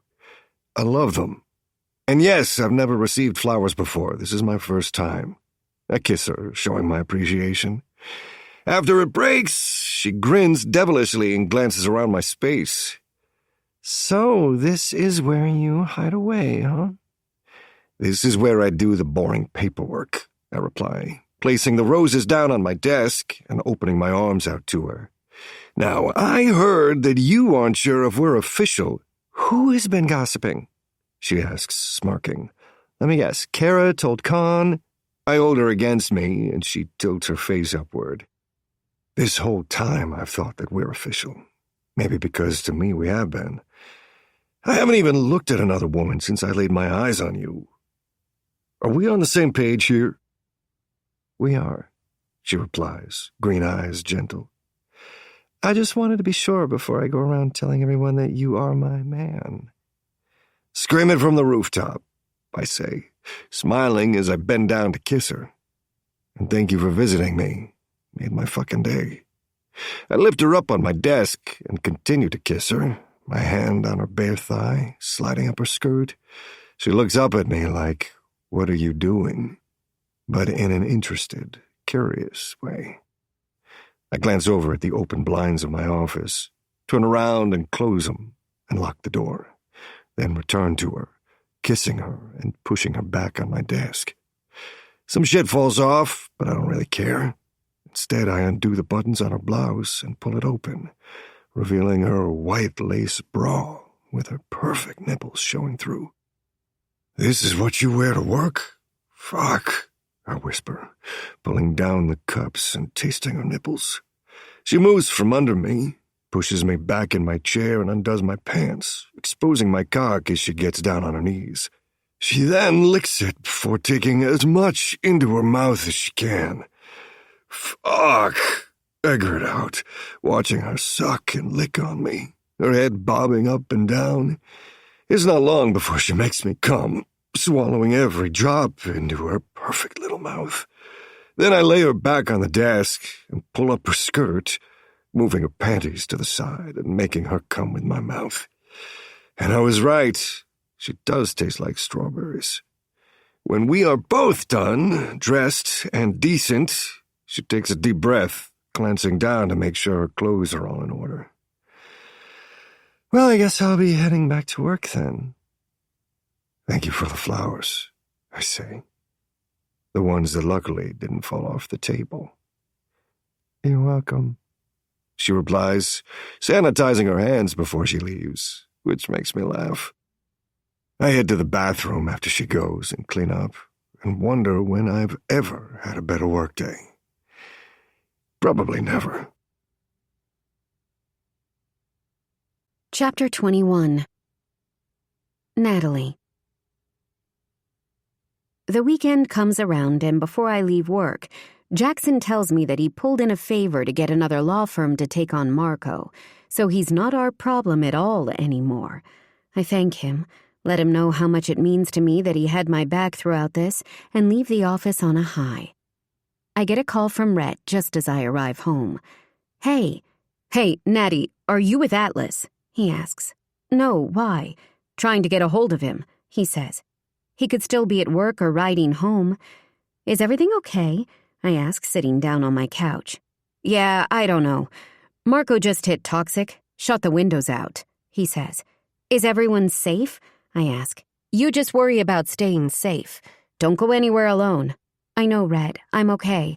I'll call Atlas and get him to call you. Thanks. Love you. Love you too. I end the call and send Atlas a text. Natalie, toxic was hit.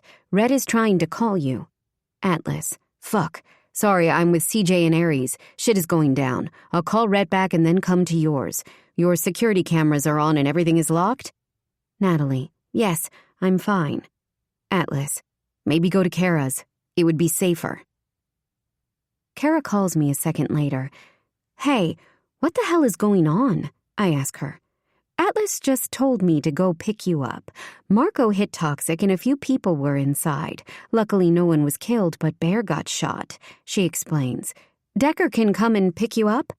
No, I'm okay. I have high security here, and I can't just hide out at your house forever.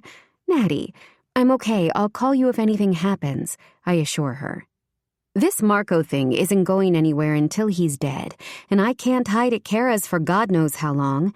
If he comes here, he comes, and I will handle it by defending myself in any way I know how. I'm not going to let him control my life like that. You better, she grumbles. We get off the phone, and I get changed out of my work clothes and into sweats and a tank top. I check that all my doors and windows are locked and cook some dinner for whenever Atlas comes back here, after dealing with all the shit that comes with being in an MC. I've taught myself over time how to remain calm when in a high-stress situation. I grew up around this. I just pray that everyone I love remains safe. Atlas, where are you? Natalie, at home. Atlas, you are so stubborn. Natalie, I'm fine. Atlas, I'll be there in about an hour. Natalie, okay, be safe. Atlas, that's my line. After placing my phone down, I finish making the pesto chicken pasta and clean up the kitchen, finishing just as he arrives. He steps in as soon as I open the door for him and pulls me into his arms. What a shit show of a day. Bear okay? He nods. Yeah, he will be. But some of the members of the FC have changed sides again and are helping Marco. I don't know what he offered them, but it worked, and now CJ is scrambling, thinking he will lose the leadership before he even got it. What is CJ going to do? I don't know, but I told him he should ditch the FC and join the Knights of Fury, he says, cupping my face in his hands and giving me a quick kiss. If he does that now, then the members will definitely go back to Marco, I point out. CJ should hold that spot as leader for now, even if he doesn't intend on keeping it. You're right, my smart girl, he whispers, kissing my forehead. Speaking of smart, do you carry? I look up at him in confusion until I realize he's talking about a gun. I have one, but I don't carry it on me. Why not? With my job, I'm in and out of police stations and courthouses. It became an annoyance. Would you carry a taser? You don't think it'll come to that, do you? I ask, my comments sounding silly to my own ears. I've seen what's been going on. Anything is possible. If someone comes after you, you need to protect yourself. For the first time, I'm scared. If Atlas thinks I need to protect myself, then maybe I need to take this threat a little more seriously. I know Marco is dangerous, but maybe I've been living in a fantasy world. My whole life has been about danger and being cautious.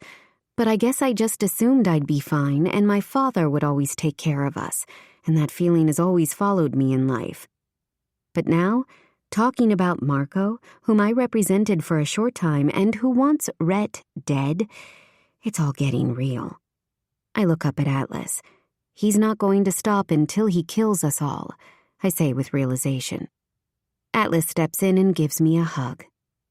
I think the reality of the situation just set in. I sniff. Will you take the taser? I sigh. Okay, I'll take the taser. Really? He asks, sounding surprised. Yes, I know you just want to protect me, and I appreciate that. That doesn't sound like you at all. He grins. I roll my eyes and lead him by the hand to the kitchen. I cook dinner. Smells delicious. I serve us 2 bowls, and we both sit in front of the TV eating, pretending we are a normal, boring couple, having dinner after a hard day of work. Jackson is letting another firm represent Marco, I tell him, so he's not connected to us in any way, shape, or form anymore. Good. Atlas smiles. Your boss sounds like a great man. He is. And this pasta is the best I've ever tasted, he adds. Thank you for cooking for me. You're welcome. We finish eating, and then he does our dishes and cleans up, and then we have a shower together and go to bed, like a normal couple. If only we were one. The next morning we grab some breakfast and head to the night's clubhouse. We both pull our helmets off, and he looks at me like he wants to kiss me, but he doesn't. Did you have fun? He asks. I nod, brushing my hair out of my face. I did. It's not so bad being on the back. Good, he says, cupping my face. You ready to step into my world? I was born ready. I grin. And I was. I was born into this world long before even he was a part of it. We step into the clubhouse, not as fancy or flash as the Wind Dragons, but their space is still awesome. We find Aries and Diesel sitting on the couch, and Atlas introduces me to Diesel. Aries says hello, and then I'm shown their big bachelor pad. It has plenty of space, rooms, and even a gym. They have everything one could need. Atlas saves his room for last, opening the door and letting me step in. I eye his big leather bed first, and the TV that covers half the wall, and turn to him. It's very clean. Are you impressed? He asks, amused. I know how clean your apartment is, so I thought you'd appreciate it. I am, I reply, sitting down on his bed and glancing up at him. His blue eyes scan me against his black sheets, and I can tell that he likes what he sees. Atlas, Crow calls, sticking his head into the room. Oh shit, sorry. Didn't mean to interrupt anything. Natalie, this is Crow. Crow, Natalie. Nice to meet you, he says, bracing himself against the doorframe with a grin. You're Rake's daughter. I nod. That would be me. He turns back to Atlas. You have a set of balls on you. I can't control my laughter. What do you need? Atlas asks him. Wanted to see if you wanted to spar, but I see you're busy. Rain check. Deal, he says, waving at me and disappearing. Atlas closes the door and sits down next to me on the bed. Now you know where I'm lying when I'm texting you at night. I get up and move to straddle him. He swallows hard as I grab his face. Kiss me. He shakes his head no. I pout. Why not? I can feel how fucking hard he is. But I don't mention that. I just look in his eyes and wait for him to give in to me. Because if I kiss you, I know I'm not going to be able to stop. He murmurs. You're the only one who wants you to stop. I reply, eyes on his lips. He's so sexy. His hands move down to my ass, cupping and running his fingers over my jeans. I don't know who kisses whom first, but the next second, our lips are on each other. My hands are gripping the back of his neck, holding on for dear life, and I'm grinding down on his hard cock. Suddenly, the door opens, and Aries is standing there. I only know when I hear the words, "Ah, fuck. You could have locked the door, brother," come out of his mouth. I jump off Atlas and try to act normal, while he gives his brother the, "Seriously? Look." Sorry, but we need you now. Fucking hell. I'll be out in a minute, Atlas tells him, flashes me an apologetic look, then leaves. I lie back on the bed and sigh, smiling to myself. Ah, the life of an old lady. After the men have their chat, we head to Kara's house where we find Decker, Clover, Felix, Rhett, and Con sitting at the dining table, all speaking over each other. What did we miss? I ask the group. Kara turns to me and grins. You know, just trying to survive. Hey, Natty, Clover calls out, turning to Atlas. And you. How did you get her? Please tell us your secrets. I've been asking myself the same question, Atlas replies, making her laugh. Atlas shakes the guy's hands while I hug all the ladies and sit down next to my sister. Seriously, what the heck is going on? Marco hit the wind dragons again, Con says in a low tone. Of course, being Rhett's old lady, she'd know the most about what's going on right now. He set a fire at Rift. Do you think he's going to go after the Fast and Fury garage? I wonder out loud. Nowhere is safe, it seems, Kara says, wrapping her arm around me. That's why I told you to come here last night. I'm just down the road, and Atlas came over after. I'm fine, Kara. If I ever feel unsafe, this will be the first place I come to, I assure her. CJ arrives, and I get to meet him for the first time. He's a good-looking man with a shaved head and kind brown eyes. Atlas said he was joining this meeting to speak on behalf of the FC. The men walk away from us and speak discreetly in a circle. What don't they want us to know? I whisper. I don't know, but with everything going on, I'm guessing they won't be divulging all the information, Clover mutters. They're keeping us in the dark, Con says, wrinkling her nose. This is my first disaster as Rhett's old lady. What the hell am I supposed to be doing? I'm having imposter syndrome. Your number one job is to keep all the women calm, Kara tells her, amusement in her tone. Okay, I'll keep you all calm. How much alcohol do you have in your cupboard? She asks Kara, glancing toward the kitchen. Enough to get us through, Kara replies, keeping a straight face. I'll go and get some, and some snacks. She leaves to set us all up. Where's Fire? I ask Clover. She's in daycare today. She goes once a week, she explains, frowning. I don't know if she's safer there or here, but I called and checked in on her, and she's fine. We aren't in a lockdown yet, though, right? I ask her.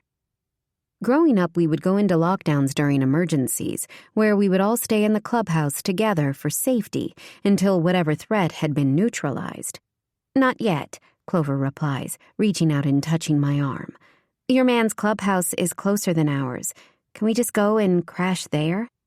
We just sharing clubhouses with another MC now? I ask, laughing. Clover points to the men. We have a knight, a wind dragon president, a cop, and a private investigator all working together. Only women as beautiful as us could make men from all different sides of the law unite like this. Our laughter is so loud that it pulls the men out from their meeting, and they return to us. What's so funny? Red asks the group. Nothing. What are you talking about over there? Con replies, arching her brow. Nothing, all the men say together. Nothing it is. Here is the point I was previously trying to make to Atlas. Sometimes the men won't want to share everything, and I'm okay with that. I don't need to know the details of the shady shit they get up to unless it involves me or Atlas directly. But that road can go both ways. Atlas comes and stands behind me, resting his hands on my shoulders and gently massaging. Everything okay? I ask him. He nods. Yeah, I mean, as well as everything can be right now with a maniac trying to take us all out. Just a normal day around here, Clover grumbles, perking up when Kara returns with wine glasses and a fruit platter she just whipped up. We chill there for the next hour or so, and then head back to my house. It was nice to meet you, I say to CJ, just as I'm climbing onto the bike. You too, he replies, winking at me. He then points to Atlas. I hope you know that you can do much better than this guy. Atlas scowls while I laugh. He's not so bad. No, I suppose he grows on you, doesn't he? Like a fungus. He claps Atlas on the back. You need me? Give me a call. Same to you. Atlas replies. You take care of yourself, I call out as CJ walks away. You too. He gets into his car and drives away. Is there anything going on that I need to know about? I ask Atlas when we get back to my apartment.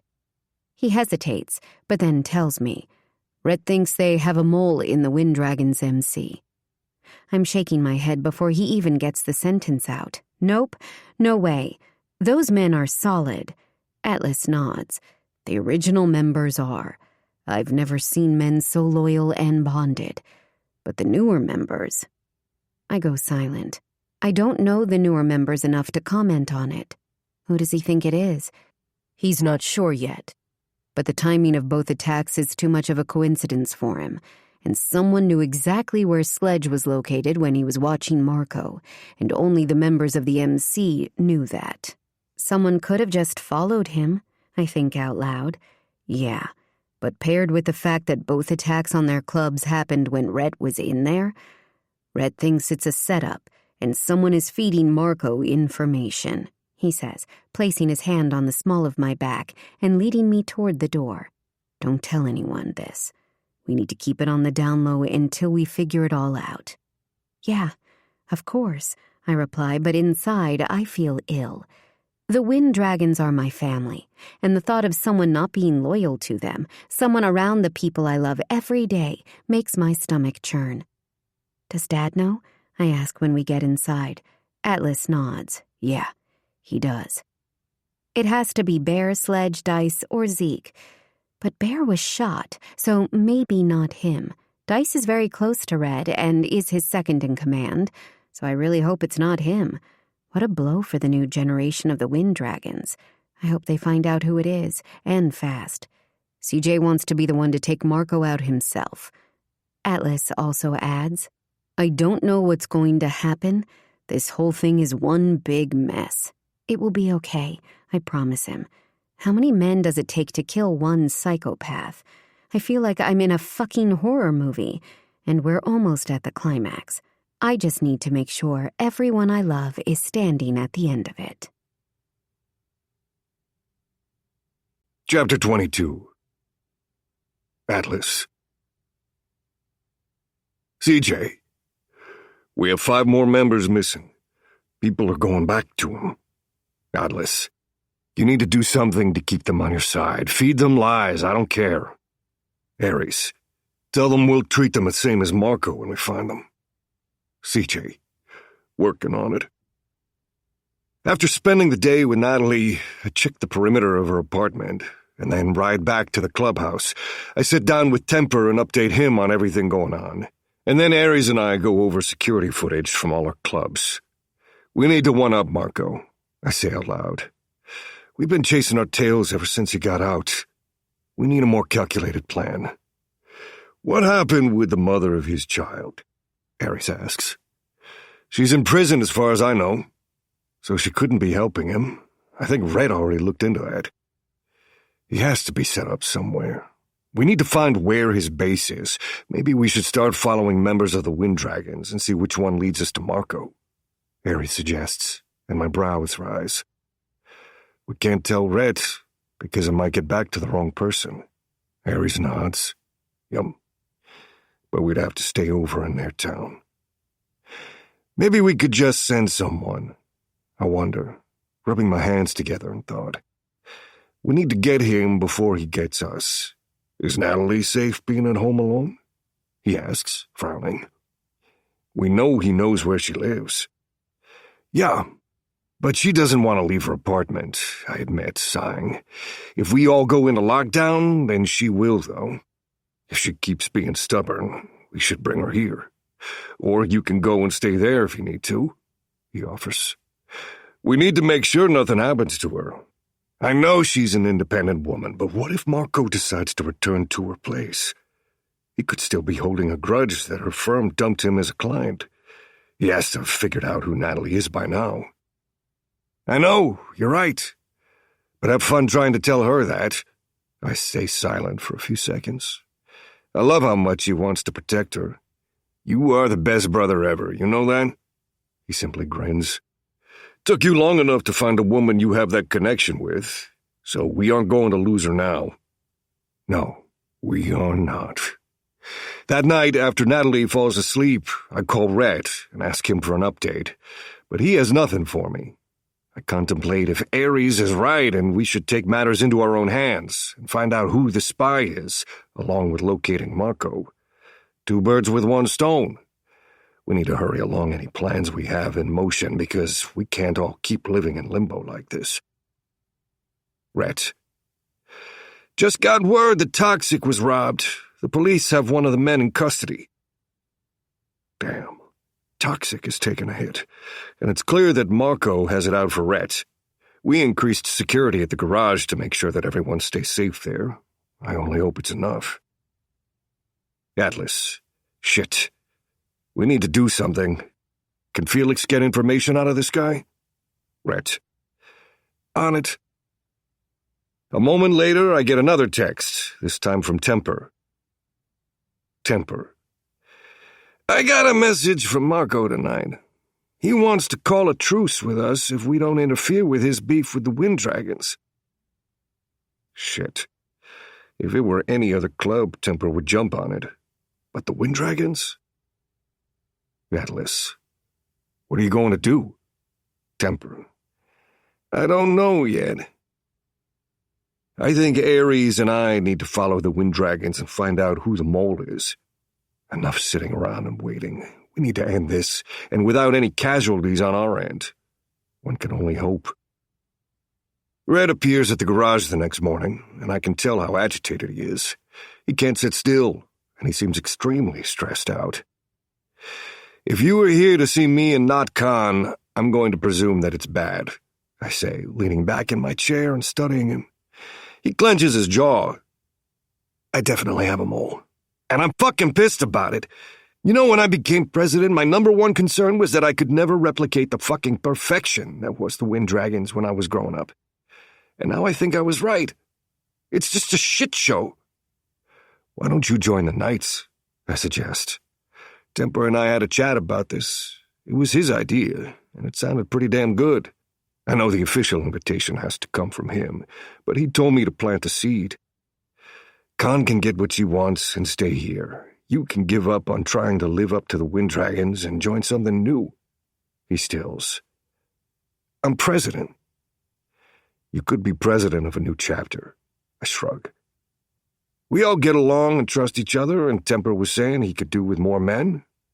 I don't know. Obviously, it's Temper's call, but I think there's a place for you. He seems to consider it for a moment, but then shakes his head. I just need to get rid of this bad egg, and I need to do it now. Do you have any idea who it is? I ask. I know it's not Dice, he's loyal, he says, nodding to himself.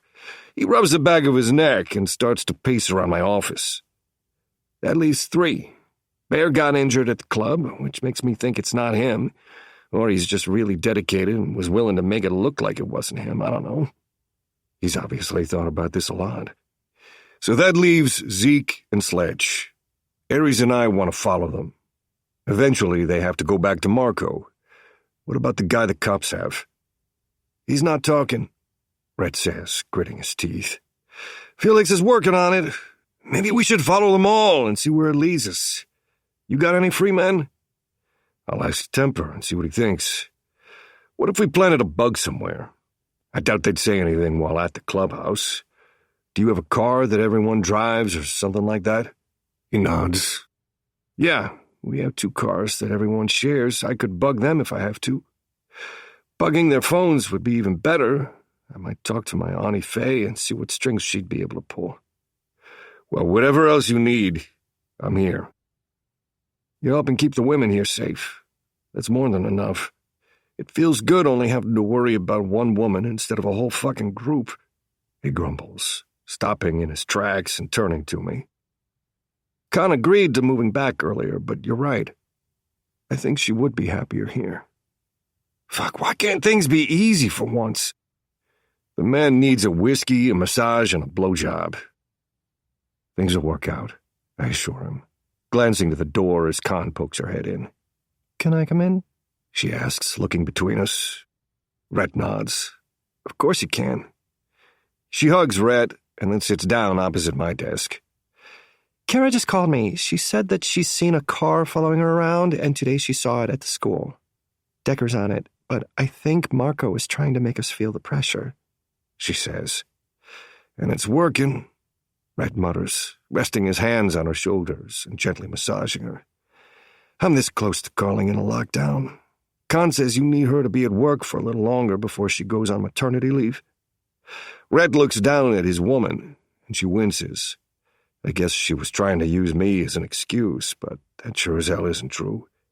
I've been telling her she can leave whenever she likes. I just don't want to leave them high and dry. Just because they can manage without me doesn't mean they should. That's extra work for everyone, she says, touching Rhett's hand with her own.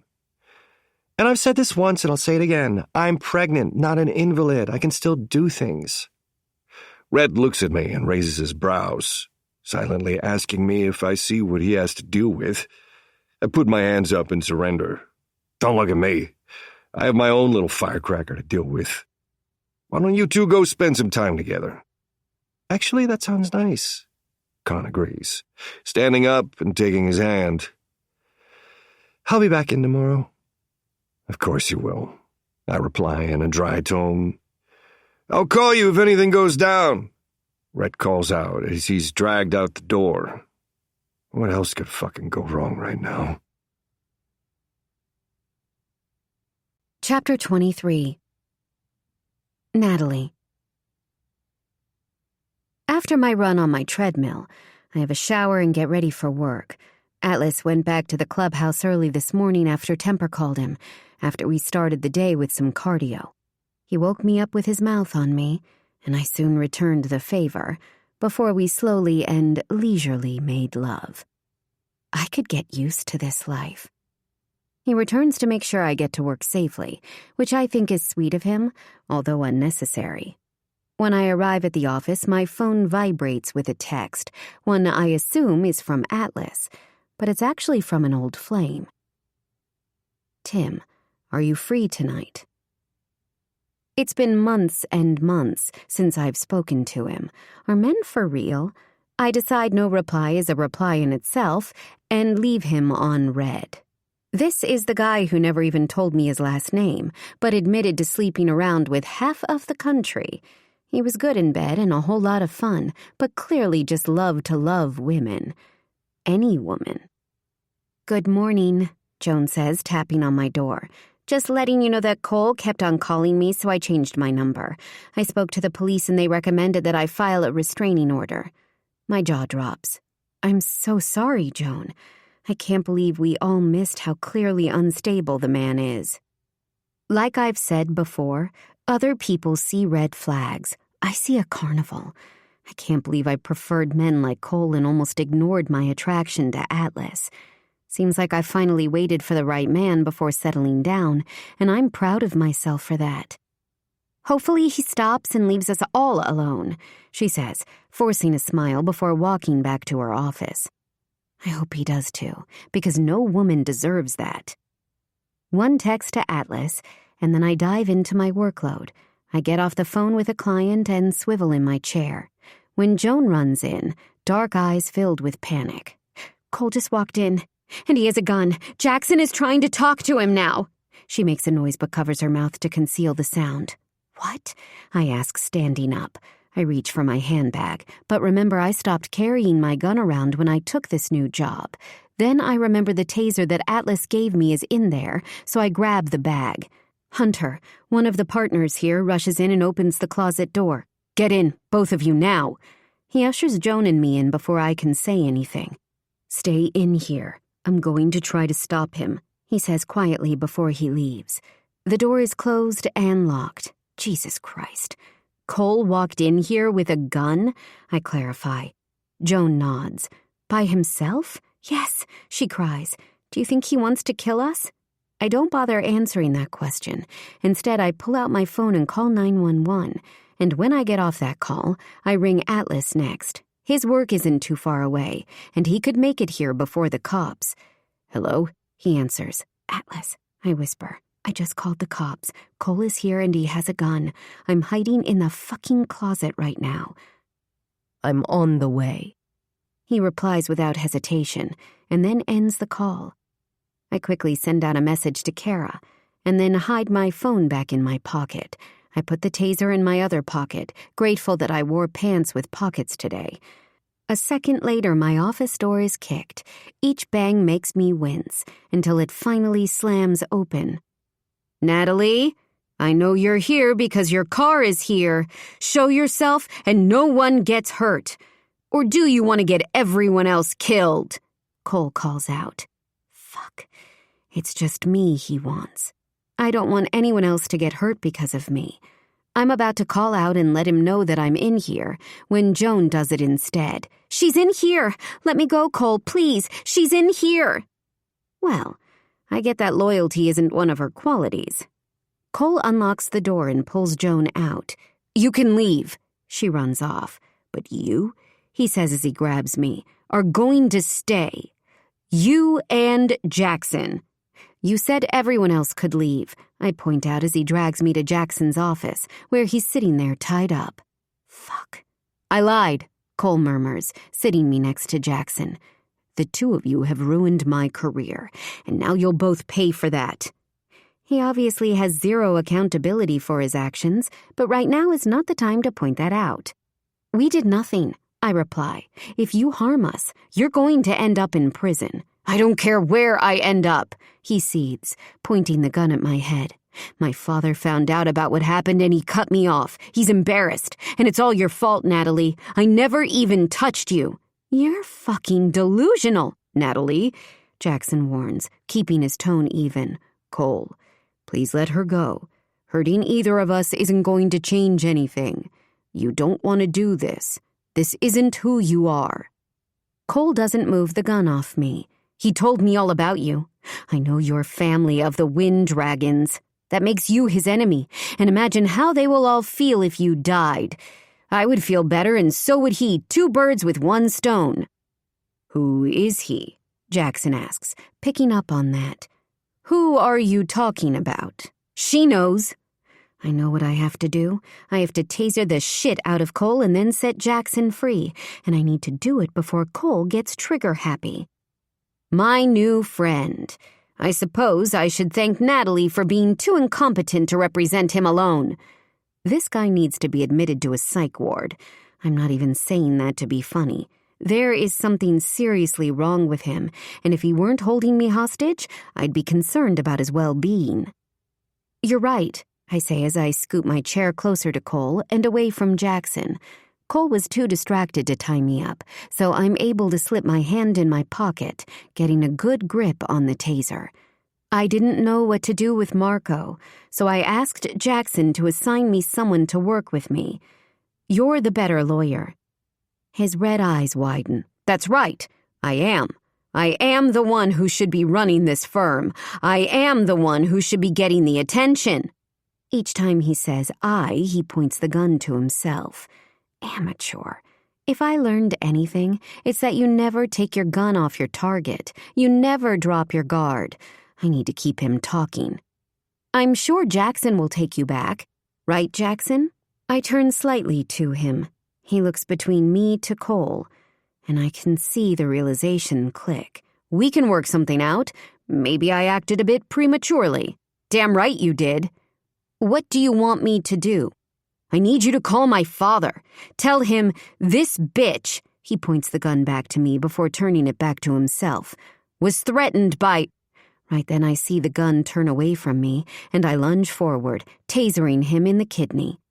After that, everything happens in a split second. Jackson is standing, still tied to the chair, but rams into Cole. Cole goes flying, and the gun fires, hitting the ceiling. Plaster rains down on us all. Cole is on the floor trying to stand back up, and I kick the gun out of his hand. It sails through the air, but I'm tasering the bastard again before it even hits the ground. Cole falls to the floor, and I rush to pick up the gun and aim it at him. Next time he should talk less, because then he might actually accomplish something. Are you okay? I ask Jackson, keeping my eyes on Cole. Yeah, he says, staring up at me like he doesn't know me. The cops arrive, entering the office and arresting Cole, with Atlas and Ares appearing just after that. The cops take the gun from me and untie Jackson, while Atlas holds me tightly against his hard chest, whispering sweet nothings. I'm okay, I promise, my body's still pumping with adrenaline. I can't believe what just happened. I think Marco encouraged Cole to do this. Cole knew about my ties to the Wind Dragons. He knew. Atlas scowls and grips onto me harder. Come on, I'm taking you home. I have to speak to the police first. I give them my account of things, then walk outside. Jackson comes over to me and gives me a hug. I'm so sorry, Jackson. Don't you dare apologize, because none of that was your fault. You saved us today. Thank you, he says, letting go of me. Thanks, Jackson. Aries comes up to me next and hugs me. I bury my face into his chest and squeeze my eyes shut. Thank you for coming straight away. You don't need to thank me. I've got your back. Always. I let go of him, and Atlas all but carries me into my car and takes me home. Well, that was a big day, I groan when he lays me on my bed. Also, remind me to take Joan off my Christmas card list. You could have died today, he says, climbing into bed next to me and holding me. Your taser saved my life. I think I might put my gun back into my handbag, though. Seems like I'm going to need it. They better lock his ass away, he finally grits out, and I can tell how upset he is about the whole thing. I'm so sorry this happened to you, Natalie. I'm also grateful that you are so badass you managed to get yourself and your boss out of it. I wasn't ready to die, that's for sure, I murmur, rolling over to face him and touching his cheek with my fingers. And I knew that you were coming. I love you, he whispers, pressing his forehead against mine. I don't know what I would have done if anything happened to you today. I'd probably be in prison. I love you too. We fall asleep like that, and I, for one, am glad because I was ready for this day to be over. Tomorrow is a new day, a new beginning, and I can't wait for it. Chapter 24. Atlas. Pacing around the clubhouse, I finally let out all the anger that I've been hiding from Natalie, who is currently in my room. Enough is enough. We need to do something now, I tell the men. I feel like we've had this same conversation over and over again. We can't just keep waiting and be walking targets. I knew there was a possibility Marco would target Natalie, and now he has, sending Cole to do his dirty business for him. We have a lead, Rhett says, handing me a piece of paper. Felix got some information out of Cole. The other guy might have been able to keep his mouth shut, but Cole definitely did not. I read the paper, where Felix has jotted down notes. So Cole met Marco at a few different locations for legal meetings. We should go and check them out. Already on it, Rhett replies, glancing around our clubhouse. And I didn't tell anyone in the Wind Dragons other than Dice, so no information will be leaked. Fuck. I keep forgetting about this leak, but it affects all of us and it needs to be handled. Did you bug the cars? I ask. He nods. I feel like shit, but yes, I did. And I'm waiting for something we can use to pop up. I'll let you know if we get anything. Now I better get home. Con is alone and freaking out about what happened to Natty. She's not the only one. I made Natalie come to the clubhouse with me because I didn't want to leave her alone. She actually listened this time, either because she's scared or because she didn't want to upset me any further. But I'm happy she's not being difficult. I'm also sad that she's been put in this position. Tell Con she's okay, and I'm not leaving Natalie's side. Will do. He heads off, and I go into my bedroom to find Natalie still watching Encanto and eating a giant bowl of popcorn. How good is this movie? She states, smiling widely. I feel like I need to call up Kara and thank her for carrying the heavy burden that is being the older sister. Is she still harassing you to move in with her? I ask, amused. Yeah, she says, licking the salt off her fingers. You know you could move in here with me, I suggest, shifting on my feet. I mean, there's always someone around, so you'll never be alone. Wouldn't my house be safer than here? She asks, brow furrowing. I mean, now that Cole is away, won't the focus now be back on the bikers? So much for her not being difficult. He seems to be targeting the Wind Dragons more now than the Knights, I say, shrugging. But who knows how his crazy-ass mind works? All I know is that I want to be with you, so whichever way you feel most comfortable works for me. You pretty much stay at my apartment most nights anyway, she says with a smile. She taps the bed, encouraging me to sit down. I will be fine. You are so stubborn.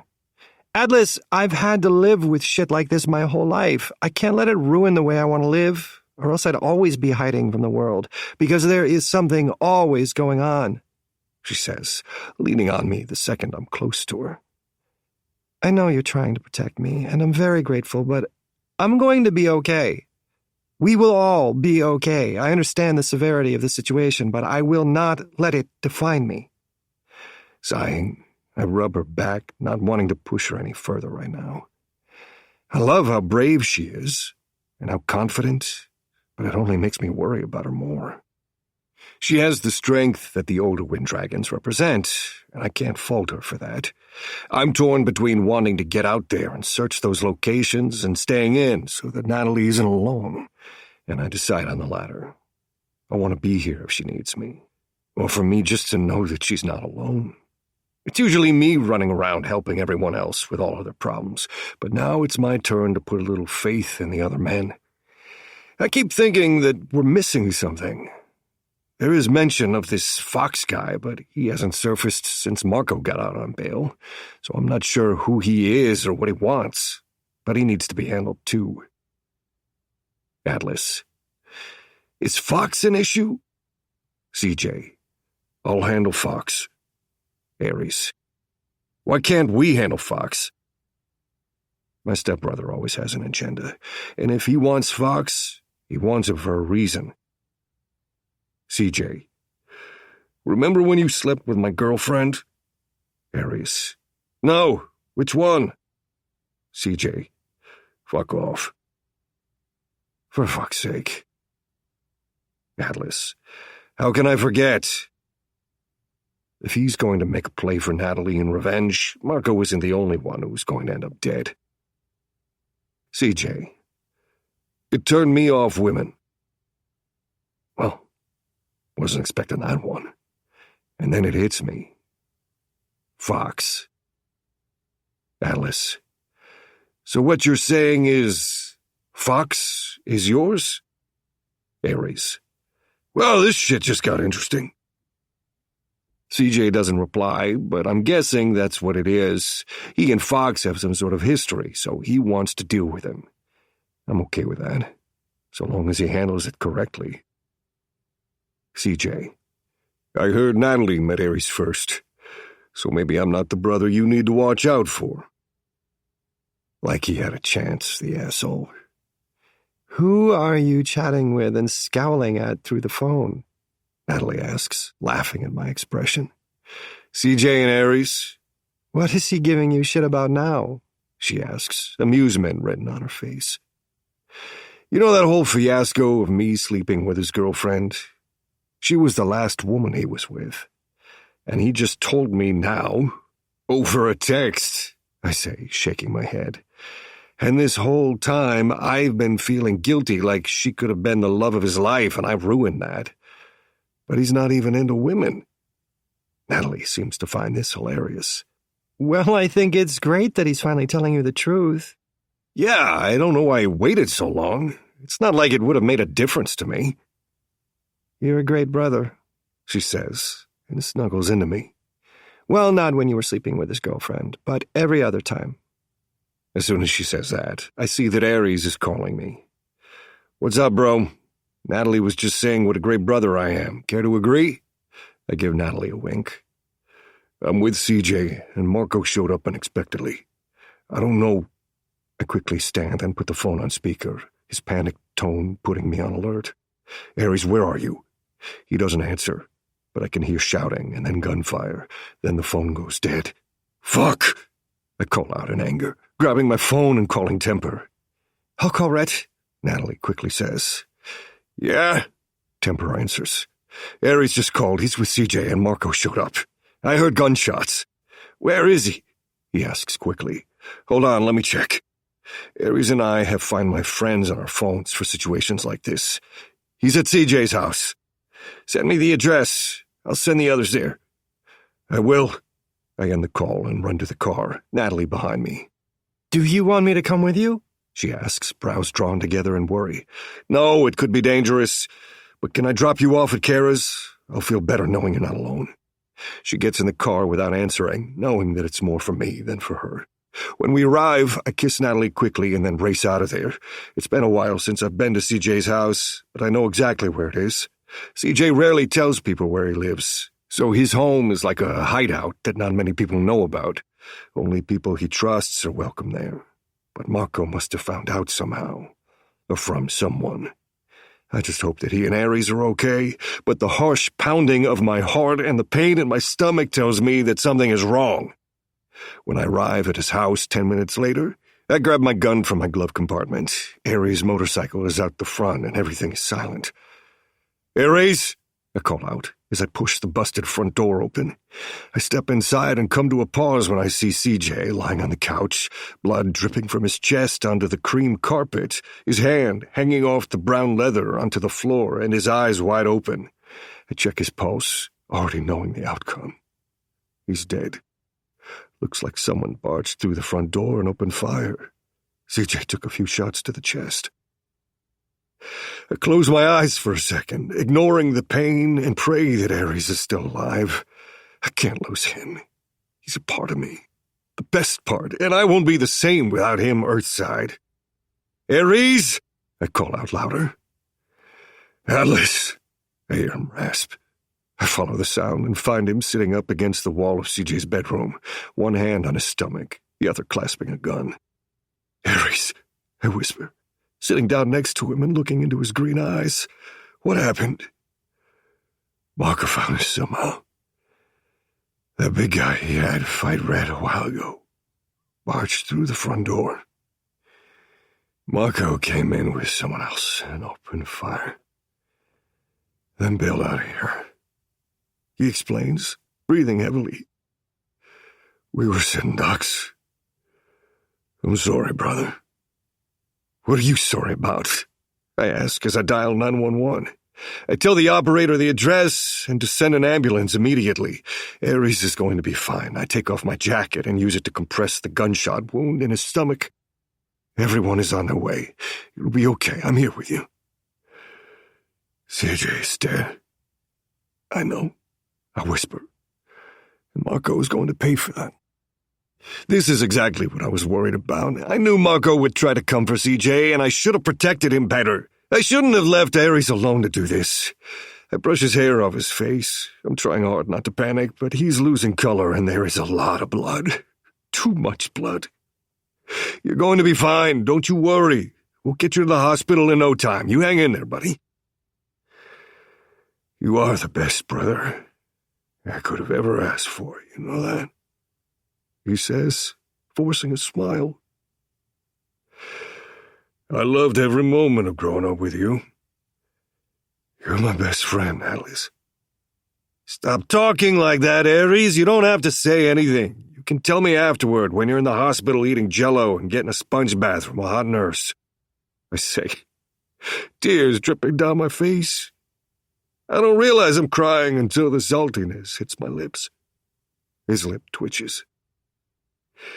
"You and I both know there is no sponge bath in my future." I shake him a little. "You fucking stop talking like that. You're gonna be fine. You just hold the fuck on." He gives me a smile. "I love you, brother." "I love you too, Ares," I reply, sobbing now. "More than I love myself, you are a part of me. I don't know what I'd do if..." In that moment, I feel a part of me die. He's gone. He's left me. "No!" I cry, holding on to my brother as my heart breaks. "No, open your eyes, God damn it! You fucking wake up!" And that's how Temper and Red find me. Temper tries to pull me off and probably see if I'm hurt. I look down and realize I'm covered in his blood. "Get off of me!" I snapped. "Atlas, he's gone," Temper says, and leaves his hand on my shoulder as I cry silent sobs into Ares' neck. Chapter 25. Natalie.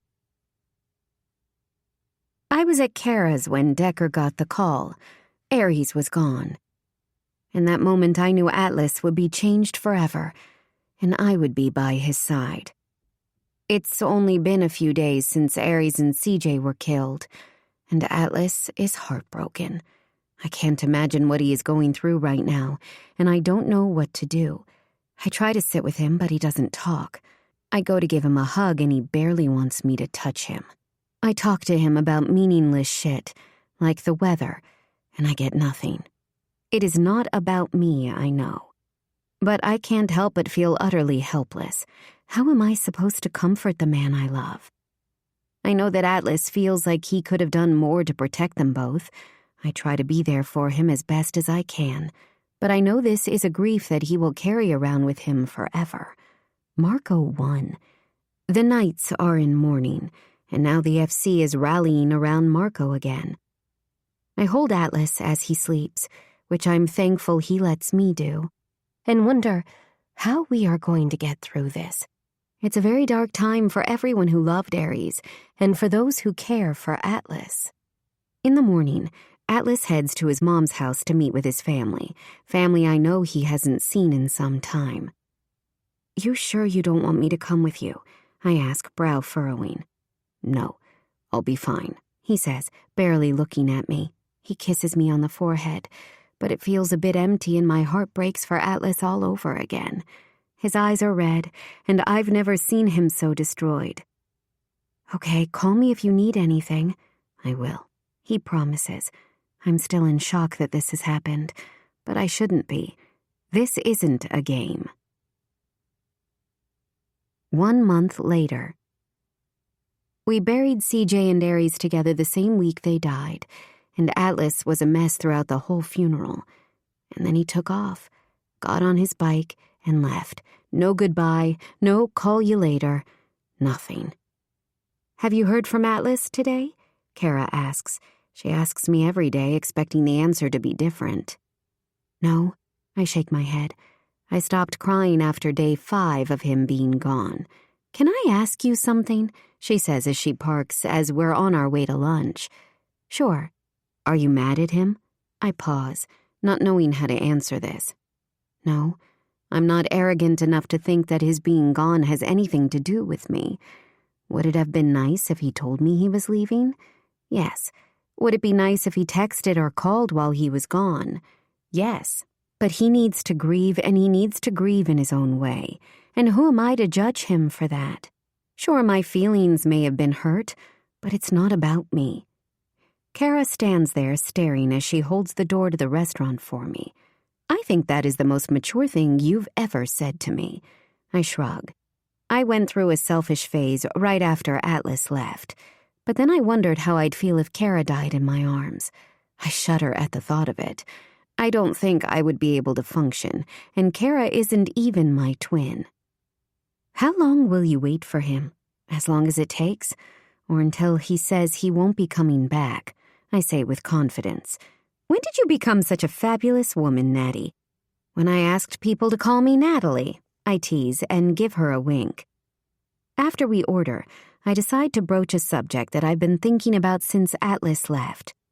"So I've been thinking about Marco." At the sound of his name, Kara's hand curls into a fist. "You and me both, sister." I think I should offer myself up as bait to lure him out. I expect Kara to tell me I'm being reckless, but she surprisingly is on board and wants to do it with me. "I'll do whatever I need to help end this," she says. I know Decker is going to hate me, but it's a quick way to get Marco to play this game on our terms. And if we have a good plan and are one step ahead of him, there's no way he can win this time. I want Atlas to come back and not have to worry about Marco. He deserves that. "What if we wore a chain or something that has a tracking device in it?" I suggest to her. I mean, they could track our phones, but he would just throw those away. A simple chain or bracelet wouldn't be obvious, and no one would think that there's a tracking device in that.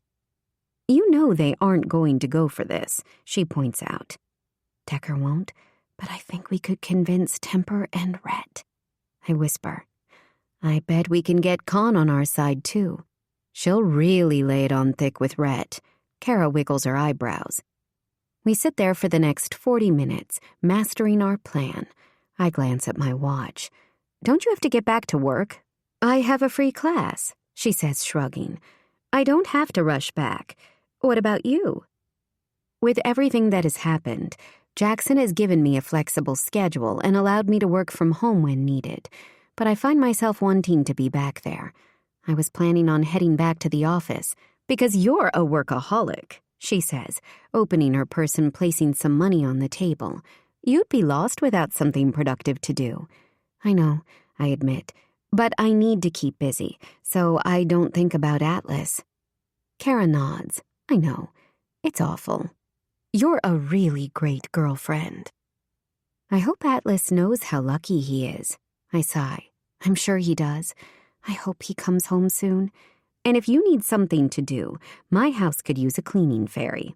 All right, I'm leaving. You know, I keep looking around and checking every car that passes me looking for Marco, but really it could be anyone, because we don't know what the FC looks like. It's scary. Atlas gave me a taser before he left. He got stocks in those or what? I laugh. I don't know, but I'm glad to have one. It saved mine and Jackson's lives. I drop off Kara at her school, but before I return to the office, I go to the night's clubhouse, hoping someone heard from Atlas. I find Temper sitting at their bar and having a scotch. Hello, I say to him. How are you? Brown eyes narrow on me for a second, before relaxing. I'm okay, Natalie. Would you like a drink? I'd love one. He pours me a scotch on the rocks and I sit at the bar with him. Any recent developments? Rhett checked all the locations that Cole gave up, and Marco has definitely been to each one. But he's long gone now, he says in that deep voice of his. I nod, hoping he'll have more updates, specifically about a certain MIA biker. Fortunately, Temper is feeling generous and puts me out of my misery. He texted last night. I think he's on his way back. The thought puts a smile on my face, but what version of him will I be getting? I have a question for you, just between me and you, Temper asks, breaking up my thoughts. What is it? I ask. Hypothetical, of course. But what would you do if Atlas was to become president one day? My eyes widen as his question catches me off guard. What about Crow? Or Saint? Or Renegade? Temper shrugs, keeping my options open. I know why he would be asking this, though. Kara and Rhett broke up because she didn't want that life. And then there's me, who has always openly said the same thing. He wants to know what I can and can't handle, and if I would leave Atlas if he did decide to step up. The fact that he's asking this question also makes me think that this could be something that could happen one day. I honestly never thought I would end up with a biker, especially one who wasn't a wind dragon. But I love Atlas, and I don't take that lightly. It means that I'm all in for him, no matter where that leads us. I assure Temper. That is not a deal breaker for me, no. I'll follow his ambitions in life, like I expect him to follow mine. He nods slowly, taking a drink and then putting his glass down. You've been loyal. This past month with him gone, you haven't been mad. You held it together. He's a good man. A lucky man. We are 3 drinks in when heavy footfalls sound in the hallway of the clubhouse. I turn and I see him. Atlas, he's come home. He looks surprised when he sees Temper and me laughing together at the bar. Something I should know about here? Does Abby need to be worried? He teases and walks toward us. It's like slow motion, only I don't know what to do. Do I hug him? Do I kiss him? Do I wait for him to come to me? Temper stands and pulls him in for a man hug, but Atlas's eyes do not leave mine. Temper looks between the both of us. I'll leave you two alone, and he walks away. We stand there staring at one another, neither knowing what to do. Hi, I say. Hi, Atlas says back. In that instant, I throw myself at him, climbing him like a tree, wrapping my arms and legs around him. He puts his hands on my ass and squeezes. I pull back a little to look at him and kiss him. He walks forward quickly and I feel myself up against a wall. I grind on his hard cock, realizing how long it's been since I've felt him inside me. Your room, I murmur between bites and kisses.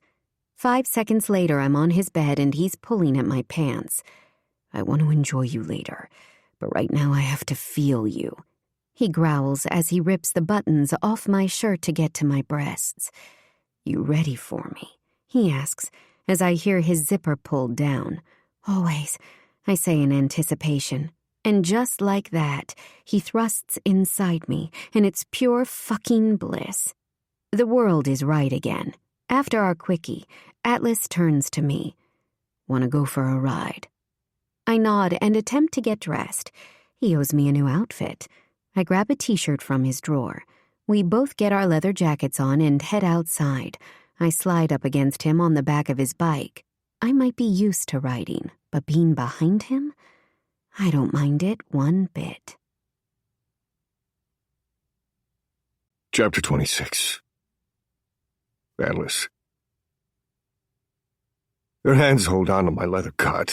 Her breasts press up against my back. Her thighs touch mine. I've missed this. Her touch. Her scent. It's my happy place. I've always loved riding. Loved the rush it gives me. But riding with Natalie makes me feel proud and free at the same time. I fucking love riding with her. I take a longer, scenic route from the clubhouse and head toward the beach. We both pull our helmets off, and I want to kiss her so badly right now, but I don't. I owe her a lot of things, but first an explanation. I take her hand and we walk closer to the water. When I sit down, she settles between my legs. We're quiet for a while. I'm sorry I didn't call or text. I just needed to be alone. I needed to feel what it was like to be alone and not have Aries by my side. I start to tear a bit at the thought of never talking to my brother again. I'm not mad, she says, and I'm confused. How could she not be mad at me for that? I ghosted her. You're not? She turns around so we're face to face. No. Sure, I could have been, and I see why people might think I am. But I know you leaving wasn't about me. You needed to do what you did, and I wasn't going to stand in your way or make it harder on you. I only wish you knew you could tell me that, so I could have been there for you. I fucking love this woman. Losing Aries was something I had never considered having to deal with in my life. At all. I wasn't planning on leaving. I just went for a ride, but then 1 hour became 2 hours. 2 hours became a week. A week became 2 weeks, and so on. She runs her hands through my hair. Where did you go? To all the places Aries and I never got to go. My grimace. Grand Canyon, Yellowstone, Mount Rushmore, Graceland. I toured the continental U.S. for him. I think that's lovely. We stare at the water. How's your family? Not great, I admit, rubbing the back of my neck. My mother isn't handling it well. I'm so sorry, she says, not for the first time. Do you know what I did while I was on the road? What I thought about? I play with her hair, the feel of the silky dark locks. She asks, staring at me like she expects me to disappear. I was thinking about all the ways I want to kill Marco. Chapter 27. Atlas. 1 month later. We have dinner at Kara's after work, and she cooks us all a roast and vegetables. We're all becoming one big family, and it's something I've never had before, other than the MC. But I wish Aries were here. There's this gut-wrenching pain that doesn't seem to go away, and I find myself having to distract myself to be able to function. I don't know what I'd do without Natalie. She's been a godsend during this time, supporting me. She's the best listener and never judges me. Natalie is playing with fire, and watching the two of them makes me want a baby of our own. Don't get any ideas, Kara comments, nudging me. At least not anytime soon. I'm all right with that. But it's something to look forward to. I grin, laughing as Fire jumps into Natalie's lap and kisses her. That is one cute kid. Isn't she? She coos. She's a little spitfire, like her mother. How about you? No babies yet? I pry. How about you? When do you think you and Natty will get married? I hope you have a shitload of money for the big wedding she's always wanted. She fires back, evading my question with her own. Well, after we've been together longer would be sensible, I admit. But hey, who knows? And don't worry, I have it all covered. In fact, I have double everything that I had before. Harry's left me everything. Bastard. But I'd trade it all and more just to have him back. You sound very confident that she would say yes, she says. I smirk. Like I said, when the time is right, I will know. You know, she may understand why you left, but I think it was a shit thing to do. You can't just run away when things get tough. She reprimands me, and I know I deserve it. I've spent the last month trying to make it up to her. You're right. Well, no matter what, I'll definitely be at her wedding. My spot is secure. Yours is up in the air. My jaw drops, and then I start laughing. I've never been so put in my place in my life. I'll remember that. You know, I never had a sister, but I never really wanted one. I fire back. To be honest, I'd never really thought about it. But I like having Kara in my life. She's so different from her sister, but she's a beautiful person, and their bond reminds me of mine with my brother. Unbreakable.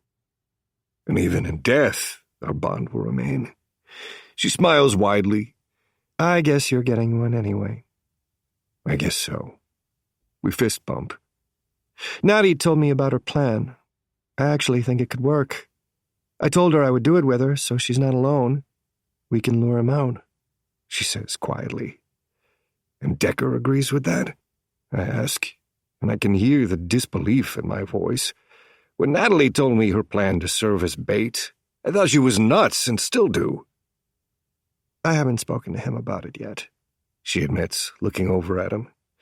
We discussed it right before you came back. If anyone has another way, I'm all for it. But it's been 2 months, and no one is any closer to finding this fucker.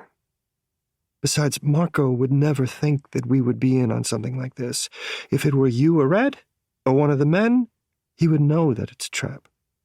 He wouldn't suspect us. There's a reason he thinks we wouldn't put you both at risk, though. And that's because it's too dangerous, I explain, wincing at the idea of it. It's not me being overprotective. How can you ask me, as a man, to stand here and put 2 women in danger instead of myself? She makes a tisk-tisk sound. It's not like that, though. We will play our part so you can do yours. It's a collaboration. We aren't taking your place. We are helping with a shady-ass plan that just might work. I still don't like it, I grumble. Okay, why don't you talk with Decker and see what he has to say about it? What now? She asks. Whenever you like. Okay, she says, walking over to Decker and Felix, and likely spouts her little speech at him, the same one she just gave me. I hear him very loudly and articulately say, "Yeah, that's not fucking happening." And I start laughing. She narrows her brown eyes at me from across the room and crosses her arms over her chest. "What's going on?" Clover asks, moving next to me. I give her the rundown. "Why did no one invite me to this little event? I feel left out." You have FOMO about potentially getting hurt? I ask, amused. She shrugs. I'm a ride-or-die kind of girl. Besides, if I can protect my best friends, I'm going to be there. I'd never forgive myself if something happened to them. That's where I'm at right now. There has to be another way. This is not it.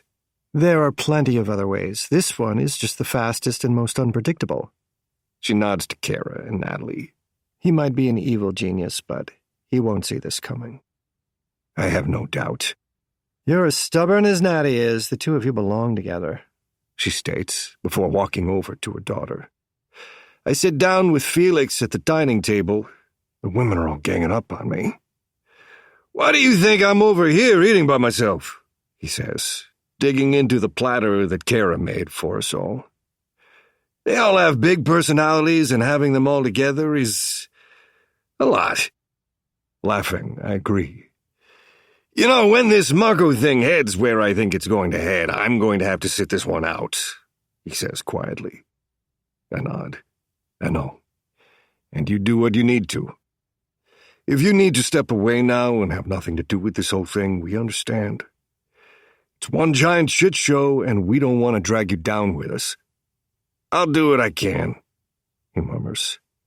But I don't want to know any of the details. Ignorance is bliss. Noted. Felix is the epitome of loyal.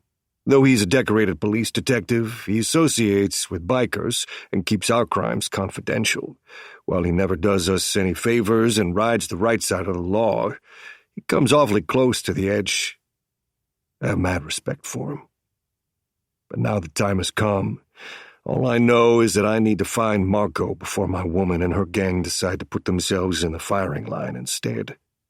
And yeah, I'm not going to let that happen. I'm going to get revenge for what he did to both of my brothers. We finally agreed to tail the Wind Dragons, with Rhett's permission, and head to their stomping ground to see what we can find. Diesel and I head there for a day trip, but we are aware we might have to stay longer. Kara said she will go to Natalie's apartment and stay there with her while I'm gone. We each take our own car so we can separate and follow individual suspects. I told Rhett to give everyone a day off today, just so we can see where they go in their own spare time. It's a risky game, and we might come up empty, but I want to know where this could lead us. I'm almost there when Rhett calls. Yeah. Just heard something that might be of use, he murmurs, referring to the cars that he bugged. Zeke got a call from someone, and he told them he would see them soon at the spot. This just happened, so if you manage to follow his car, it might lead us there. I'm on it. I see the car leaving just as I arrive at the clubhouse and follow behind Zeke's black Honda. Red is back at the clubhouse with Khan, so if something goes down, it's going to be us who has to handle it. And he gave us blanket permission to take down anyone caught with Marco, even his own members. I have no idea how this is going to play out. I stay a few cars behind but keep following him for about 15 minutes until we reach our destination. I then realize where the spot is. And spoiler, but it isn't Marco's hidden hideout. It's a fried chicken place, where he meets Sledge and the two of them order a giant bucket of chicken and sit there and eat like a bunch of Neanderthals. Great mission. I now know Sledge prefers wings to drumsticks. Chapter 28. Natalie. I am a terrible fucking person, and I know it. Are you sure you want to do this? Atlas is going to be fucking pissed, Rhett says, scanning my eyes. You know that, right? And he's going to be angry at all of us, not just you. He just lost his twin and his stepbrother. He's barely fucking holding on. Imagine what would happen if he lost you, too. I know, I admit, wincing. But what else can we do here? We need Marco caught now. We can't keep living like this. We can't lose anyone else. We're sitting ducks right now. Do you want to bring a baby into this world where you have to worry about it getting shot? Low blow, but it does the trick and shuts Red up. With Atlas away to try to work out who the mole in the Wind Dragons is, I called Rhett and told him my plan. He brought Khan to his mother's house and came down to try to talk me and Kara out of this. That was a losing battle. I decided to offer up myself and go with my original plan. Yes, Atlas is going to be furious and feel betrayed, but we will catch Marco this way. I know it. And then everyone I love can be safe and we can live our lives normally. First, We decide to use whoever the mole is to work for us by telling Zeke, Sledge, and Bear that Kara and I are going on a little girls' trip together, and that everyone was worried about it because of the Marco thing. We got them all to play their part and make it realistic. Rhett confided in his 3 men about this, and we are hoping that one will take that information back to Marco. In fact, we are counting on it. Now, this might not work, but I'm hopeful. Kara and I are both wearing necklaces with tracking devices in them, just in case something goes wrong. But the plan is for Marco to come to our spot, which is going to be a secluded Airbnb about 30 minutes south of where Kara and I live. Then the Knights are going to grab him while he comes for us. There is another scenario where we let Marco kidnap us back to his hideout, and then they track us and come there. We are all playing it by ear, and we don't know how it's going to go, but just that it needs to go. Atlas doesn't know a thing. He's busy 2 hours away. And I feel bad I have to do this, but I know he would have fought against it no matter what. And I love him for it, I really do, but I want to do this. I just need to make sure that all goes okay so I can say, "See, I told you so," at the end, instead of, "I'm sorry, I'm dead," from beyond the grave. I'm gambling with my life, and I'm glad Atlas isn't here to witness it. "Yeah, we'll have Marco, but then Atlas is going to kill us anyway," Rhett says, making a sound of frustration. "And Kara, did she tell Decker?" I shake my head. No, Decker is at work and has no idea. "I think you guys are playing a very dangerous game here." "I have full faith that you will come for us," I say, nodding. Kara arrives at my house, dressed unassumingly in a sundress, with a white hat and sandals. "I'm ready for our little holiday," she says, forcing a smile. "By the way, Clover tried to join us, but I told her she needs to stay with Fire. She was not happy." "No one is happy," Rhett replies, rubbing the back of his neck. "Thank fuck Con is pregnant and can't try any of this bullshit." I roll my eyes. Con can't fight. Kara and I will be fine. What Atlas doesn't know, and what I'm not going to tell him, is that I spoke to Temper and told him my idea, and he approved it. I know that probably makes it 10 million times worse because literally everyone knows except Atlas and Decker. I look at the necklace around Kara's neck and nod. Yeah, we are doing this. "Okay, Kara, let's go." We get in her car and drive off to our weekend getaway. We all have a part to play. Let's just hope we make it out of ours. "That car has been following us for a few miles now," I comment under my breath. Kara nods, but keeps her eyes on the road ahead. "I know. I can't believe we are doing this right now. This seems like more of a Clover plan." "Clover's a mother now. She can't be doing this risky shit. And I'm a teacher," Kara replies, sighing. "I became a teacher so I can have a nice, safe, and simple life." "How is that going for you?" I reply in a sarcastic tone. She sighs and reaches out for my hand. "If we go down, we go together, sister. Our men are going to kill us. So either way our lives are over today. Pretty rough," she replies, then flashes me with a shaky smile. "We are going to be okay. We are wards. We are both smart and crafty enough to make this happen, and we both know that or we wouldn't be doing this." I agree. We've got this. We arrive at the location, knowing Red is trailing us, and carry on like we normally would, moving our bags into the house and getting comfortable. Since we're just waiting around, Kara makes a charcuterie board, while I make sure our tasers are charged. Why did I think this was a good idea? I make sure my gun is on me. About an hour later, Rhett sends a text. "Rhett, that car parked across the road, and someone just hit the Knights clubhouse too." "Shit," Kara and I share a look. "That didn't take long," she comments. "We expect Marco or one of his cronies to break in with a gun, their usual MO. Before we have a chance to register what is happening, the glass window shatters and smoke fills the room. And all I see is black." Chapter 29. Atlas. I know something is wrong the second Rhett calls me, apologizing. What are you saying sorry for? Not your fault one of your men has betrayed you. Atlas, he breathes, and a bad feeling settles in my stomach. What is it? Kara and Natty have gone along with their plan. I was trailing them and parked down the road from the house. But they were taken out of the house right under my nose. I don't have much time, but Marco has them and... I'm sorry. What? Is he telling me that while I've been out here trying to help him figure out who is betraying him, they have all been betraying me? Who okayed this plan? Because I'm going to fucking kill them! I snap, losing my cool. Where is she? I'm halfway home. I'll be there in an hour. I start typing out a text to my brother to ask him for help, and then I remember. He's gone. These moments are the worst. The ones where I do something by habit, and then realize that I can't do that anymore. The moments where I forget my reality. I don't have that person I can text and instantly rely on. I don't have my best friend.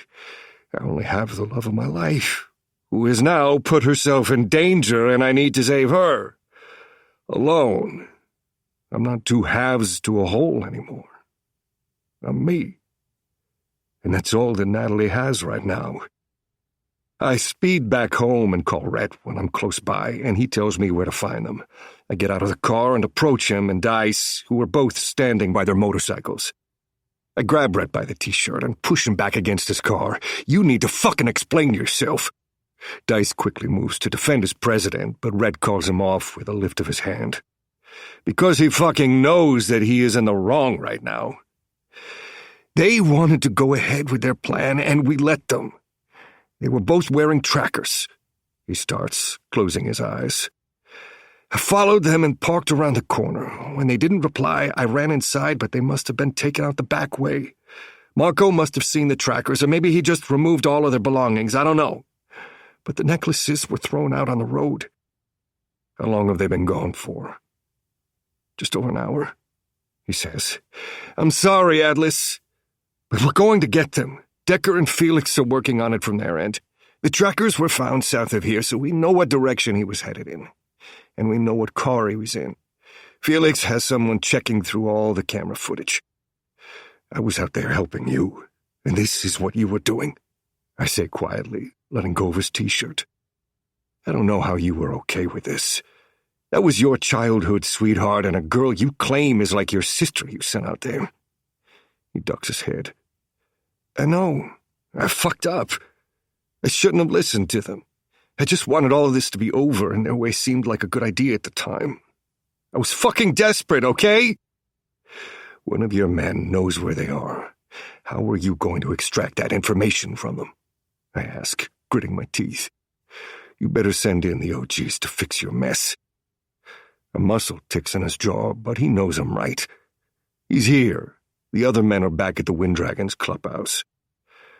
Why don't you call Rake and tell them how all of this went down and how his 2 daughters are now in the hands of a psychotic killer because you allowed them to take the heat for you. Better yet, I will call him.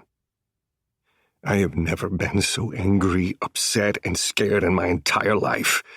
Good-natured, calm Atlas is out the fucking window. I take a few deep breaths, and I can almost feel Ares rest his hand on my shoulder. We'll get them back. I need you to keep it together right now, though. I hear him say in my head. And he's right. I know. But the last time I felt this panicked, my brother died. Chapter 30. Natalie. I try to force my eyes open, but I feel groggy and disoriented. What happened? It takes a few minutes, but then I remember. Our plan. Kara. Marco. I touch my neck, but the necklace is gone, which means no one can track us. I'm so stupid. Why did I think I could be badass like Faye and Clover? I meant to be behind a desk, not luring psychos. When I open my eyes, I find myself in a dimly lit room, in a cage. He put us on the floor in a fucking cage, similar to a dog crate. Looking around, I see Kara in another cage, next to me. Kara? I whisper, but she's still unconscious. She's fine, Marco says, stepping out of the shadows and scaring the shit out of me. He seems calm, chill even, which unnerves me. Just a little chloroform, nothing that will harm her. What do you want with us? I ask, even though I know. I just need to keep him talking to buy us time, so Rhett can come and save our asses. Atlas is going to be so mad at me, and as it turns out, he was right. We shouldn't have done this. I've fucked up, and now I've dragged my sister into this too. If she gets hurt, I will never be able to forgive myself. Revenge is what I want, he murmurs, pulling out a chair and sitting in front of me. The Wind Dragons and the Knights have taken everything from me. It's time that you all pay for that. I don't even know you. He nods. No, but I know you, and at the end of this, you are the key. I should actually be thanking you. If it wasn't for you being my lawyer and introducing me to Cole, this never would have played out like it did. But you are a loose end for me. Cole told me all about how you ruined his career. You're not someone who will give up. Cole ruined his own career, I state. Doesn't matter anymore, does it? He comments, shrugging. Rhett got off easy last time, and it's not going to happen again. He has no idea about the damage he's caused in my life, but he will. CJ went against me, and look at what happened to him. Sad, really. Once upon a time, I really did like the guy. And that night who died? That was the cherry on top of the sundae. I grit my teeth at his mention of CJ and Ares. This bastard is going to pay for the damage he has caused. I've watched enough crime documentaries to know that this isn't going to end well for me unless I manage to either talk my way out of it or escape, but I'm not going down without a fight. The MC will be looking for us, and we need to live until then. What has Rhett done again? I ask, trying to keep him talking, pretending like I don't know the full story of how this beef began. Make him see you as a person. Talk to him. Sadness flashes in his brown eyes before he hides it. He has destroyed my life, and I don't care what happens to me, because I have nothing left to lose. That is a dangerous mentality to have. So, now what? You wait for him to find me? You keep us here just to hurt him. What is going to happen? I ask. I don't know yet, but until I do, you're both going to wait here, and don't bother screaming because no one will hear you. He turns the light off, leaving us both in pitch darkness. I change my mind. I don't like this plan. I should have listened to Atlas. Fucking hell. Kara, I whisper. Yeah? She replies, voice husky. Don't be scared. We're okay. Just in darkness. I say, they took our necklaces. Shit, she whispers. Where are we? I don't know, but we're both in cages. I hope they fucking kill him when they find him. I grit out. How will they find us? She asks, voice smaller than usual. I don't know, but they will figure it out, I promise her. I reach my hand out through the bars and hold her hand. We will be okay. I'm the older sister. That's supposed to be my line, she replies, squeezing my hand. What a shit show we've gotten ourselves into. I know, I whisper. We really are wind dragons now, huh? Nah, I'm a knight and dragon. And it's true. I'm loyal to my family and to Atlas. I'm both. And we are going to make it out of here. Chapter 31. Atlas. I can't sit around and wait, so I head to some warehouses the FC have been known to hang around, but most of them are empty and abandoned. I'm inside of one of the buildings in the area when Decker calls me. We got Marco's location from Rhett. I'm sending it through to you right now. How? The bugs. He also knows who the mole is. It's Sledge. He made a phone call to Marco while he was in the car. The Wind Dragons are getting him right now. Rake is fucking fuming, he says. We're on the way, and so are Felix and the cops. We'll see who gets there first. Okay, thank you. I put the location into the GPS and speed there. The location, which happens to be an old house about 15 minutes away, is one I never would have come across because it's hidden from the road, with a long driveway that leads to the house. I park down the road and see Decker pull up in his car. "What's the plan?" is the first thing I say to him. He hands me a gun, and I notice it is loaded and ready to go. I've already got mine, but two are better than one. "We have the element of surprise," Decker says, glancing toward the house. "I hope they're in there," I say under my breath. "Back up. About 10 minutes out. Let's go now." I charge toward the house. A lot can happen in 10 minutes, and I can't wait that long. "We need to get in without being detected," Decker says, chasing up to me. "We don't know what he will do or how he's going to act, and we don't want him to freak out and hurt the women." We enter the house through the gate on the side and step onto his lawn. This house is a little creepy, not gonna lie.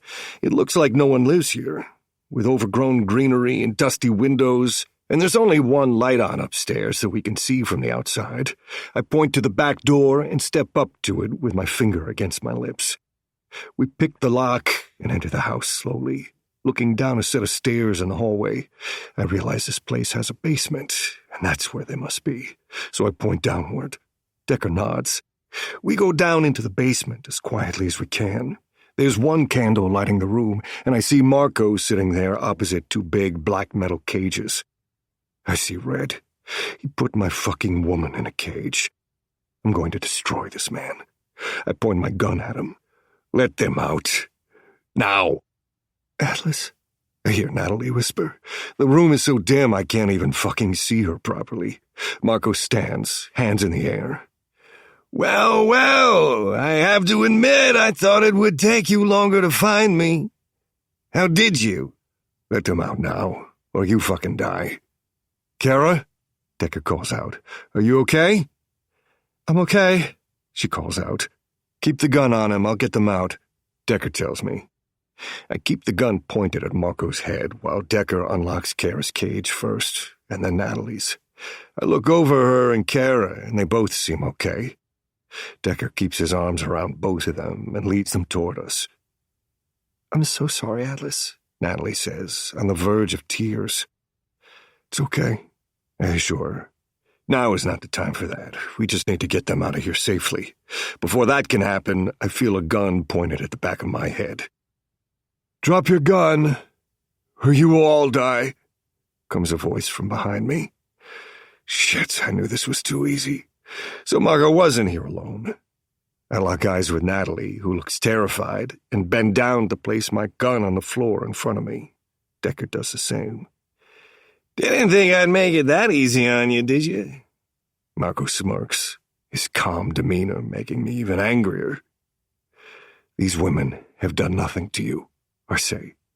"Let them go. Your problem is not with them." "No, it's with Red," he replies, shrugging. "But anyone he loves is also high on my list. My children are dead. The mother of my children is in prison. What do I have left? Why does he get to keep his family while I lose mine?" "That wasn't his fault," Kara defends. "None of it was. You're just looking for someone to blame so you don't have to look at your own part and everything. And you killed Ares and CJ. You have purposely killed people we love. Rhett never did anything like that to you." His eyes flash. "Yes, it's unfortunate, but I lost the FC because of CJ. I wasn't going to kill Ares. But then he tried to save his brother, so I don't care what happens to me. But all of you are going to go down with me. You will all feel the loss that I feel." "So you're just going to, what, kill us and go to prison, leave the FC for someone else to lead?" Natalie speaks up. "Do you think that's what your sons would have wanted?" "My sons would have wanted to be here," he yells back. "They had their whole lives ahead of them, and look at the hands they were dealt." "That doesn't make it okay to ruin someone else's life," Kara says. "Go and stand with your friends," the man behind me orders, and I quickly rush to Natalie and hold her in my arms. "Are you okay?" I ask her. She nods. "Yeah, I'm fine." I stare at the man with the gun at us, a man I've never seen before. "What do you want me to do?" he asks Marco. Marco points to me. I want him dead first. No, Natalie calls out. please, you don't have to do this. I appreciate her trying to protect me, but if I have to die for the rest of them to stay safe, then so fucking be it. I'll join Ares and be happy with that. Will you let the rest of them go? I ask him. That's not fucking happening, Decker says, letting go of Kara and rushing to Marco, punching him in the face and knocking him to the ground. Marco falls back with a thud, but before Decker can move to hit him again, his associate shoots his gun. I brace myself, except he doesn't shoot it at me or Decker. He shoots Marco, hitting him in the arm. Marco looks surprised and pained. Betrayal flashes in his eyes. Fox, You killed CJ. Fox says, teeth clenched, gun still pointed at him. The second you did that, you lost my loyalty. You were talking about revenge? Well, this here is mine. Fox's words speak to me. I feel the exact same way. He had to die, Marco spits out. And with that, Fox puts a bullet in Marco's head. Come on. We need to get the women to safety, Decker says, grabbing my shoulder. Now, Atlas! The cops will be here any second. He doesn't need to tell me twice. I stop at the door and turn back around to look at Marco. I didn't have the satisfaction of killing him, but I do take solace in the fact that he's dead. I lost half of my heart because of him. He doesn't get to keep his. This is the millionth time he has targeted people I love, and I have no doubt that he would again if he had the chance. I turn to Natalie, and she shakes her head and grabs my arm, pulling me with her. We all get out and wait for the police. I push Natalie's hair off her face and stare into her beautiful green eyes. Why did you do that? Promise me you will never do anything like that again. She forces a smile and closes her eyes. I wanted to try to protect you for once. Protect everyone that I love. That's not your burden to carry. We hear sirens in the distance and gear up for an all-nighter with the cops. Chapter 32. Natalie. After about 4 hours of being questioned, Atlas takes me back to his clubhouse, and we have a long hot shower together, and then he tucks me in bed. I know how badly I've fucked up. I know how silently angry he is, and he has every right to be. I was supposed to come out of this the hero, saving everyone. Instead, I had to be saved myself, and I put my sister in danger too. I'm a total idiot, and I regret ever coming up with this plan. I'm sorry, Atlas, I say again as he lies next to me in bed. You were right. It was a terrible plan, and I never should have brought Kara into it, and I never should have done anything behind your back. I regret it. I am so, so sorry. I'm never going to get that involved in club business again. He sighs, and I think I'd rather he just yell at me and get it over with, instead of him being all quiet and disappointed. At least you're okay, he finally says. That's it? I say quietly. I know that you're hurt. I am hurt, he says, sitting up on the pillows. We spoke about being honest with each other and trust, and you purposely went behind my back to put yourself in danger, knowing I hated the idea, and knowing I just lost 2 other people I loved. Do you know how scared I was? What if I lost you too? How do I know you won't pull something like this again? I open my mouth and then close it. Sometimes I'm going to make decisions on my own, but I promise you that I won't do anything like this again without you knowing about it. Anything to do with the club, I will always come to you first. I truly am sorry, Atlas. He slides back down into the sheets and rolls over to face me. Do you know how scared I was when Red called me? Marco could have killed you both. His phone rings and he looks at the name and then answers it. Hey, Felix. Fox admitted to killing Marco, he says. It was self-defense, I say. Listening in. I'll testify to that if needed. No need. No one is beaten up that Marco is dead, and with Kara's and Natty's statements, he'll be fine. This was the best-case scenario. Marco is dead, and none of the blood is on any of our hands, not even Fox's. "Thanks, Felix," Atlas says, and ends the call. "It's all over now," he whispers, turning to me and relaxing his shoulders in relief. "Finally." "I'm glad," I reply, scooting closer to him and resting my head on his chest. Now we can all relax a little, and I know how much better Rhett must be feeling now. Although I don't know what Rhett did about Sledge, I'll have to ask Kara about that tomorrow. "When I found out Marco had you, I heard Ares' voice in my head. He was guiding me. He's still here with me." "He will always be with you, Atlas. He's a part of you," I whisper, kissing his cheek. We both fall asleep, cuddling each other like always, but I know that he's still upset. I just hope that I can make it up to him. The first sign that Atlas isn't himself is that he wakes up before me, so I'm alone in bed as I open my eyes. I can't fault him for being upset. It wasn't a small thing that I did yesterday. It was a whole shit show of bad decisions. I get ready for the day and head out to find him. He's in the gym, beating the shit out of a bag, and I stand and watch him from the outside for a little while.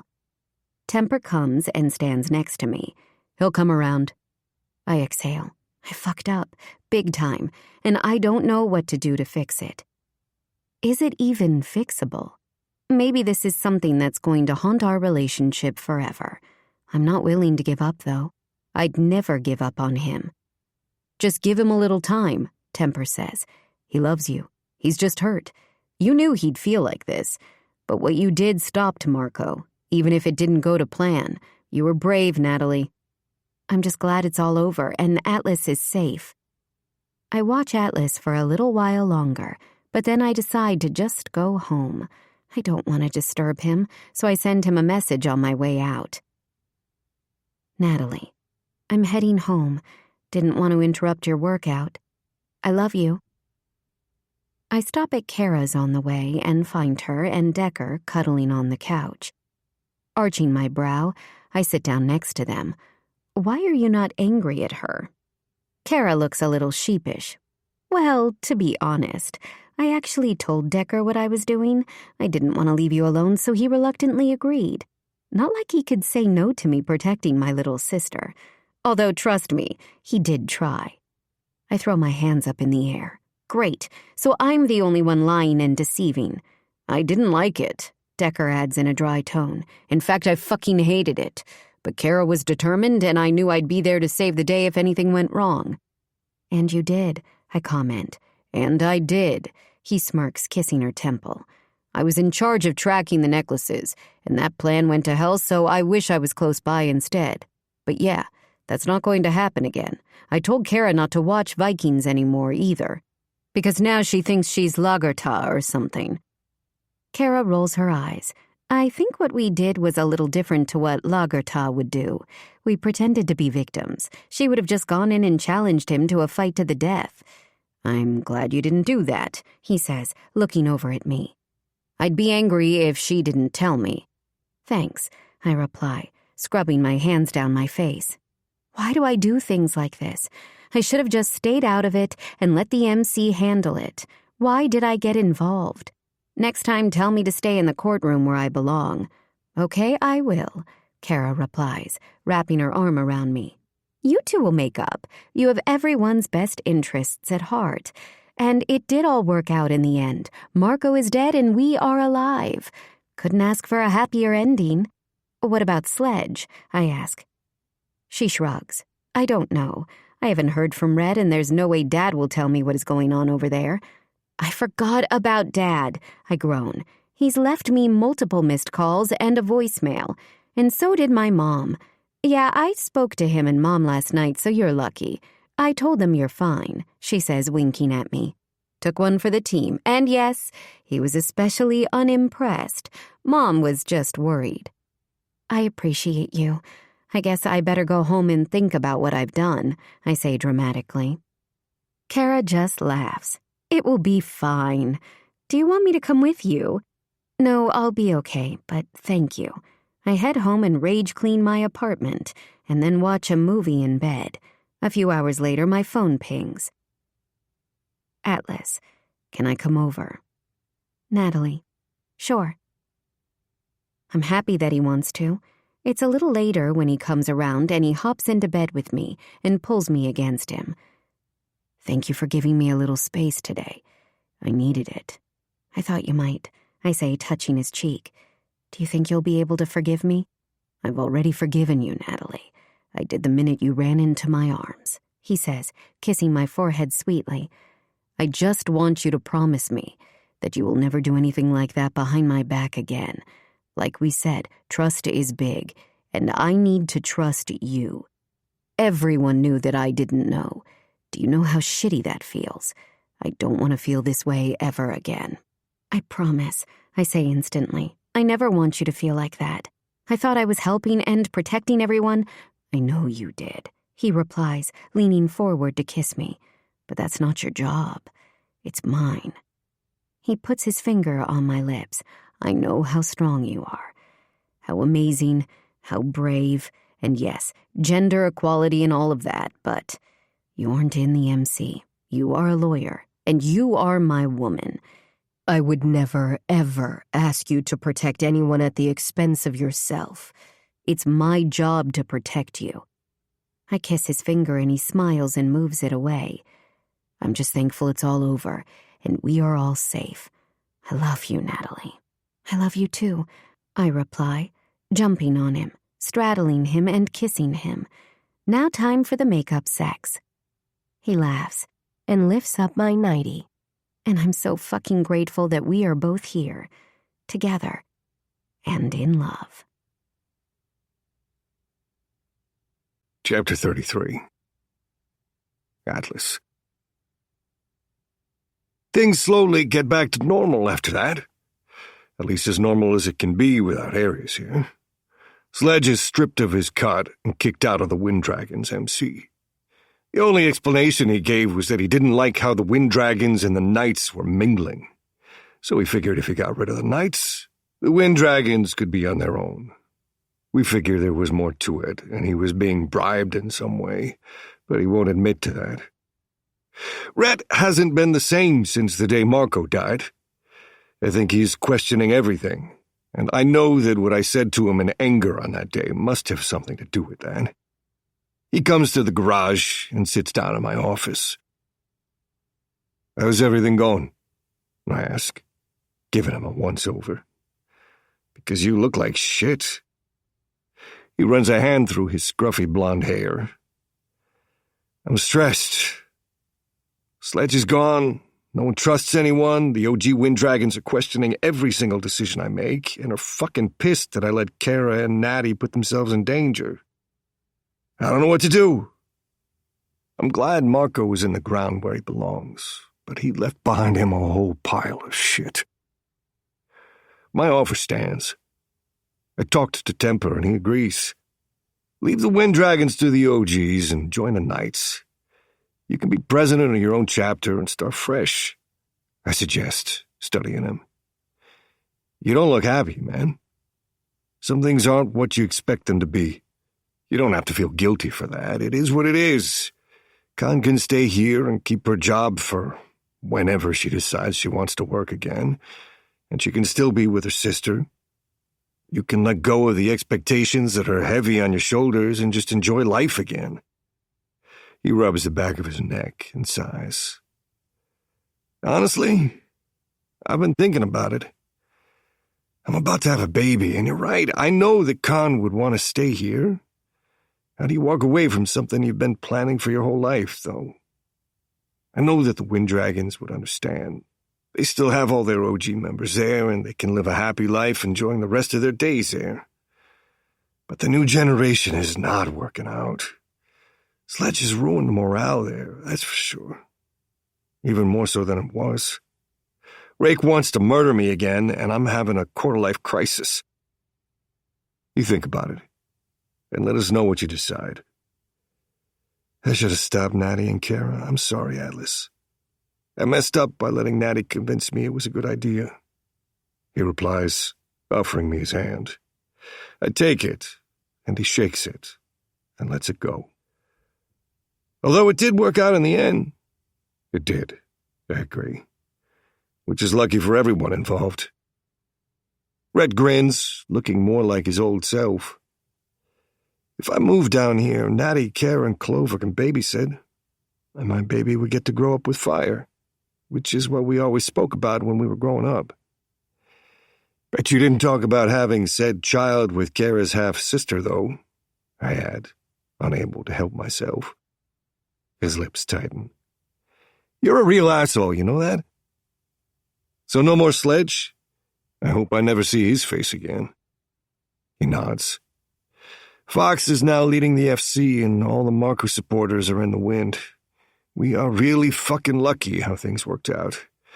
If he had lived, this whole thing would have gone on for fucking ever. I just wish we hadn't lost CJ and Aries along the way. I know, he replies. I'm sorry you lost your brothers because of me. Red man, it's not your fault. Yes, it all started with him accidentally shooting Marco's son, but that was just that, an accident. I'm just glad it's all over with and everyone is safe. Maybe now we'll get some peace, right? We laugh because we know that's very unlikely. He leaves my office, taking Con with him. She finally agreed to go on leave, although I don't know what will happen now. Will he stay and make a new path for himself? Or will he return to the Wind Dragons? I guess only time will tell. A week later, Temper sits me down at the bar and pours me a drink. I spoke to Rhett, and I spoke to Arrow. And? I ask. And they both agree that Rhett moving here is probably the best option. Arrow said the Wind Dragons don't need a new generation. They can retire as they are. I nod. There's no point trying to outdo something that can't be. I may as well leave the Wind Dragons on a good note. Temper runs his hand down his beard. So I gave Red two options. One, he starts his own chapter here. He can be the president, but it will be the same shit. He will have to find members and build a community of those he can trust. Or, I press. Or the second option. He can join this chapter and serve under you, who will be taken over when I step down. I choke on the whiskey. I'm sorry, what? You've been running the show for a while now, Atlas. I put a lot of shit on you, and like the Wind Dragons, I'm getting older. Abby wants to have a bunch of kids, and that's where my heart is now. It's time for me to step down and let you lead, he says. I process this information. And what did Rhett choose? He hasn't yet. But either way, he's in. He's a knight. I don't know how you pulled off that one, but you did. And we are still on good terms with the Wind Dragons. They are like an extended family to us now. He continues, swirling the amber liquid around his glass. I need to speak with Natalie, I reply, and Temper smiles knowingly. You do that and let me know. I head straight to her house. I remember how Red and Kara broke up when Red was going to take over, but I know that was a different situation from what we have. Still, what if it's too much for her? If she didn't want me to, I wouldn't. She's more important to me than becoming president, which is something I never anticipated. I always assumed Saint or Rennie would be taking over one day, but maybe they don't want that role. I find my beautiful girlfriend out front washing her car. She smiles widely when she sees me. Hey, what are you doing here? I give her a kiss and take the hose from her to wash the vehicle for her. Temper asked if I would take over as president because he wants to step down, so I came straight here to talk to you about it. Green eyes widen. You know, Temper once asked me how I would take it if this happened. Really? I ask, brows rising. And what did you say? I said that I would support you no matter what. If this is something that you want, then I'm here for it. She says, kissing me. The hose water spraying everywhere. I turn it off, throw it onto the grass, and pull her into my arms. He obviously knows how hard-working you are, how loyal and intelligent, she says, wrapping her legs around me. As I lift her into the air, she presses her lips against mine and then leans back to look into my eyes. What are you going to do? You ready to be a president's old lady? I was born ready, she says, pulling my face back to hers. I carry her back into the house and we celebrate. Only one thing could make my life better right now. R.I.P., Harris. Epilogue. Atlas. 6 months later. I'm not gonna lie. I'm nervous. My palms are sweaty as fuck. But when a man knows, he knows. And I've known Natalie was mine since I first laid my eyes on her. After visiting with Con, Red, and their baby son, Maverick, I take her to the beach. The sun setting, and Natalie in a white linen dress with a wide-brimmed hat. I couldn't think of a more perfect moment to propose to her. Next week, I step in and take over as president. But for right now, I'm just a man who is head over heels in love with his woman. I stop walking and take her hand, so she stops and turns around to face me. Then I get down on my knees and smile at her surprised expression. Natalie Ward, I knew I was going to love you the second I saw you, even if you needed a little convincing. I want to spend the rest of my life loving you. There's no one else for me. Will you marry me? Yes, I will, she replies, tears in her eyes. I slide the pear-shaped diamond ring on her finger. It's the ring she always wanted to become engaged with. I made sure to ask Kara, and she pushed me in the right direction. Oh my God, it's beautiful, she cries, looking at the ring. You did the research. I laugh and stand up, my arms falling to her hips. Of course I did the research. I dip her back and kiss her, just like in the movies, the sun setting behind us. What do you think about eloping? She asks later when we're at home. She made me stop at the nail salon on the way home because apparently a ring means new nails or something like that. We just bring Decker and Kara, or just a few people anyway. We could go somewhere tropical and get married on the beach. I kiss her temple. I think that sounds perfect. Anything you want.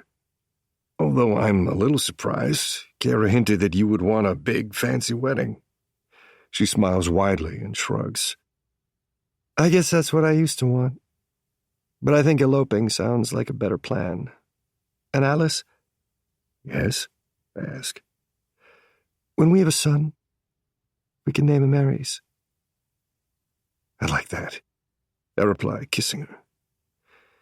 You are so beautiful, and forever mine.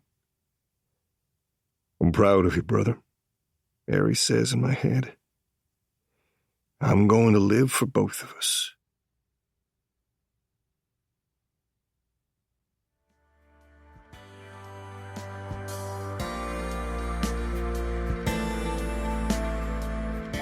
We hope you have enjoyed this unabridged production of Answering Atlas by Chantal Fernando, performed by Patrick Zeller and C.J. Bloom, presented by Carina Press and Harper Audio. This program was produced by John Marshall Media, executive producer Jennifer Lopes. Text copyright 2023 by Chantal Fernando. Production copyright 2023 by Harlequin Enterprises Limited. Used under license with Harlequin Books S.A. All rights reserved. Thank you for listening.